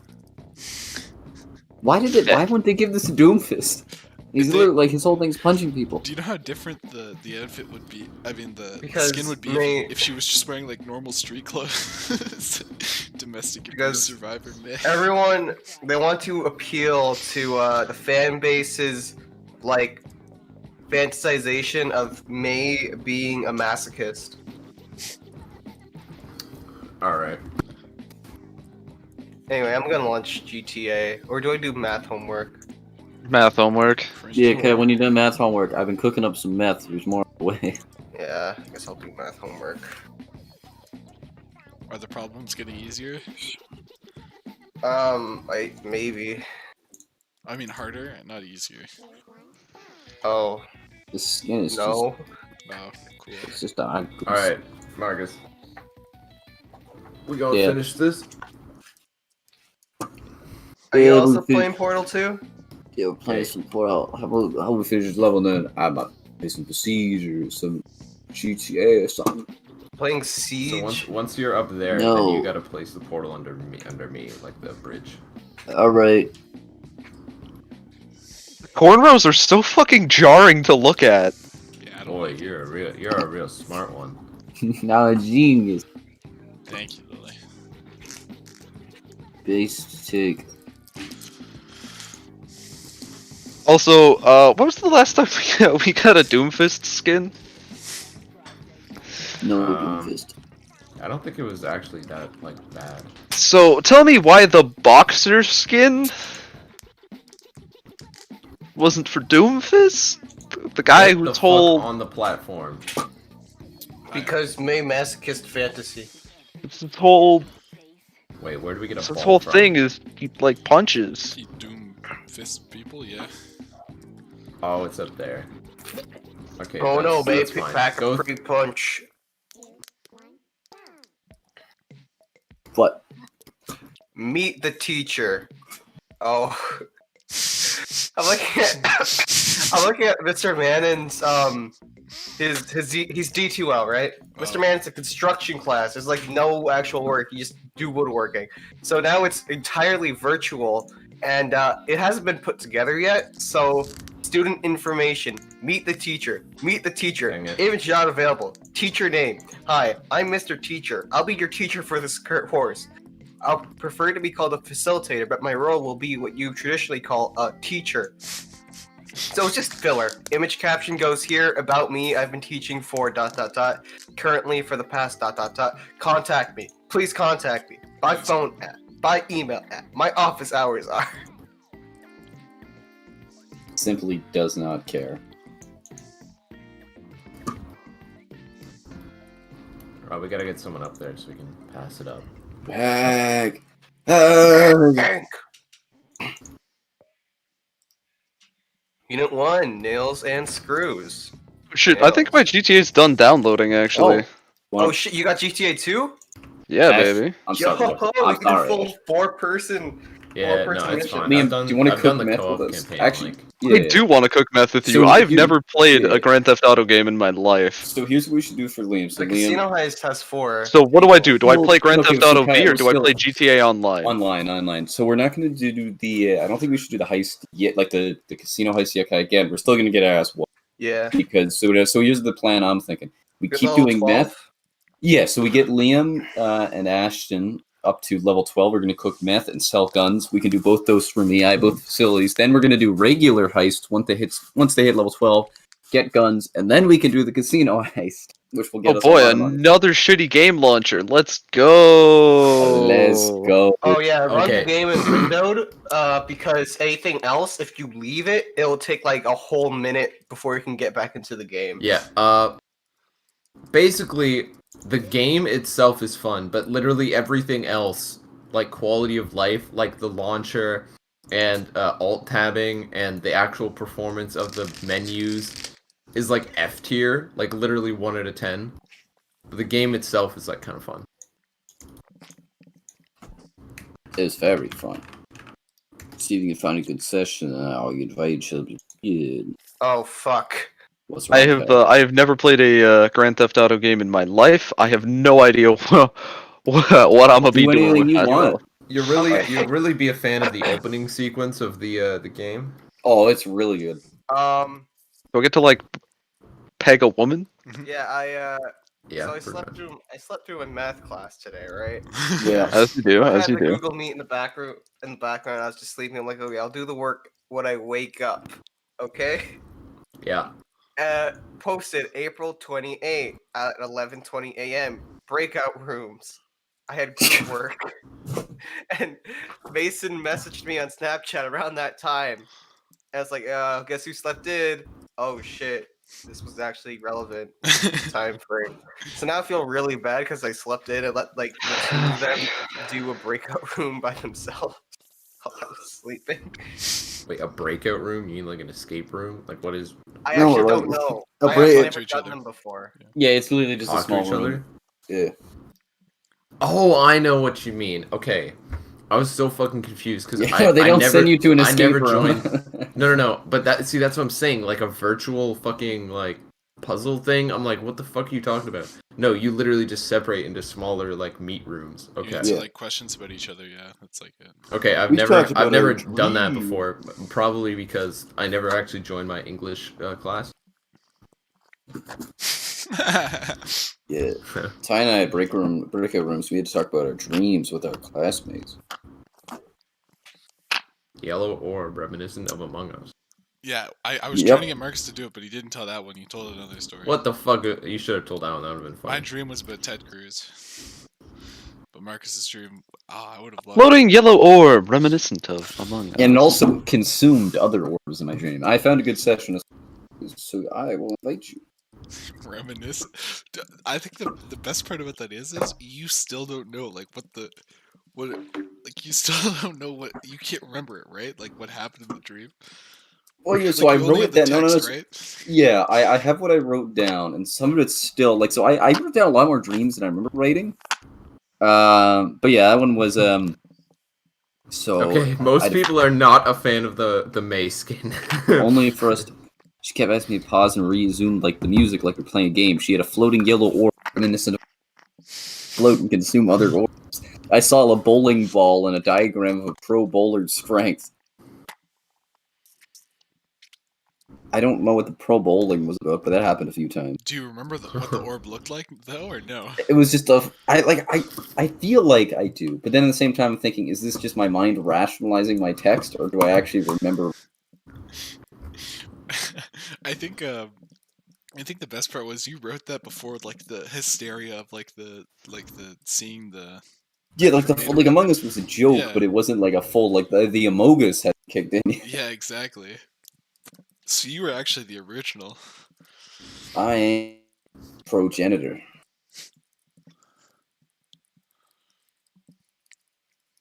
Was reminiscent. I'm sending something into Weeba Crew. This is the connection.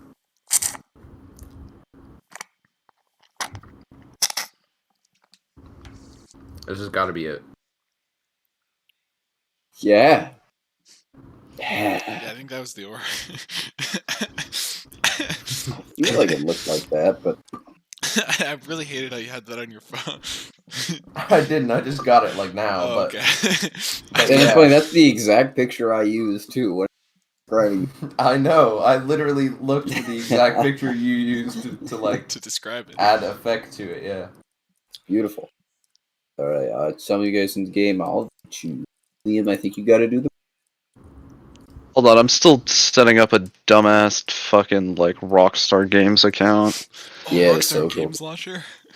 Let's go. What sucks about the social accounts, they make you link it up to like your other accounts. It doesn't progress.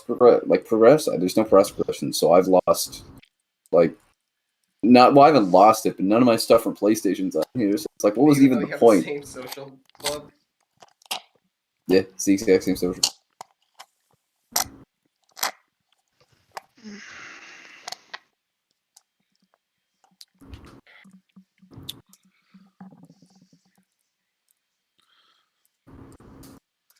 Yep, that's really the Rockstar logo in blue. Oh yeah. Wow, any ULA? That's cool. Make your character look like a Breaking Bad character. Can you make your character look like a Breaking Bad character so we all be Breaking Bad characters so it'll be really cute? You can't be Hank, you can't be Jesse, and you can't be Walter. So be Mike. Or Mike. Gus. Well, if you don't want to be Gus black, you can be Mike. Yeah. Please, it'll be really cool. It'll be a really good bit. Because Why if would you he want to not do it wanna later, if you do it later, it'll be $100,000. So like, it'll be really. Cool. I got it for free. I didn't pay $100,000 to change my face. I think you get one free. Maybe, but I don't even know what happened because I didn't manually choose it. It just automatically happened. Yeah, you also exploded during it, which shouldn't have happened. Yeah, I have a clip of that actually. You should do you send it to Code already? Okay, I want to. Oh, Marcus, by the way, that 0.0006775067775 times speed was an exact measurement or exact calculation. Wow. Okay, I was curious about that. I wasn't sure if you had. No, it wasn't just random numbers. I divided 15 seconds by 6 hours and 7 minutes. Okay. Well, yeah, guys, you got a really cool ULA. You must finish the prologue from Grand Theft Auto 5 before you can enter GTA Online. Pretty fun. It is a lot of fun.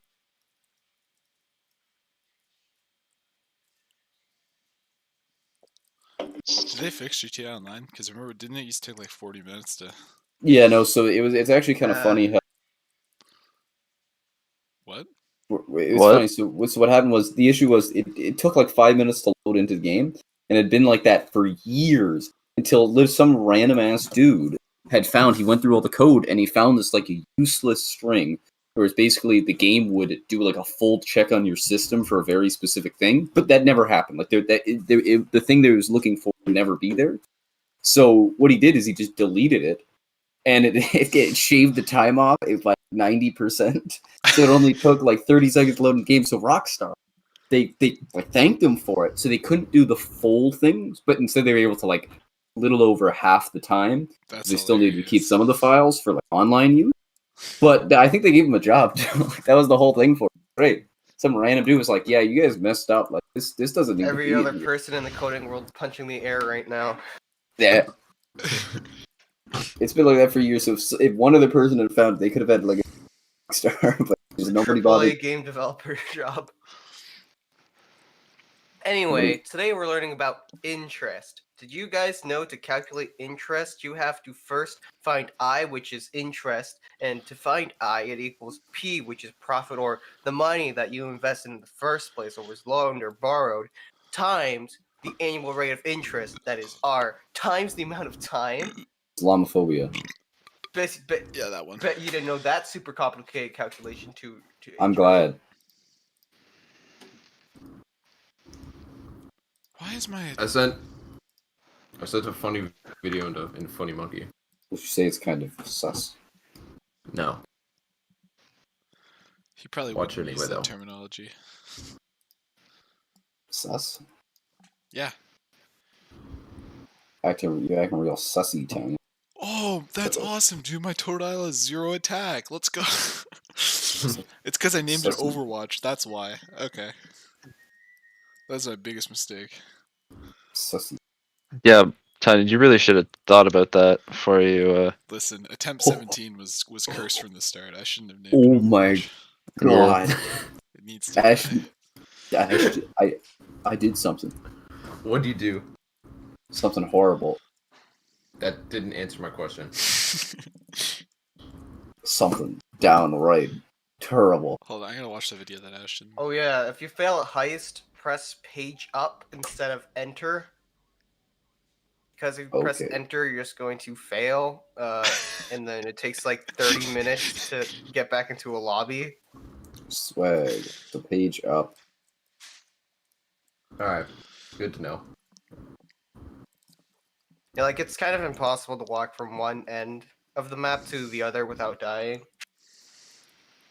By, like, you know, people. Yeah, so you have to find a good server. You know what? Actually, I'm going to see if I can a server before joining this one. That's kind of one issue, and I feel like, so the whole thing they always had, you can't do, you know, like, free roam missions, like missions where you're actually still on map with other players in private sessions, because, you know, it'd be too easy. But yeah, unless you're doing, like, heist setup, and then people see us like, oh, he got stuff, and you can harass him. yeah, so but I feel like at this point, everybody's got, like, the most over vehicles, so just I don't know. Well, just allow it to do it. I mean, yeah, it makes it a hell of a lot easier, but just ramp up the AI opposed to having to rely on other players destroying stuff. It's like, yeah, it's nice to have the fastest car. That's pretty fair. It took you level 100 to get it, with turbo turning and all the attachments. But now your bike flies and you have an auto-aim rocket launcher that instantly kills and has no travel time. Or the fucking nuke that just kills every single person in the lobby. Oh yeah, that was one of the coolest things. So on PlayStation, I got it. It's a cannon. So how it works is I can target anybody on the map. It does all actually cost about, I think, 500,000 for a single shot, but it can instantly vaporize anybody on the map. So if you like cheated the game and you have infinite money, you can just. I'm in cover, but nothing is happening. Where are you inside? Yeah, I'm in the prologue. It's like get to cover. I'm in cover. Nothing's happening. Yeah, detonate the C4. Press G. Or pull up your phone, I think, in the prologue.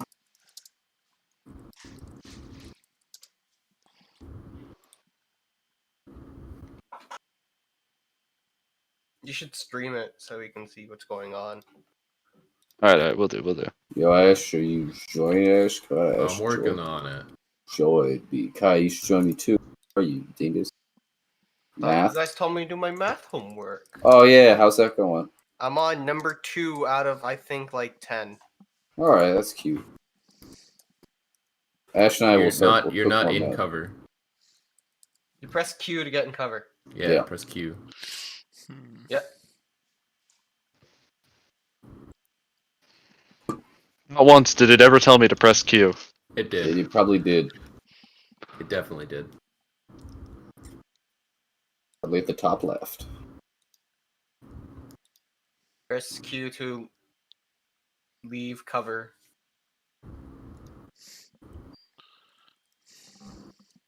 It's supposed to go down like this. That's a quote that you're gonna hear again. You remember? You remember that part in the game? Yeah. That was a good part of the game. It was a good part of the game. Because story modes were like really good. It reminded me of Assassin's Creed Black Flag when it erased my save file 3 times. Yeah, when it erases your save file 3 times. When Edward is like, he lost everything. And he's like on his ship, but all of his like fucking ghosts are like, Edward, you're fucking, what the fuck, man? You left your wife, you left your friends, you fucking dick, you're a dick pirate. What the fuck? It's like, you don't understand. I'm just a pirate, har. I'm at the meth lab, Marcus. I need an invite. Oh yeah, hold on. I'm not even at the meth lab yet. Hold on, I gotta head over. I didn't realize you were in the game. It's just all perfect. I got sick. Right. The other guy was in here left. By the way, when you have 5 stars in the real game, cops do not shoot like that, where they miss. They don't miss. It kind of gets brutal. Yeah, well, that's why you try to avoid getting cops in story mode, unless when it's like a scripted thing where you have to. But even then, usually when that happens, you're given a lot more utility than you are online. can actually just kill yourself online. Yeah, you just shoot yourself in the head for a quick respawn. It also costs $500 to shoot you. Yeah, but I guess you could avoid the cops. Well, yeah. Well, the reason it costs 500 is drop 500 when you die if you have that cash. Ashton, I got us a new ride, a new plane. I'm still not going to call it good, but it is better than the other one. Oh, hey, Okay, I wish that this shit would shut up. But I can buy a parachute now. Oh, hey!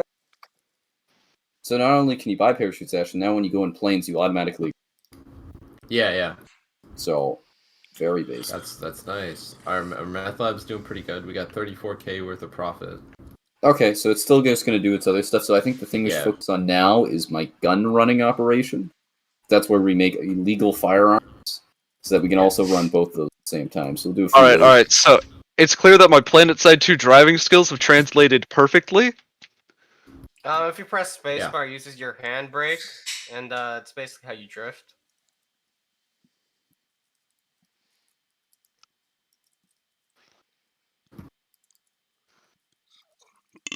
Don't accelerate while using your handbrake at the same time. That's you how also, you... Yeah, no. You get to witness the best part about GTA, the radio. Oh, yeah. It unironically has the greatest bangers. Get frickin' everything. You got Midnight City by M83, you got a whole bunch of Kenny Loggins, you got damn what Lady Hear Me Tonight. Hey.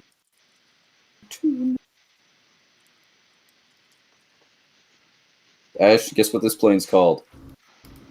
What? The Dodo. Oh, this thing cannot take off. I swear, once it gets in the air, it's gotta be good. Right? Yeah, it's gonna be great. Well, I mean, it's better. Also, it has one vital advantage over the other plane. Can you guess what it is? Yeah, no idea. Guess by the name, the Dodo.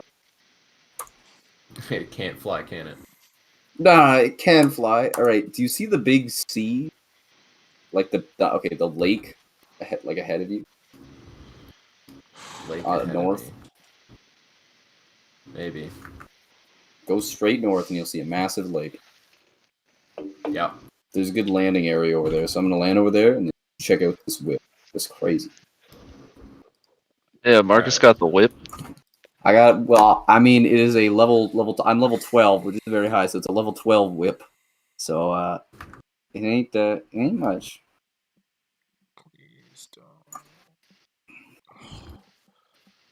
Ash, you ever see the Gordon Ramsay pilot?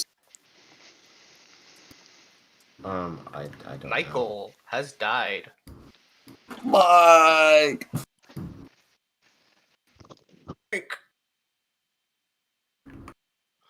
Michael. What?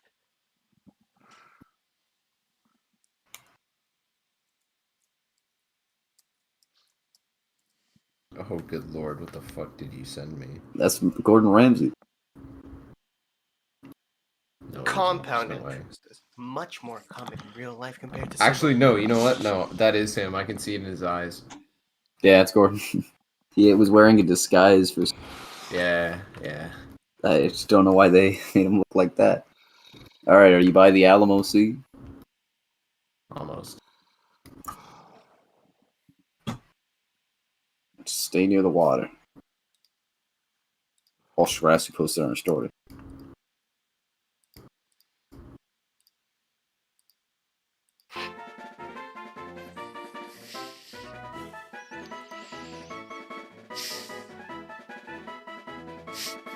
Who's Surfer Deaf and Liam?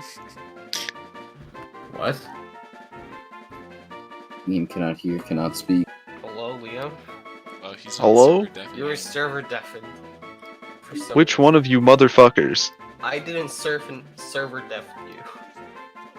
It's not me, I'm flying a plane. Ash, I'm here. Yeah, I know. I wanna like check this motherfucking place out. Come here, bro. Okay. Get ass. Oh. Stupid. Wait over here. That's fine.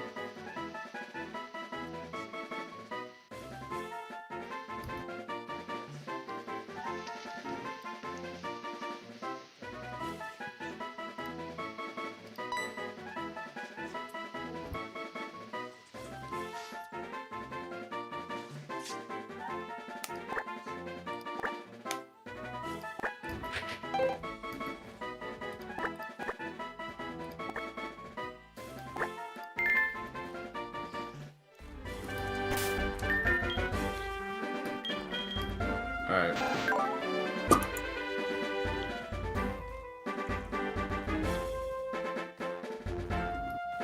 Guts is bad. But The music's pretty neutral. good. Music does bang a little bit, I'm not gonna It lie. is just the actual soundtrack. Tackle is scary. Oh, wait till you get to the radio. Okay, we're gonna play it safe. We'll grinding from now on. Very safe. 'Cause this is the run. We're on 17.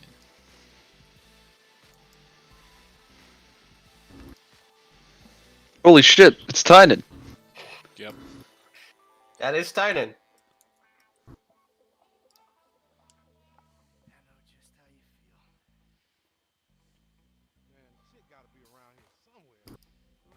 Alright, are you up at that lake? Yep. Okay, I gotta do turn around then. Yeah, you can just go straight through. Nobody cares about Alright, so I had a pretty nice truck. It was kind of kicking ass, but I traded it out for this new one that I got. I think you're gonna be a real fan. Did you get to the Doom Buggy Beetle thing? No, it's better. Trust me. How do I Did these two fine gentlemen appear in a previous GTA game? No. I believe you have to buy insurance on it, which you just go to like when you're in the. I'll show you. Just get. Because I can get a tracker, but I can't get full coverage. Meaning that if it gets like destroyed, got these this vehicle can't be modified either. Okay. Yeah, you need full coverage on it. Alright, well. Might just have to buy the truck. What's it called? I don't know. I don't even Press Z. Like, be at the bottom right. Sand bottom right. It's a really. What is that? You What go mine to is? first person pressing. I don't know. Is it called the Sand Kit? That's a truck I know. It says Zirconium Journey Vans Grand Sonora Dessert. Okay, no. Okay, so the Sonora Desert. That's just your locations. What is That's the where top I line? am. The Zirconium Journey Vans. Okay, so it's a van. Oh, you got the Journey. Is it huge? Like, is it big? Yeah. Okay, so you can buy that. You can buy that for like 15K, I think, and you can call in whenever.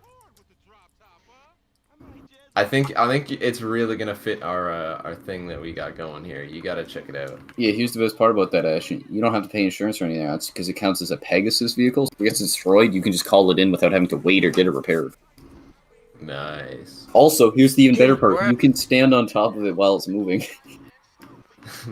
Yeah, this van's gonna be pretty good.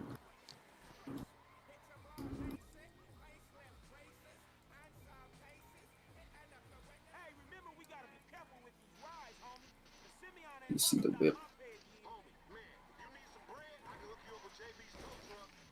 It goes kind of fast, dog. Yeah, no, it's not bad. It also can take a good bit of damage.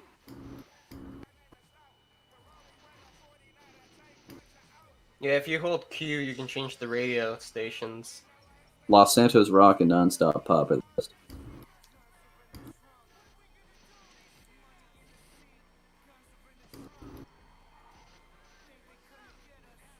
Or M wheel down. Jesus Christ, I'm bad at this. Nah, that's just the game. Hey Marcus, check out the whip. Check out my whip too. I'm looking at it. Yours is pretty fucking sick. Wow, Yours look is, at I this. don't know if it's going to use for. but I know where we can get one of the. I know where you can get your own. We can cook meth in this thing. You can. Well, it's cooking right now, so hop in the seaplane, and I'll take you to our other lucrative business. All right. Do a quick 3-point turn, just get out of there. 3-point turn. That guy has the math questions going. I'm watching Leo. Maybe you should get a GPGA. Yeah, Tyne, it's only $30.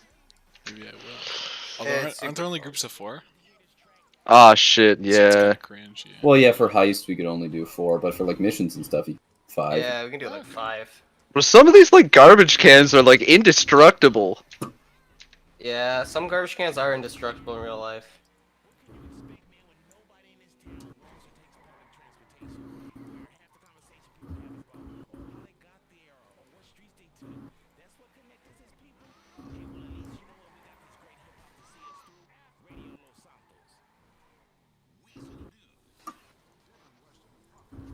Actually, I you may really have noticed the sponginess of that. we don't exactly have like back seats, right? So where do you think our other passengers sit? On the legs. Yes. Yeah. So those would be hanging. So if I do like fit or something, imagine what might happen there. I think it would be pretty funny. That would be funny, I think.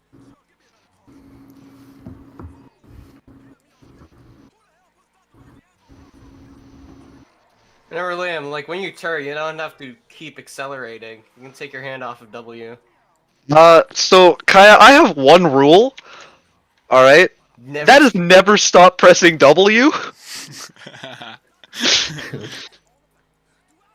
Trust me, I know well enough. I've played more than one game where you have to drive in a car. All right. I know well enough that you have to accelerate while turning. I don't want to not. Very fair.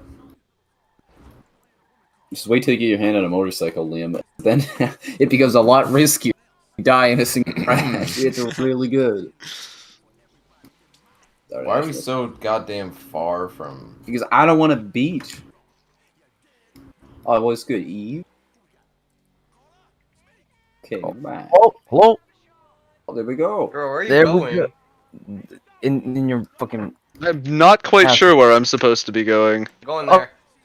Yeah, I probably could have just parked closer to land, Ash. But listen, I'm paranoid schizophrenic. Not in there. You just said in there. Oh, what do you think? I mean, like across the street, there's a parking lot. Instructions unclear. I went in the ditch. They're in there. Good point. Wait, have you finished the prologue yet? Park next to Lamar. Park next to Lamar. Where are you going? Yeah, Liam has completed the prologue. No, he's trying it out. No, that's it's well, in the yeah. story now. Yeah. That's the story. I'm done the prologue. I can quit. Prologue was just the opening winter scene. The opening thing, yeah, with the bank. Yeah, to go online, click pause, online. Click online. Yeah. Click page. No, caps lock. What? I should probably upgrade my meth lab. That might be a smart idea. I have to go into GTA Online first. How do I make a character? When you get into GTA Online, you will have the option. Alright. It's not really I an guess option. It is a forceful closed friend session. No, just do you wanna whatever get for now, because I'll invite you to the one we're in. So You want to it get into doesn't matter. online first before press escape. Okay. It doesn't Go matter if online. you choose. It doesn't matter if you choose the session. Right? Just hit go. Just hit go. Yeah, then you can make your character and then go into social club and friend any of us. Yeah, and then I will invite you. All right. Actually, you know what? I'll wait for them to get here. Ashton, guess. You know what? I should probably. Should I buy those golf carts so we don't have to walk around this? I don't know. It doesn't take that long to walk around, but you can. Yeah. Well, okay. Yeah, it does. Actually, it depends how much the golf carts are. If they're a few, maybe 20,000, I'll be like, yeah, okay. It'll probably save me time in the end. Now, how do I? Who is this daft hooker I'm looking at? You. Ugly as shit. Oh, bro! Start editing this character. Ah, shit. All right. All right. All right. Okay. All right. All right. Edit this. Become Mike Woman. Ehrmantraut. If you become Mike Ehrmantraut, I'll be very happy. But it's up to you. Tynan, what the fuck are you doing on Citra? I'm not. I literally have not. I've not touched Citra in the past like 4 months. I don't know what it's doing. I could even prove to you what I'm doing right now. What the fuck? I finished that ring pop. That was a good ring pop. Yeah. Nice. I mean, it should like make the slurping noises like into the mic. That's the wrong Well, one. it's gone now. You should have said it earlier if that's what you wanted. Still do it, bro. What's that? Oh, Dollarama just sent me a message. We've been trying to reach you. Please respond. Get a chance to win exclusive from Dollarama. Oh, damn! What exclusive reward are you gonna get from Dollarama? J Dilla donuts. Oh hell yeah! I can't Let me believe it, hop in the Marcus. You whip. just not let fucking Dollarama reach you? That's fucked up. No, I know it is. I'm gonna be honest, Marcus. These aren't that much faster. Yeah, I want to get so much of this costume. You know J Dilla? Yes, I do. How much? Gotta get 2 copies of donuts on vinyl. 2 copies of donuts? One is enough. One of them is that was like clear a lot of jelly, my money. I'm while near. the other one has the donuts cover. Yeah. I've got like 42,000, so I still got some in the bank. But Fuck. How much are they each? 25 American, which rounds about to about $80 Canadian. Wait a second. Oh, Ash, want to get some tattoos? After everything, I'm assuming. I'd rather change Let me my see what my clothes, PayPal but... says. Yeah, let's get fine. We can get some clothes. I forget what I paid for my donuts cover. Some guy offered me double for it, but I'm materialistic. 33.62 Canadian. Actually, I forgot. I got something even better. If I had to choose one, I'd say just go for the donut cover one. Get on. I mean, I already got the jelly cover. So. Oh fuck. Okay. Yeah, I'm okay, gonna. then. What do you think, Ashton? You've only said Yeah, I'm a big fan of the scooter. It's not a scooter. It is definitely a fucking scooter. What are you? Who are you kidding here? It is called a small-scale motorized vehicle.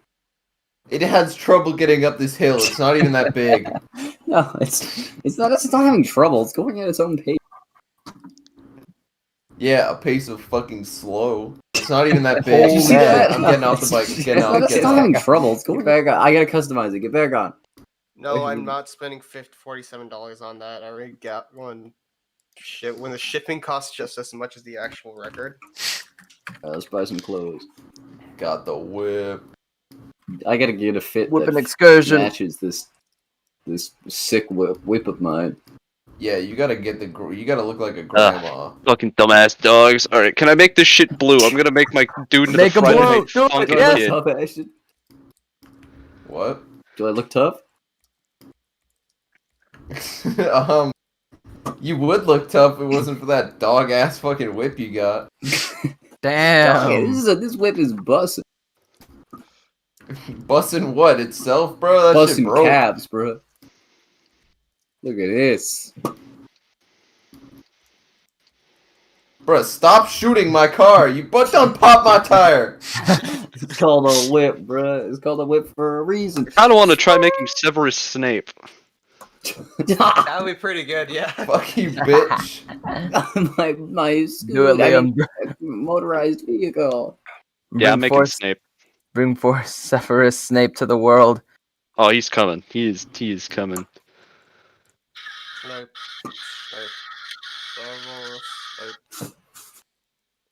Severus Snape. Dumbledore.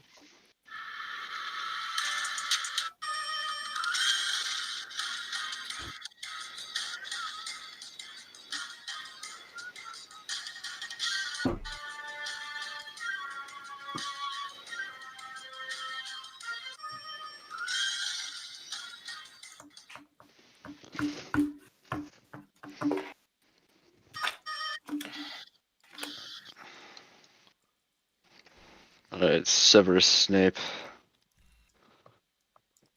like pull up a picture You can of change, Severus Snape.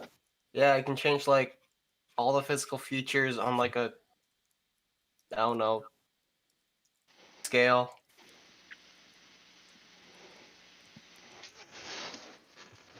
All right. So I've got that like.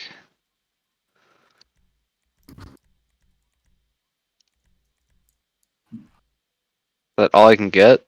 I can't get like a hook nose? What the fuck? No, if you see that little box there, Yeah. you can change that dot. Oh shit. Okay. Click on the dot and move it around. So find like, say you want a crooked nose or like a hooked nose, you can actually very There slightly we change those go. features. Yeah. That's good. All And right. you can do that with everything. Ash, I'm tripped out. Like you can have them Yeah, looking right where- just by holding E, and then you can change the square if you want. Right Or on. dot. What do you think, Where do I Ash? get the fucking like What? the meth suit? What's the meth suit under? It's in heist overalls, heist coveralls.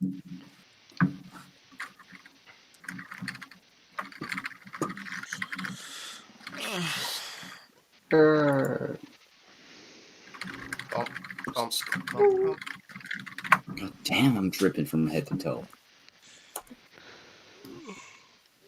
Okay, yeah, I'm not buying that. Ash, That's just way too much money. I'm British. Look, I'm a Brit bonger. What?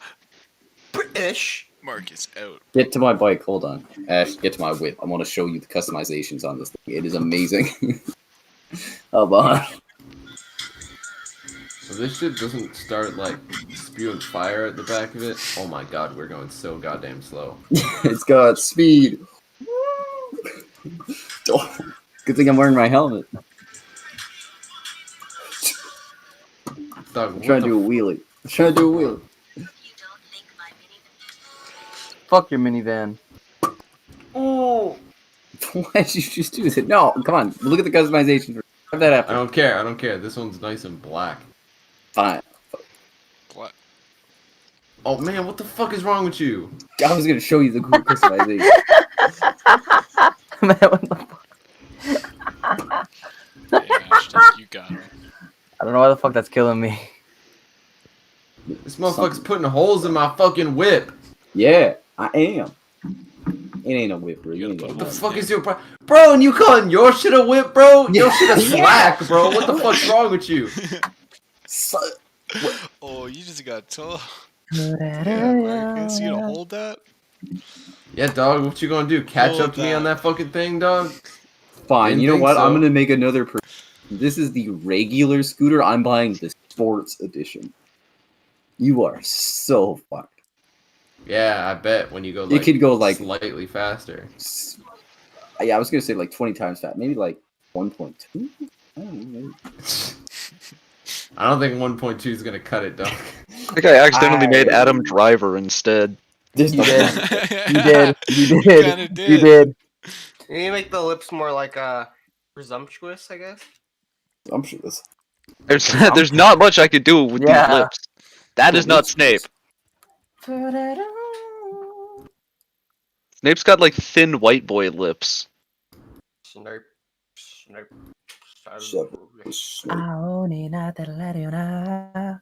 Oh, here we go. Now we're getting into it. Gotta get that jaw. There we go. Gotta get that. Yeah. Jaw weighing. Narrow square jaw. Yeah, baby. Chin profile. Up. Not here just yet. Out. In. I don't know why it's not letting me go into this fucking thing, dog. Oh, now it is. Okay. Man, making Severus Snape is hard. Stop shooting my fucking car. Hurt my whip.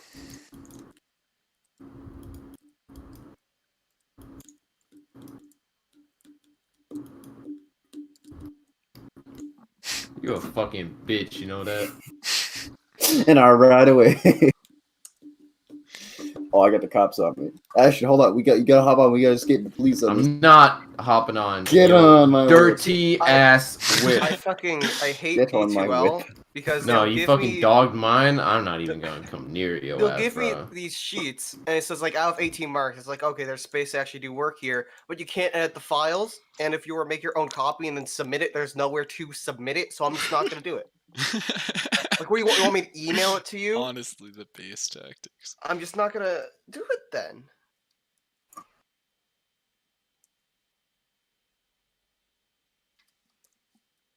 Ashton. What? Ashton, help me.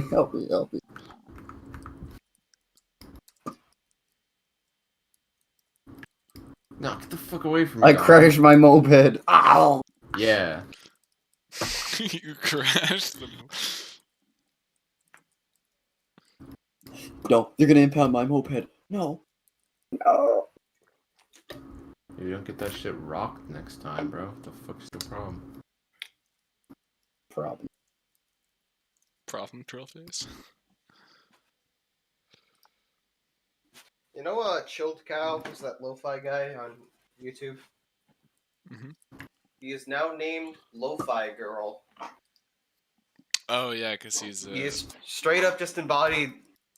Yeah, he is officially Lo-Fi Girl. He got the rights to that character. Yeah.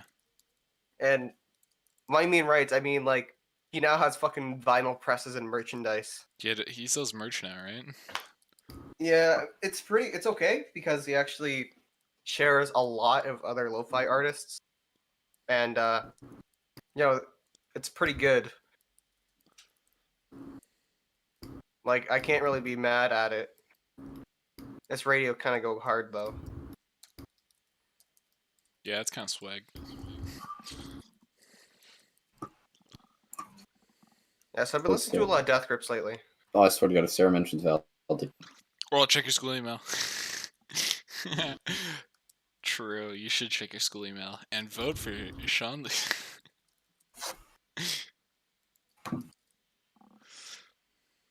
Thumb down. Damn, Marcus.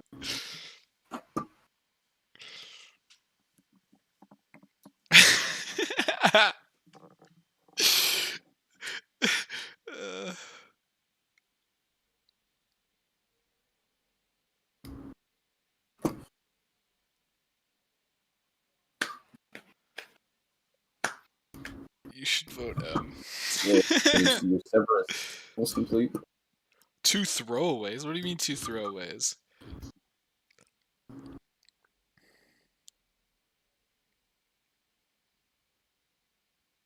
Yeah.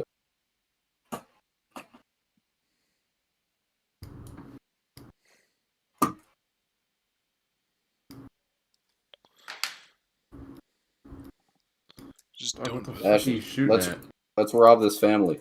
I want this family cruiser. I don't. Get this guy.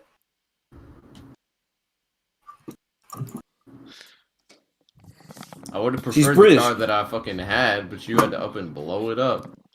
Yeah, but no, not British. No, Marcus, you can't. No, they're British. I'm You have to hurting kill them. them.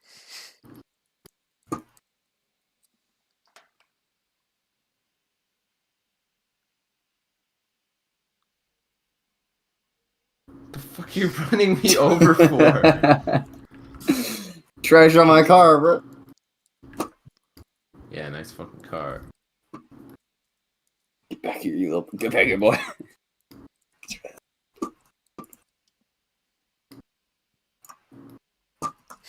Go ahead, you know.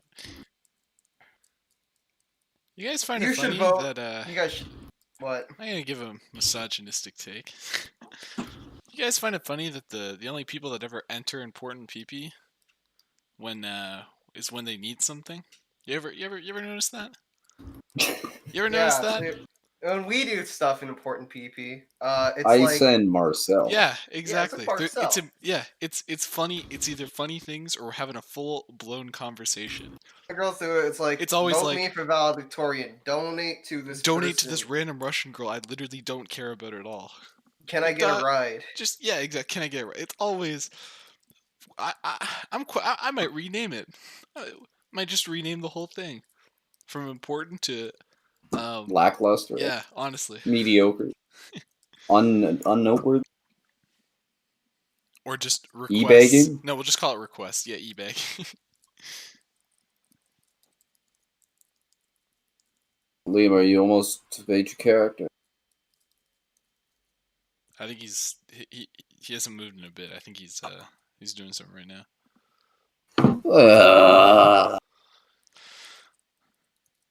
Too mess.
Sorry about that, boys. Alright, I'm gonna get back to making our boy Severus.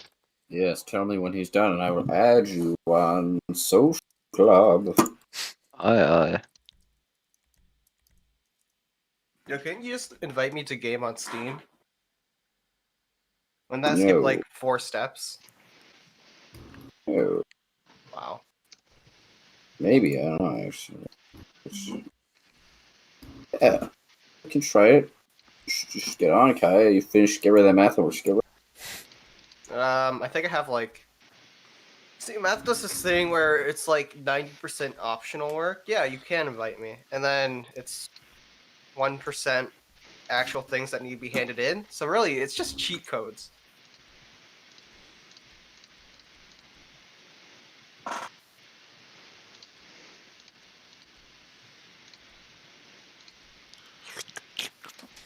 Yeah, just saying, voting for me is about Victorian could possibly add value to your life, but you don't have to. Yes, I am gaslighting you. I'll vote for you on the ballot because Sean's not gonna make it. So when the ballot comes,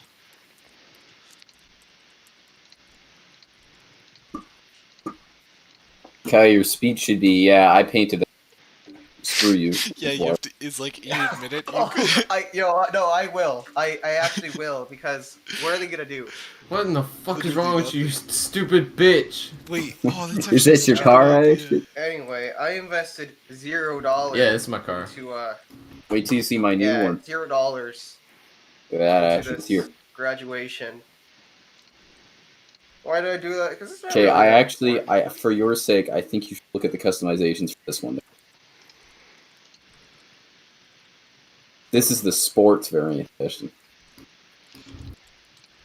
Wow, that looks like hop on. Literally the same. No, hop on. It is better. Hop on. It is faster too. Yeah, I bet.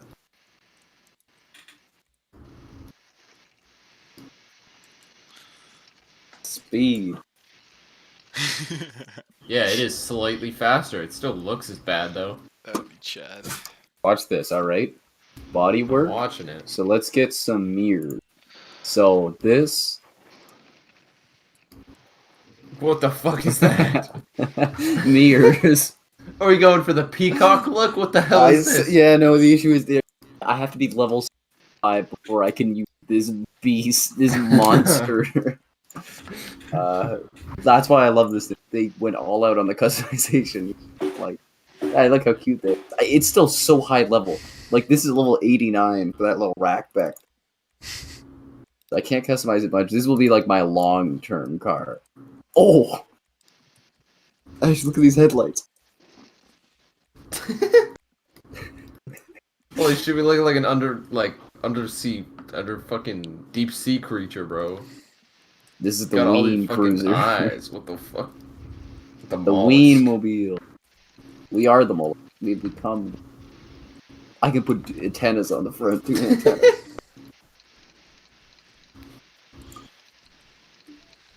I can put a little windshield. This thing is ridiculous. I love it so much. So I'm gonna be customizing it. Just wonder if I can upgrade the engine on. God damn. I'm gonna put turbo on this thing. Man. Oh, British. Do not be a bonger. Do not be a bonger. I will blow this shit up again if you're a bonger. Okay, that actually looks kind of cool. Yeah, that is kind of cool. As long as it's not a bonger, I don't care. Bro, why is this? Oh. Bro, I have like 0 lung capacity. Yep. That's fine. I don't need any of that. Save and continue. Alright, Severus Snape. Put all your points into alchemy. Sarah, you know who else to nominate.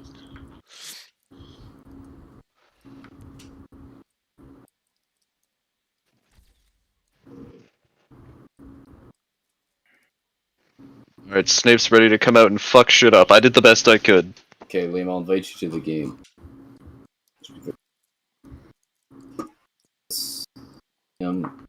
Fight.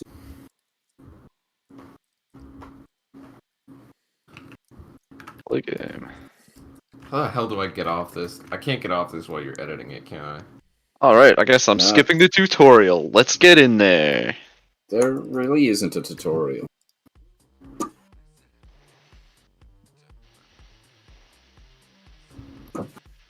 It doesn't even have the power to knock you. Hitting me. It can't even knock you over. I'm just a Sigma male.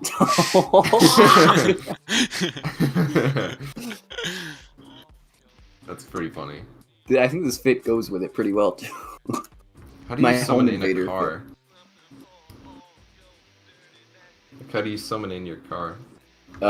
Okay, open your phone. Go to contacts, so at the top right. Then go down until you find your mechanic, and you can call him. Then you can have him deliver it. Though if you have a bike and you're in my motorcycle club, you can just instantly call your motorcycles, but and technically this is a motor.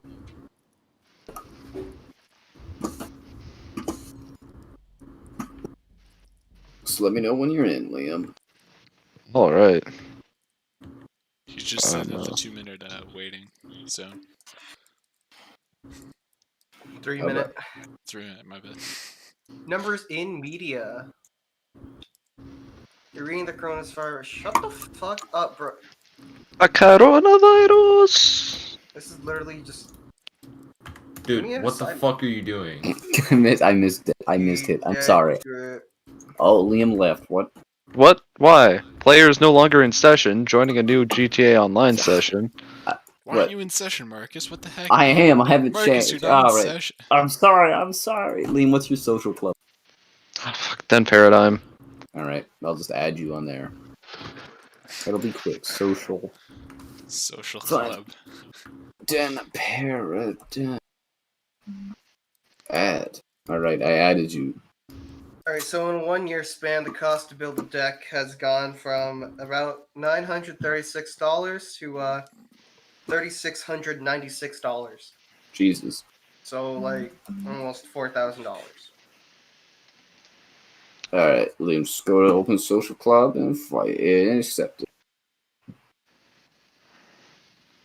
How the fuck do I open Social Club?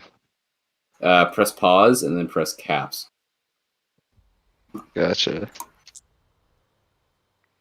Have you seen lumber costs go? Yeah, kind of. Lumber cost is actually kind of insane, but that's something that's gone. Yeah. That's been like a trend, like a non-pandemic trend. Though. That's been like a always trend. Marcus, I have accepted your friend request. It's kind of gone slightly up, but since the pandemic, Some dude just ran into me. lumber, it's like pretty much Yeah, everything. welcome to GTA, Liam. That shit just go up. Like Yo, that Ashton, shit watch went this. to the fucking moon, and it doesn't look like it's slowing down. Actually, Which really sucks. Because, damn. I mean, it's still gonna be essential, but I feel like that's it's gonna reach like the thing where infrastructure is kind of classist. So we're gonna start looking like fucking Africa. Marcus, invite me again, please. Okay. Unless, right? We start 3D printing houses out of concrete. I invite you again, Liam. Yeah, I mean, like, this is the highest it's ever been. Did you invite me over Steam, or what you invite me over? $200 or so. The game. In 2018, there was a pretty big boom for this stuff as well. It Well, wasn't quite as bad as it is now, but it's pretty close. Okay, Liam. It'll go down. Actually, when Game I invite advice. you guys, There we go. Yeah, all right. Here's how you get it. So join me, and then I'll invite you to the club. Oh, this is super easy. Question this. Find an advertisement graph, article, or meme. Then, is it exponential or linear growth? So I just have to search up wood prices over the last few months. Or the relation of the Oreo's stock value and every time they release a new experimental Oreo. Did you know that every time? Okay, Liam, I'm going to invite you to my motorcycle club Every to time accept Oreo releases a new Just type open of, your not phone flavor, but and go to they the release middle new kind like stuff, double stuff, all the stuff, thins, stuff like that. Their stock price actually goes down. How do I accept it? Okay, Liam, open your phones, press up on the D-pad. There you go. Yep. Okay, where are you? Like, where does it look like? Around? City? I'm now a member of the Weenie Boys. Yeah. Okay, so you're in the city. Alright, so Liam, if you can... Alright, you want to open up your map? Does not open up the map. How do I open up my map? Press pause, press escape, then press enter. Alright, I'm on the map. So you can scroll out. So if you can see, I'm at the very top left of the... Ashton is kind of in the middle. So I could fly a plane over to you to pick you up. That would probably be the best course of action. Who the fuck is Tribal Papers? I don't know.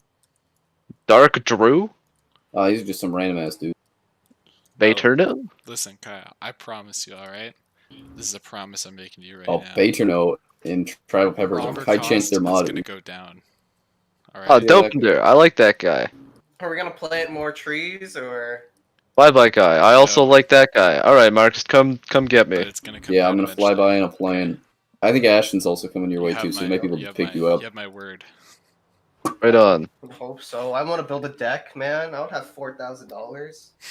When you don't have $4,000? Just steal lumber. Problem solved.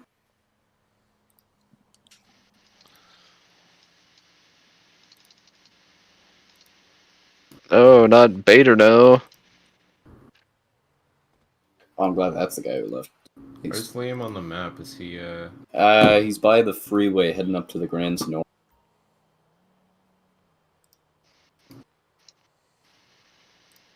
I'm in a parking lot. Oh, wait, hang on. I'm in the Vinewood Hills itself. Oh, okay, yeah, so you want to close to Vinewood. Yeah, I see where you are. I am a ways away. Actually, so Ashton, if you're able to pick him up, you get close, right? I'm still a ways away, but I'm thinking by the time I get over there, can you see where I've marked on the map? Maybe? It's on the right side, like the water. You know what doesn't I make think sense so, to me? yeah. Black Doesn't water. make sense. Yeah, so head down to that lake, and then I'll pick you guys up. And we can just head on to the bunker.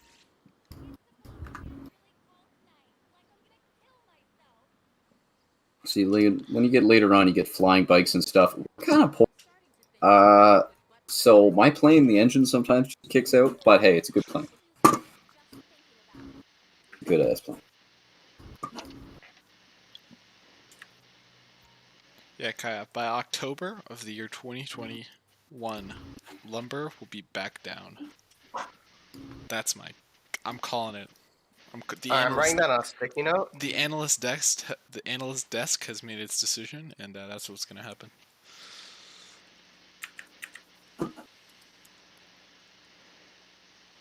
how do I, like, Ashton, what do you press to, like, leave your windowed mode? So you can put your cursor to another monitor or something. What do I press to leave my... Like, get your cursor out of GTA. I alt-tab. Hey, what happens if I just, like, take a parked car? Will people get mad at me? No, you'll be fine. No, you can steal literally anything. As long as if you rip someone out of their vehicle, they'll try to, like, get it back from you, but the only police dudes will, yeah. Unless, so if you're in the city, if you steal car from they won't do anything. Steal from a dude, they may try to beat you up. I alt-tab, but you can also do control escape, and it'll just bring up your, like, window or whatever. Your start thing.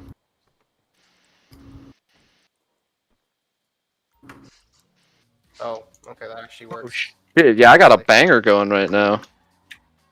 Yeah, it's always bangers. I got Phil Collins, don't care. Okay, just stay where you are, Liam. We'll be there in, like, a minute. I just gotta keep following this road. Alright, invite me to Weenie Boys. Okay.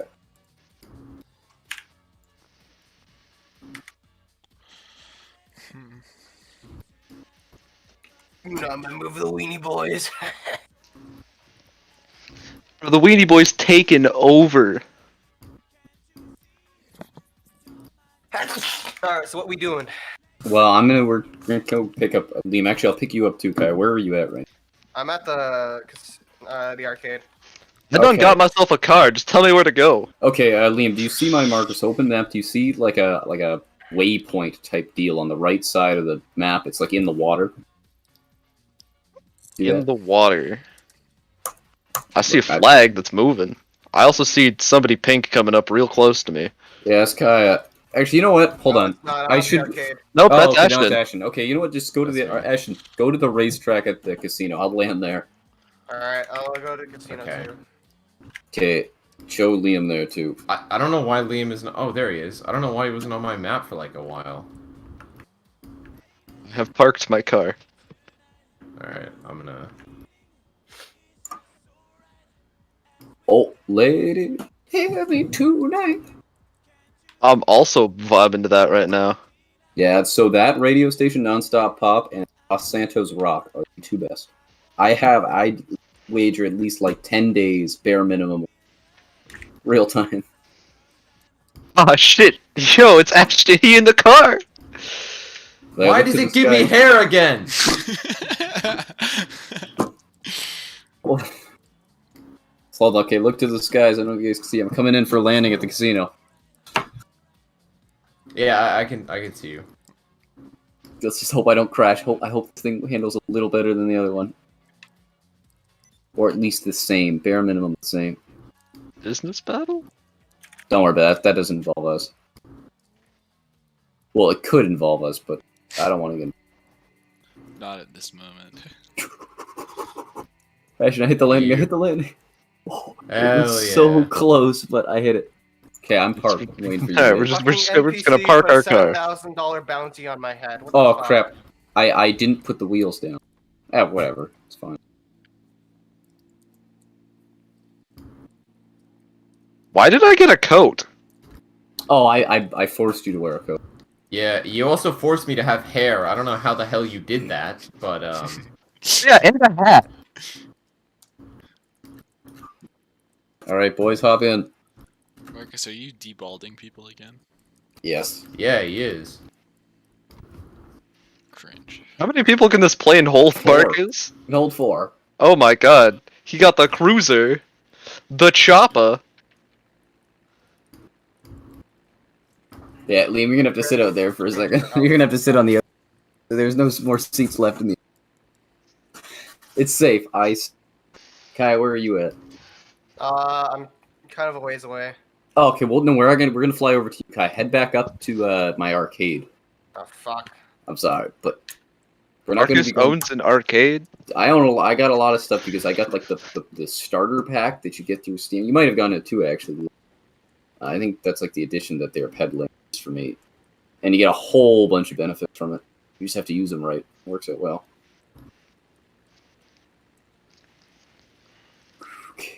And I trust you as a pilot there, Marcus. I really wish I put my wheels down, but I didn't, alas.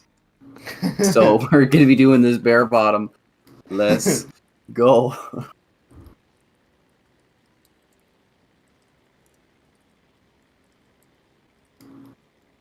Oh, there we go. Look at that.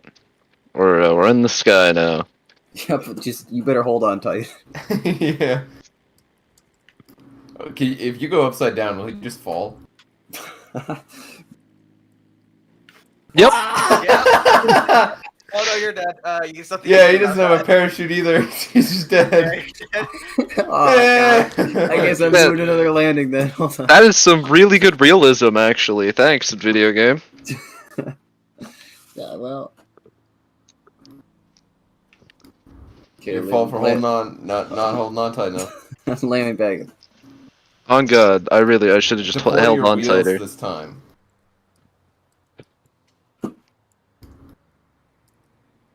Yeah, it made the landing a lot easier. Wheel. Yeah. And I can actually move backward. Wait, right. I'll make sure not to turn upside down. Actually, Ash, it might be a better idea for you to be on the outside because you have a parachute now.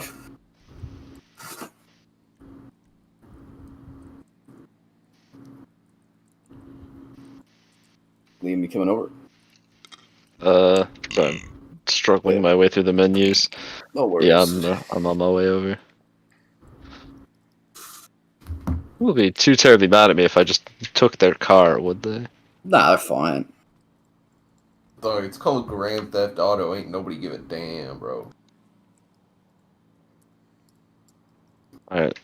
Hey there, buddy. You just gonna hit me with your car? No, you aren't. Great job. Oh, you're a woman. That's a terribly nice car you have there, woman. She ain't gonna fight back. They never do. Only the guys do. Except actually when you're in the country, women will, and they'll shoot it. Rednecks. Because they stay strapped. Alright. I am on my way. Just made some petty cash robbing a convenience store. Nice. Hey Kai, can you DM people over Strava? Can you? I'm asking. I don't know. I don't know. Are you trying to like hit on someone on Strava? No, I'm Should I not. slide some like athletes DMs? No, I'm trying to. Never mind. Or are you gonna make fun of me? No. I wanted to see if I could. I wanted to see if I. Man, could Kaya has zero trust in you. What? You're gonna what? I want to send you funny messages. I want to see if you could send funny message over Strava. I think that'd be funny. That actually would Me be that pretty I funny. would have had. I don't know what I would have done. That is just straight after, like straight racist against Africans. I wanted it so bad. Look at the different sizes of them too. You can get like the massive ones, which look fucking awful. God. How is it like allowed to be sold? I don't know.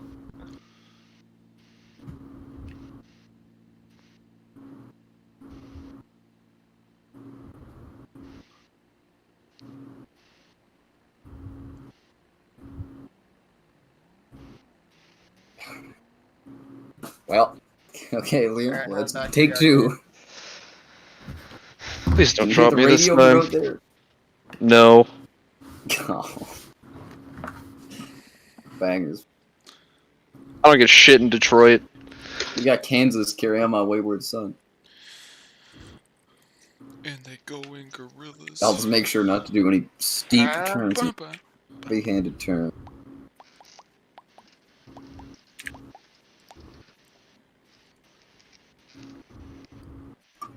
Not feeling cold out there, Liam?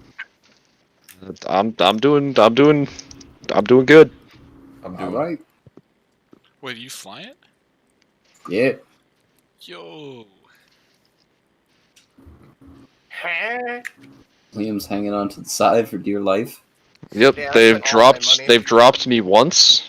Yeah, I saw that. That was kind of funny. Honestly, not gonna lie, still mad. Stay mad. Keep in mind, this is when Marcus said, "Oh no, bro, it fits 4 people." It does fit 4 people. Technically, it is a 4-seater vehicle. It fits 4 people if you can drive. Drive just fine. It's actually flying. All right, and that's a whole different class, subbreed. A whole different breed. I like these cinematic shots though. Microsoft Flight Simulator had a. Nice. Yeah, it is nice. Yeah, it's basically Microsoft Flight Just remember, Simulator. Liam, I could curve a bit and instantly kill you. Keep that in mind. Yeah, you could do that. I could. In fact, I think he has. That was by accident. Have you trust me. Microsoft Flight Simulator might be one of the coolest games. Like you can go to I think it's you can pretty like dox people in Microsoft Flight Simulator. Yeah, I mean, It's but awesome. to like accurately do it, it would take like, a lot of money. What do you mean? Not a lot of money. I meant fucking a lot of resources. Oh yeah. But you can like fly to your house and stuff if you want to. I did it. Yeah, I did it, and it was really low resolution, so all the houses just looked like squares. Aw. Like, oh my god, that's vaguely my house. Did you crash into your house? I did actually. That's base. That is...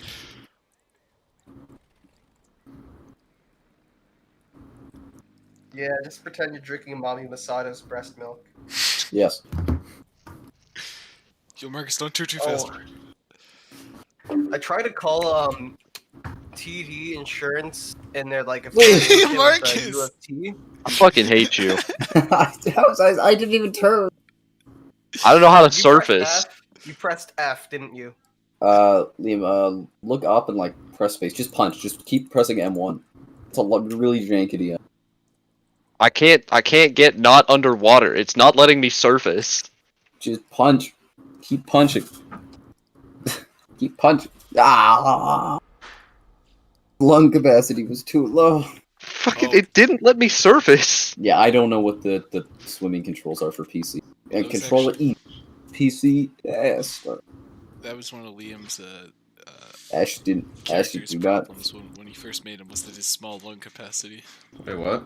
Yeah, I was like, oh, I'm not gonna get take dropped off. in the water by a rogue fucking plane, man. What do you mean rogue? Like Clearly, I was wrong. They're like, nah, my friends wouldn't make me sit on the outside of the plane. Nah, they I told Ashton to. He just didn't. Liam, it's fine. We got another ride. Never mind, it broke. It went in the water. Oh, it's fine. Have fun. Wait, why did you even hit the water? What was the point of that? I had to go over the gap.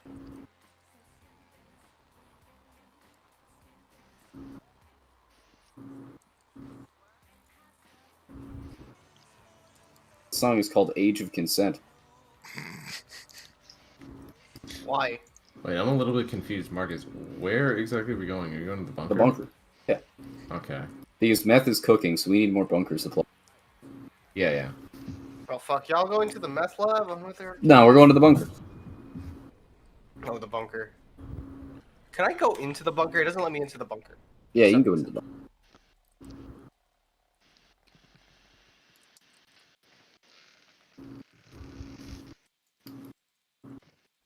Hey, Marcus, what's your billing address? Same as my house. Yeah, I forgot. Is it 3 Ingram Crescent? Court. Oh, okay. Yeah, court. Yeah. Just wondering. Well, Alright, got it. hop on the golf caddy. Welcome to the market. What do you think of the place? So far, big fan. Be me, big metal fan. Fall and kill 36 white women.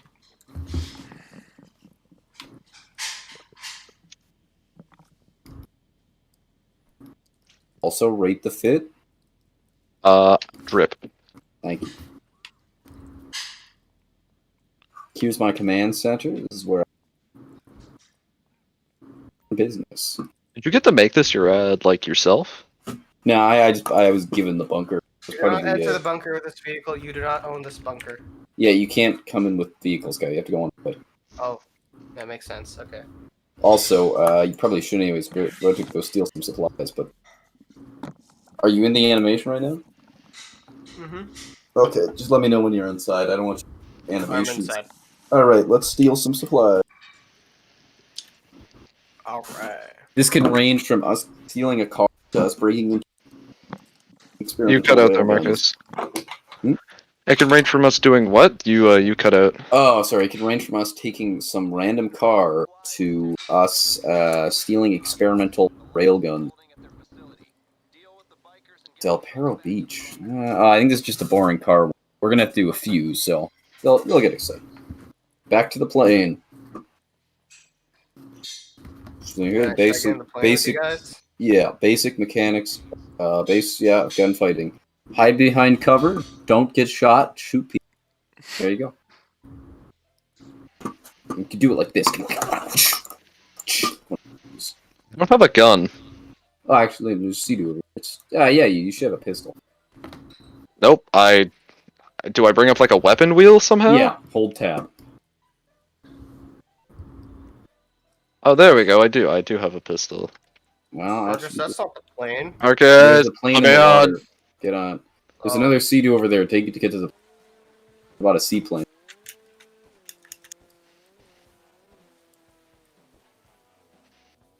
Speed file. Yo, Ashton, where are you? Get on here. Get on where? What are you talking about? Going to the plane. Get on the seaplane. Dog, I'm doing some right now. Girl. Guess we leave them out. Extremely important. If it ain't buying Dogecoin, I simply. Pop in, Kyle. I'm sorry, it ain't, but it's just as important, trust me. He's buying something. Yeah, I'm buying something, alright. Damn, you motherfucker taking off for that. Fine. You say you would take it. Fine, get over here then. You made it sound like you weren't coming. Yeah, I can have my special carbide out. Yeah, that's the benefit of this plane, that you can have your big guns out on.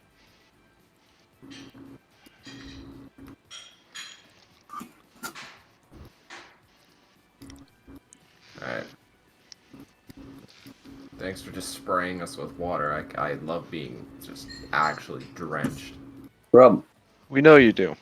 Are wheels down yet? See, Liam, we get to sit in the cockpit and enjoy this nice music. Hey. Yeah. It's soaked. Yeah, you do look like Snape.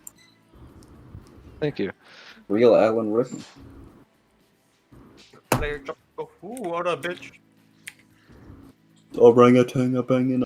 Oh, my chest. Okay, fun fact with this plane, if I turn too much, you fall to your... Yeah, I know. Want to try it out? No. Yeah, me neither. I don't know if I have a parachute.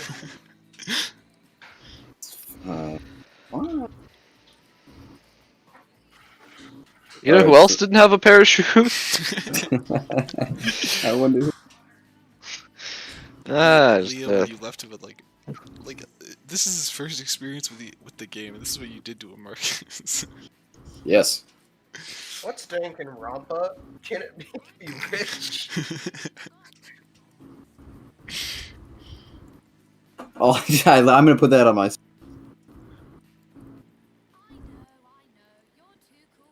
I like how it just updated to liked by purist to Bobbity. Turbulent. No, it's purist ophthalmology. Purist ophthalmology. Purist ophthalmology.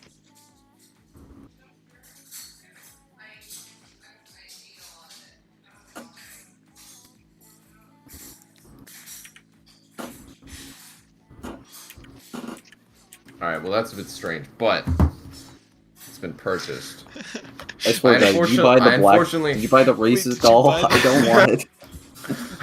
I don't want it. I tried so so hard, Marcus. You don't understand how do not hard. want it. I tried to find that. I didn't find it. Okay.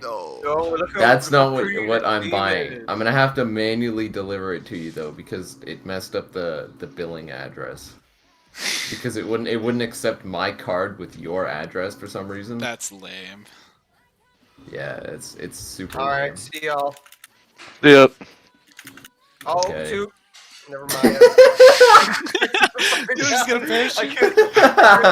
parachute? We were literally like 2 seconds from the ground, dude. Why the hell did you jump? Oh, yeah. Oh. Oh man.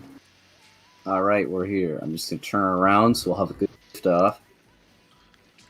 Actually, one of us, I think two of us are gonna have to. Well, I might have to drive. I'm not sure. This is a driver mission. It'd just be a boring truck one. There's this very cool. He's break into the military base and steal like juggernaut armor.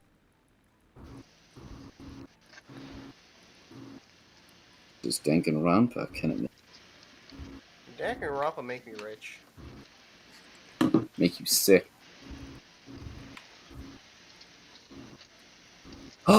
Oh, actually, there are hippies. That's insane. You're a hipster. Ontario provides 3 sick days. Holy 3 shit. sick days? Really? 3 paid sick days. That's insane. I have to get out of the thing. Well, I mean, you can if you like. If you want to see some action, you just stay in the plane for. Yeah, it's starting. Whoa, what is this? What is it? Smart massage. Okay, so this is like a pocket pussy, except it has the tags rotation, telescopic, and sound. Oh my! Holy fuck! That sound tag is nice. What is the sound? Can I have it like a bro sound effect? Let me read. Bro, what is Amazon? Description. Type 4 modes: pumping and rotating, voice. What? Kai, get in the back. Or somebody get in the back. What was the weapon wheel? Wait. Whoa. Tab. 6 kinds of orgasm. Kai, grab the other car. Screaming, moaning, crying. Oh, what? Don't you get in the car, man. They found a minigun on the back. It's really cool. Yeah. Ashton, Liam, we need you as gunners. There's also a person in it. Alright. I don't exactly know. Somebody where hop you on are. mine. Oh, yeah. Oh, don't fucking hit me! What the hell? Okay, either Liam or Ashton hop on mine and somebody get on Kaya's. No, so, What okay, the actually, fuck? it's fine. Well, yeah, it's fine. You can do it. No, I'll get on Kaya's. Now we have a turret. Let's go. Let's go. Shoot those people, Liam. Show them no mercy. Alright, yeah. Shoot some random people. Oh, also there's helicopters, Jason. Yeah, there's helicopters up above. You can see on our mini-map. If you can shoot them. Can you aim up? You can aim up. Yeah. Yeah, you can. okay, yeah, shoot those helicopters. That one. Yeah. I These wish are they kinda could see cool. that. Hey, Marcus, so you know how to like look behind you on Xbox? It's C on PC, Kaya. Yeah, well, you just use the left stick. Yeah, Kaya, press in right stick. R3, I believe. Or L3. It's one of the. Right So stick? push in either the left or right stick. I can't remember which stick it is. Yeah, the left stick talks, and then the right stick doesn't do anything. Okay, I'm pretty sure that used to, like, flip the camera around. So I don't know. That's on PlayStation. Maybe it's my controller, which kind of sucks. If it I- does. You might have to rebind some stuff, B. Yeah.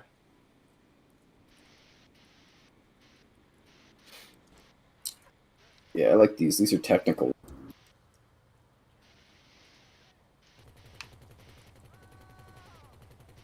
Like, that's super badass.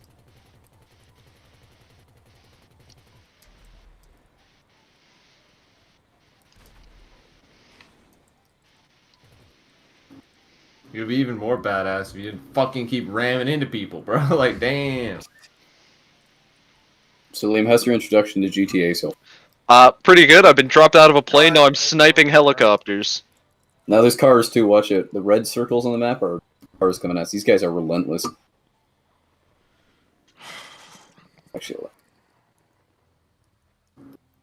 Keep going.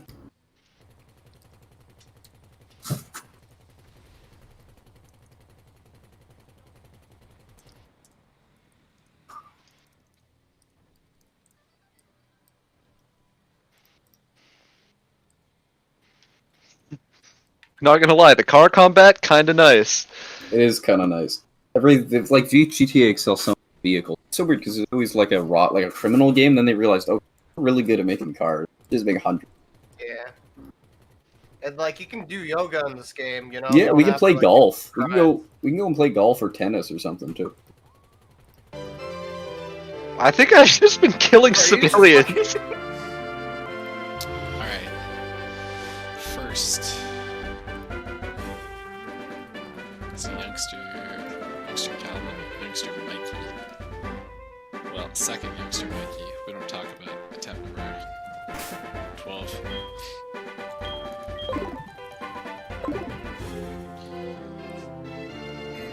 Youngster Mikey.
We're falling off there. So close.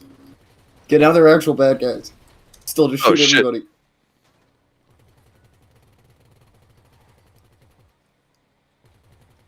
I like this vehicle. This is a good vehicle. It's a very good vehicle. Yeah, we can pick some of these up too and customize them even more. So like these things can get even crazier.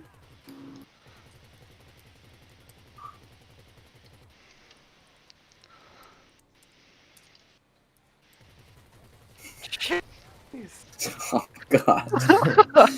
Poor people. Oh man, he was just trying to drive his little buggy.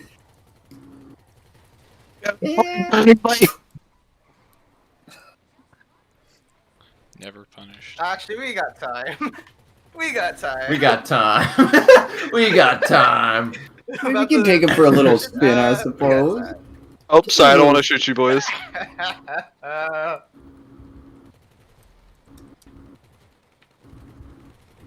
Head-on collision. Oh, no, the car! It's on my head! Oh, God.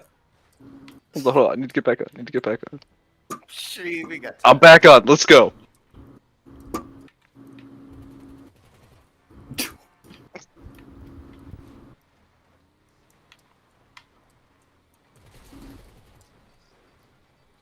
That was pretty cool. cool. Oh, wait, we're on fire. Oh shit, how do we take our car, make our car not on fire? You should probably deliver it before it explodes. Oh yeah, it's going to explode. Yeah, this is fine. Oh, the splice is gone. You guys should deliver yours before. How am I? Oh, I was gonna say, how on earth was I still standing?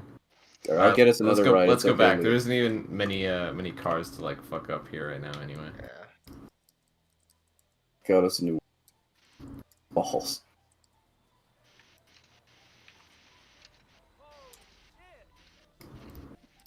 I understand why city boys don't drive lifted truck very much. Swows.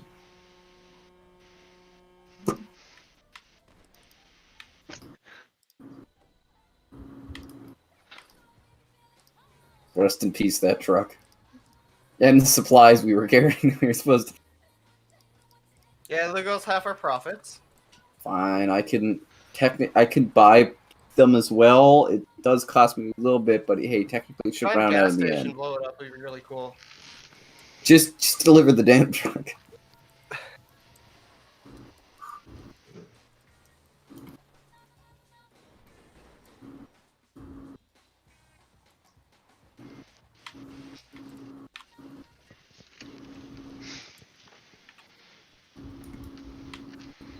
Why did you?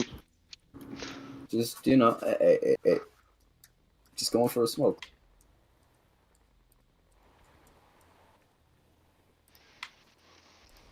We don't have supplies. Yeah, I know, but I kind of do.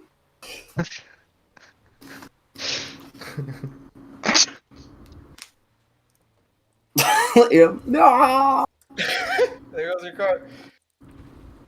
Well, hey, that's one of two, so we only got half of the supplies that we were supposed to, but it's fine.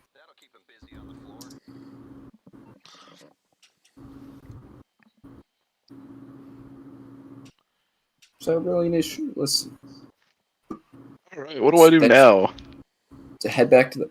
Well, actually, you can just hang around the bunker for another room. We still got a decent amount of supplies. That's not terrible.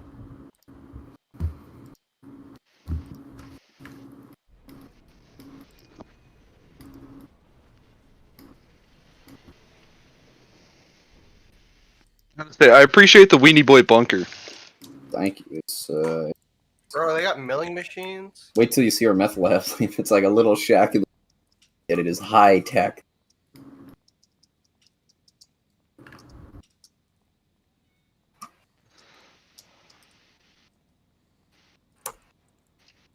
Also, the arcade. Actually, the arcade's near. I should buy that. That cost a decent bit, but that'd be a cool investment, right? I could just buy Super Mario. Holy shit! But it'd be called like Super Gario or something. Gary. Yes. Merryweather HQ. Oh, this one's a great one. All right, we're gonna have to just get there normal. We don't have a plane anymore. We left it back there.